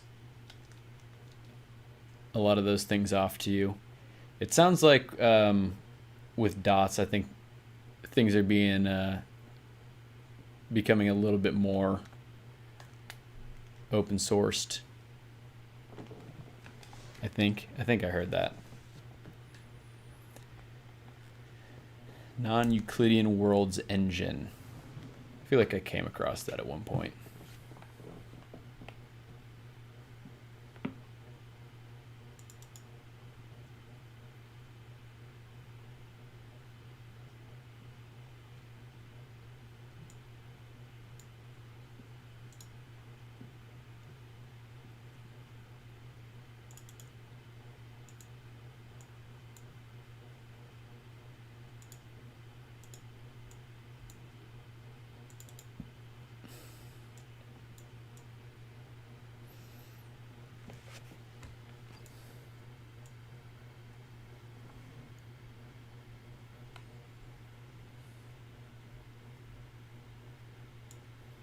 Yeah, I mean, Unity is capable of doing a ton of stuff, you know, making all different kinds of games. But yeah, a lot's kind of closed out.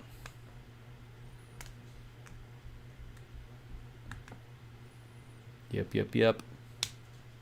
Lots of stuff happening in the tech industry.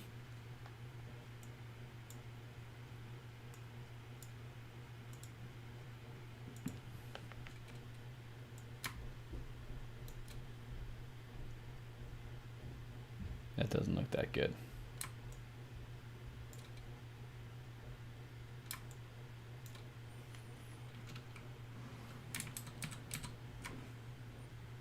I think the bottom needs to be lighter. Maybe we could do like an orange here.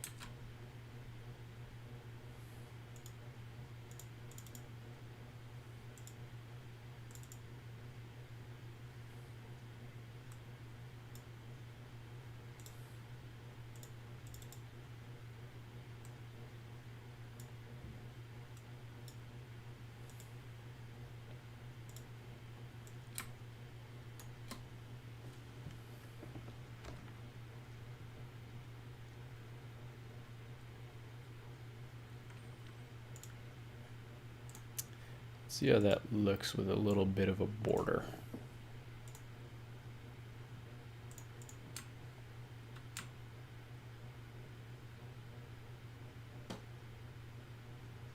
Blends in a little bit on the bottom still. Maybe we can kind of darken the background a little.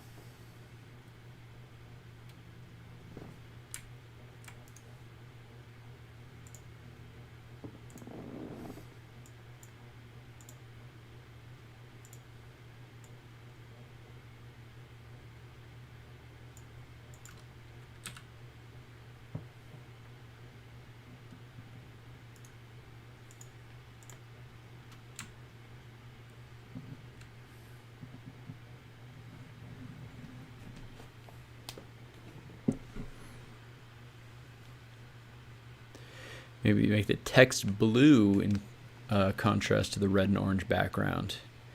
Yeah, that's a good point, because the control stat in the game is blue.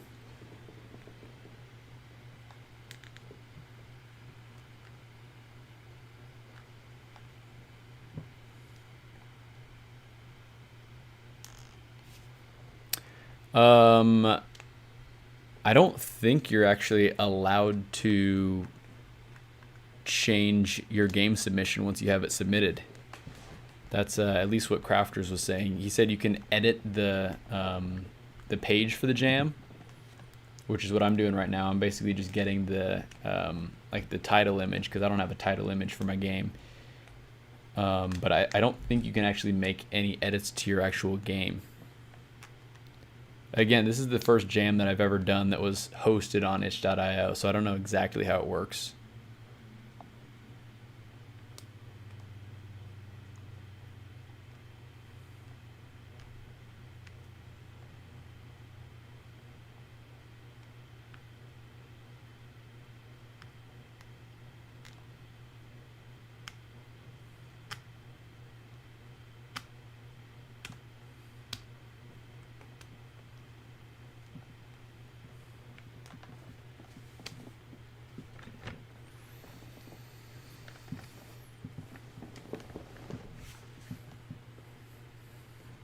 Senior Spice, you talking about how long does it take to build for my game? The WebGL build was taking around like 6 minutes to build, but I've already submitted. The jam ended about an hour 20 minutes ago, so I've got my game submitted and locked in.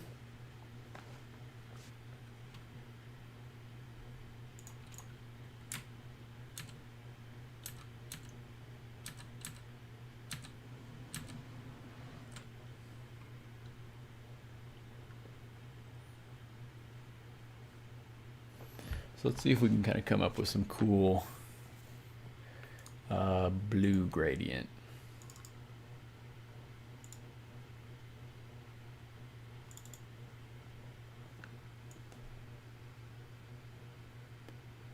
I want to have it go pretty light.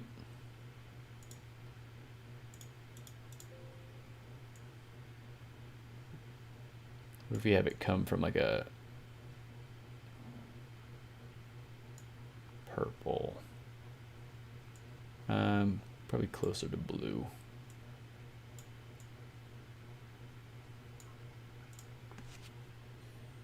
All right, let's see how that is.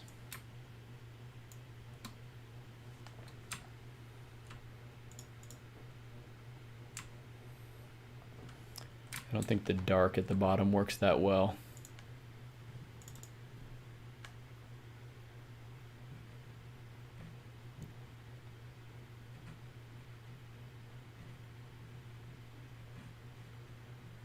Search Explorer is part of TubeBuddy. Aha. Yeah, I got the TubeBuddy extension. It's nice to have.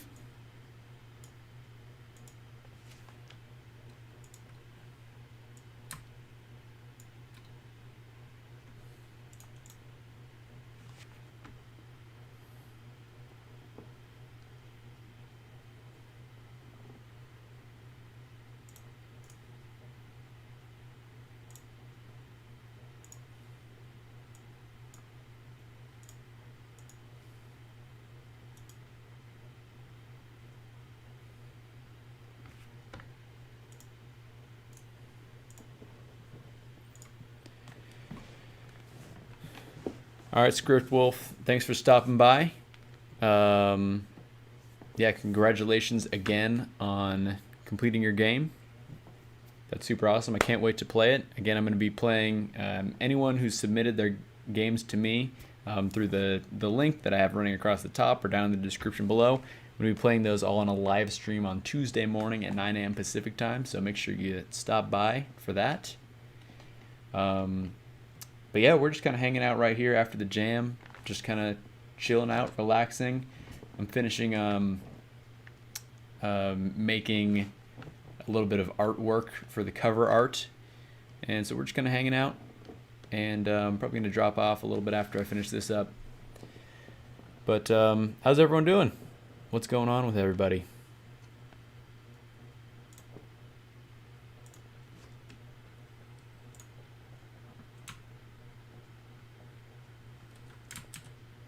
I think a white outline actually could be kind of cool here.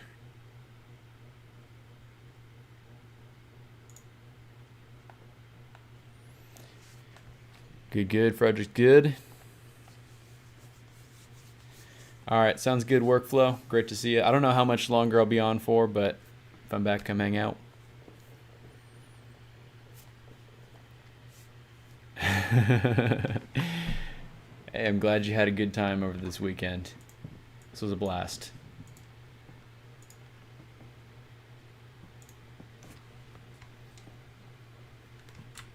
Okay.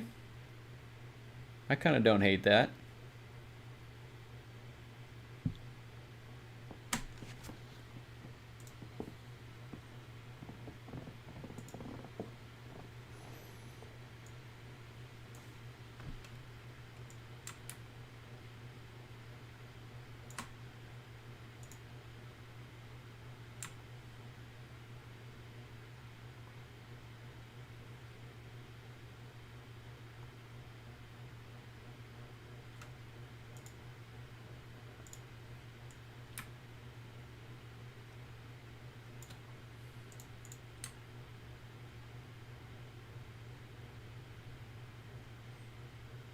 I think maybe we could add a little bit of a vignetting effect around this.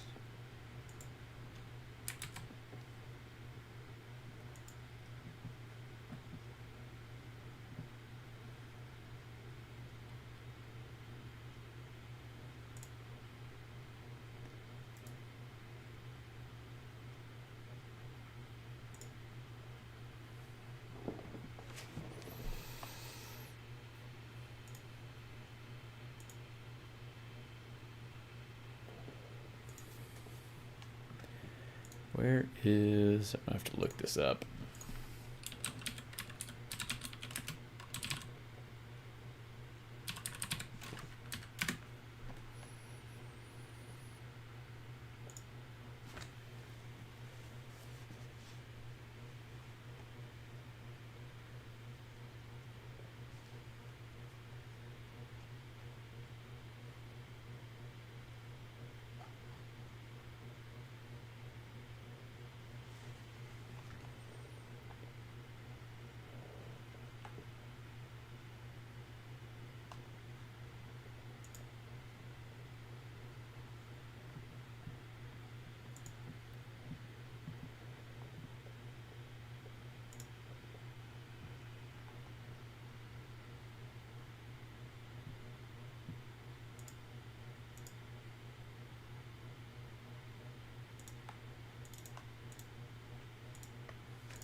That's not exactly working how I wanted it to.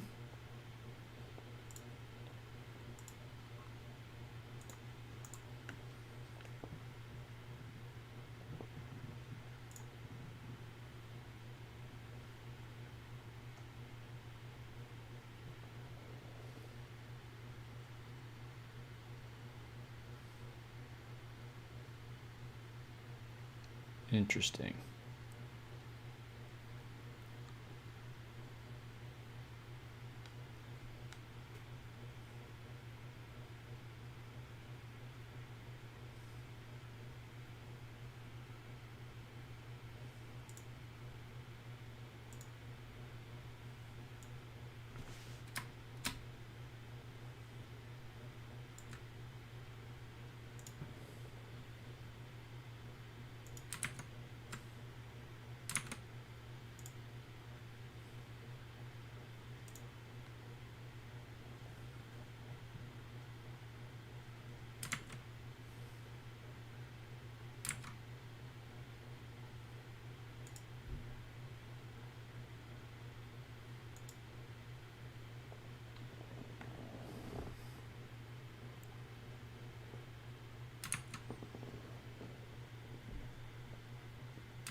All right, I'm gonna call this good.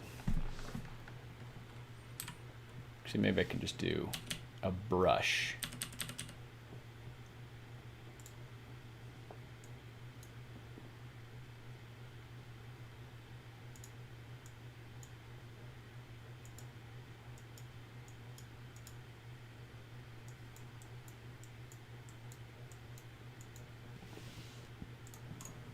All right, that looks good. Let's go ahead and save this.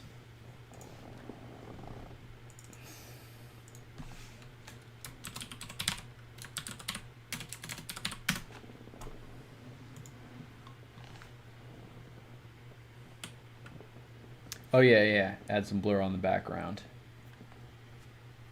I can do that.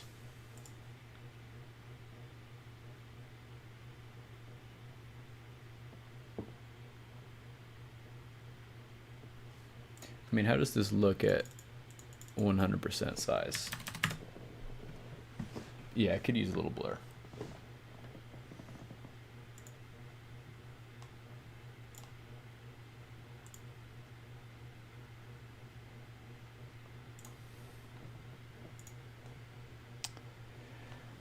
Blur. There we go. A little too much blur.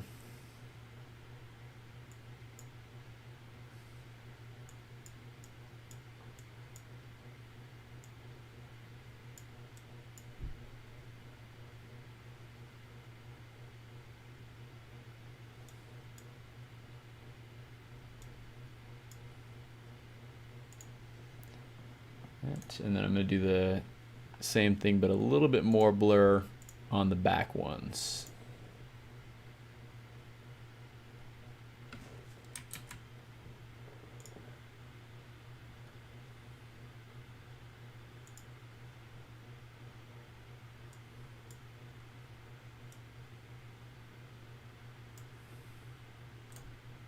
Cool. Yeah, I like that. I like it. I like it. I like it. I like it.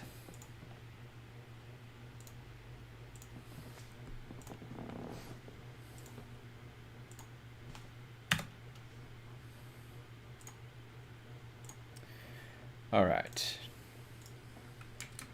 So I can keep that open.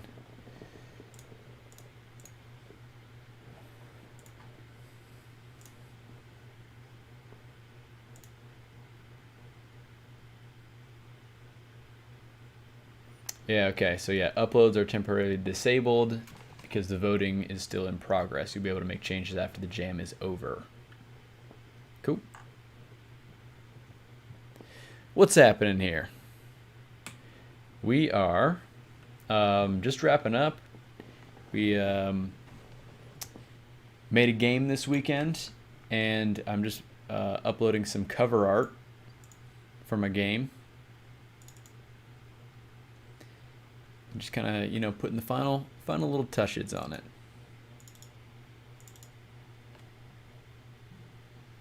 Oof. Yeah, that looks good. That looks real good. I mean, might as well add some screenshots.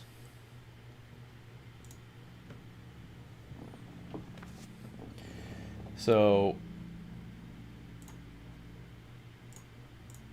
I don't know if you guys are aware of the best screenshot tool out there called GreenShot, but you absolutely should look this up. It is a really fantastic tool.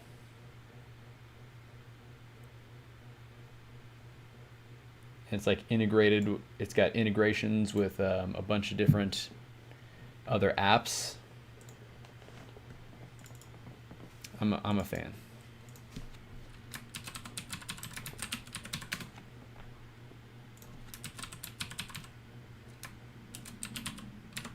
So I'll show you one of the features of GreenShot that's pretty cool. So you see that I just took that screenshot of exactly the screen. You know, it took me a little bit of time to line it up, but it, you know, had that little target to zoom in on exactly the pixels that you want it to. Now let's just go ahead and kind of change things up. So we'll say attack this guy. This guy attacks that guy. Go ahead and end the turn. And I'm gonna just like attack. We'll attack the healer. We'll heal the player. We'll say end turn. So now we're ready to take another screenshot. So I can just do Shift, print screen, and then it takes a screenshot of the exact pixels that I just had. The exact same pixels. So now I can just do screenshot 2. Easy. And I mean, there's not much more to my game than that, so I'll just upload both those screenshots.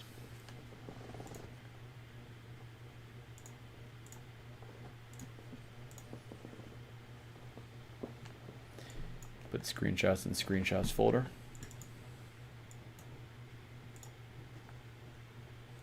Cool.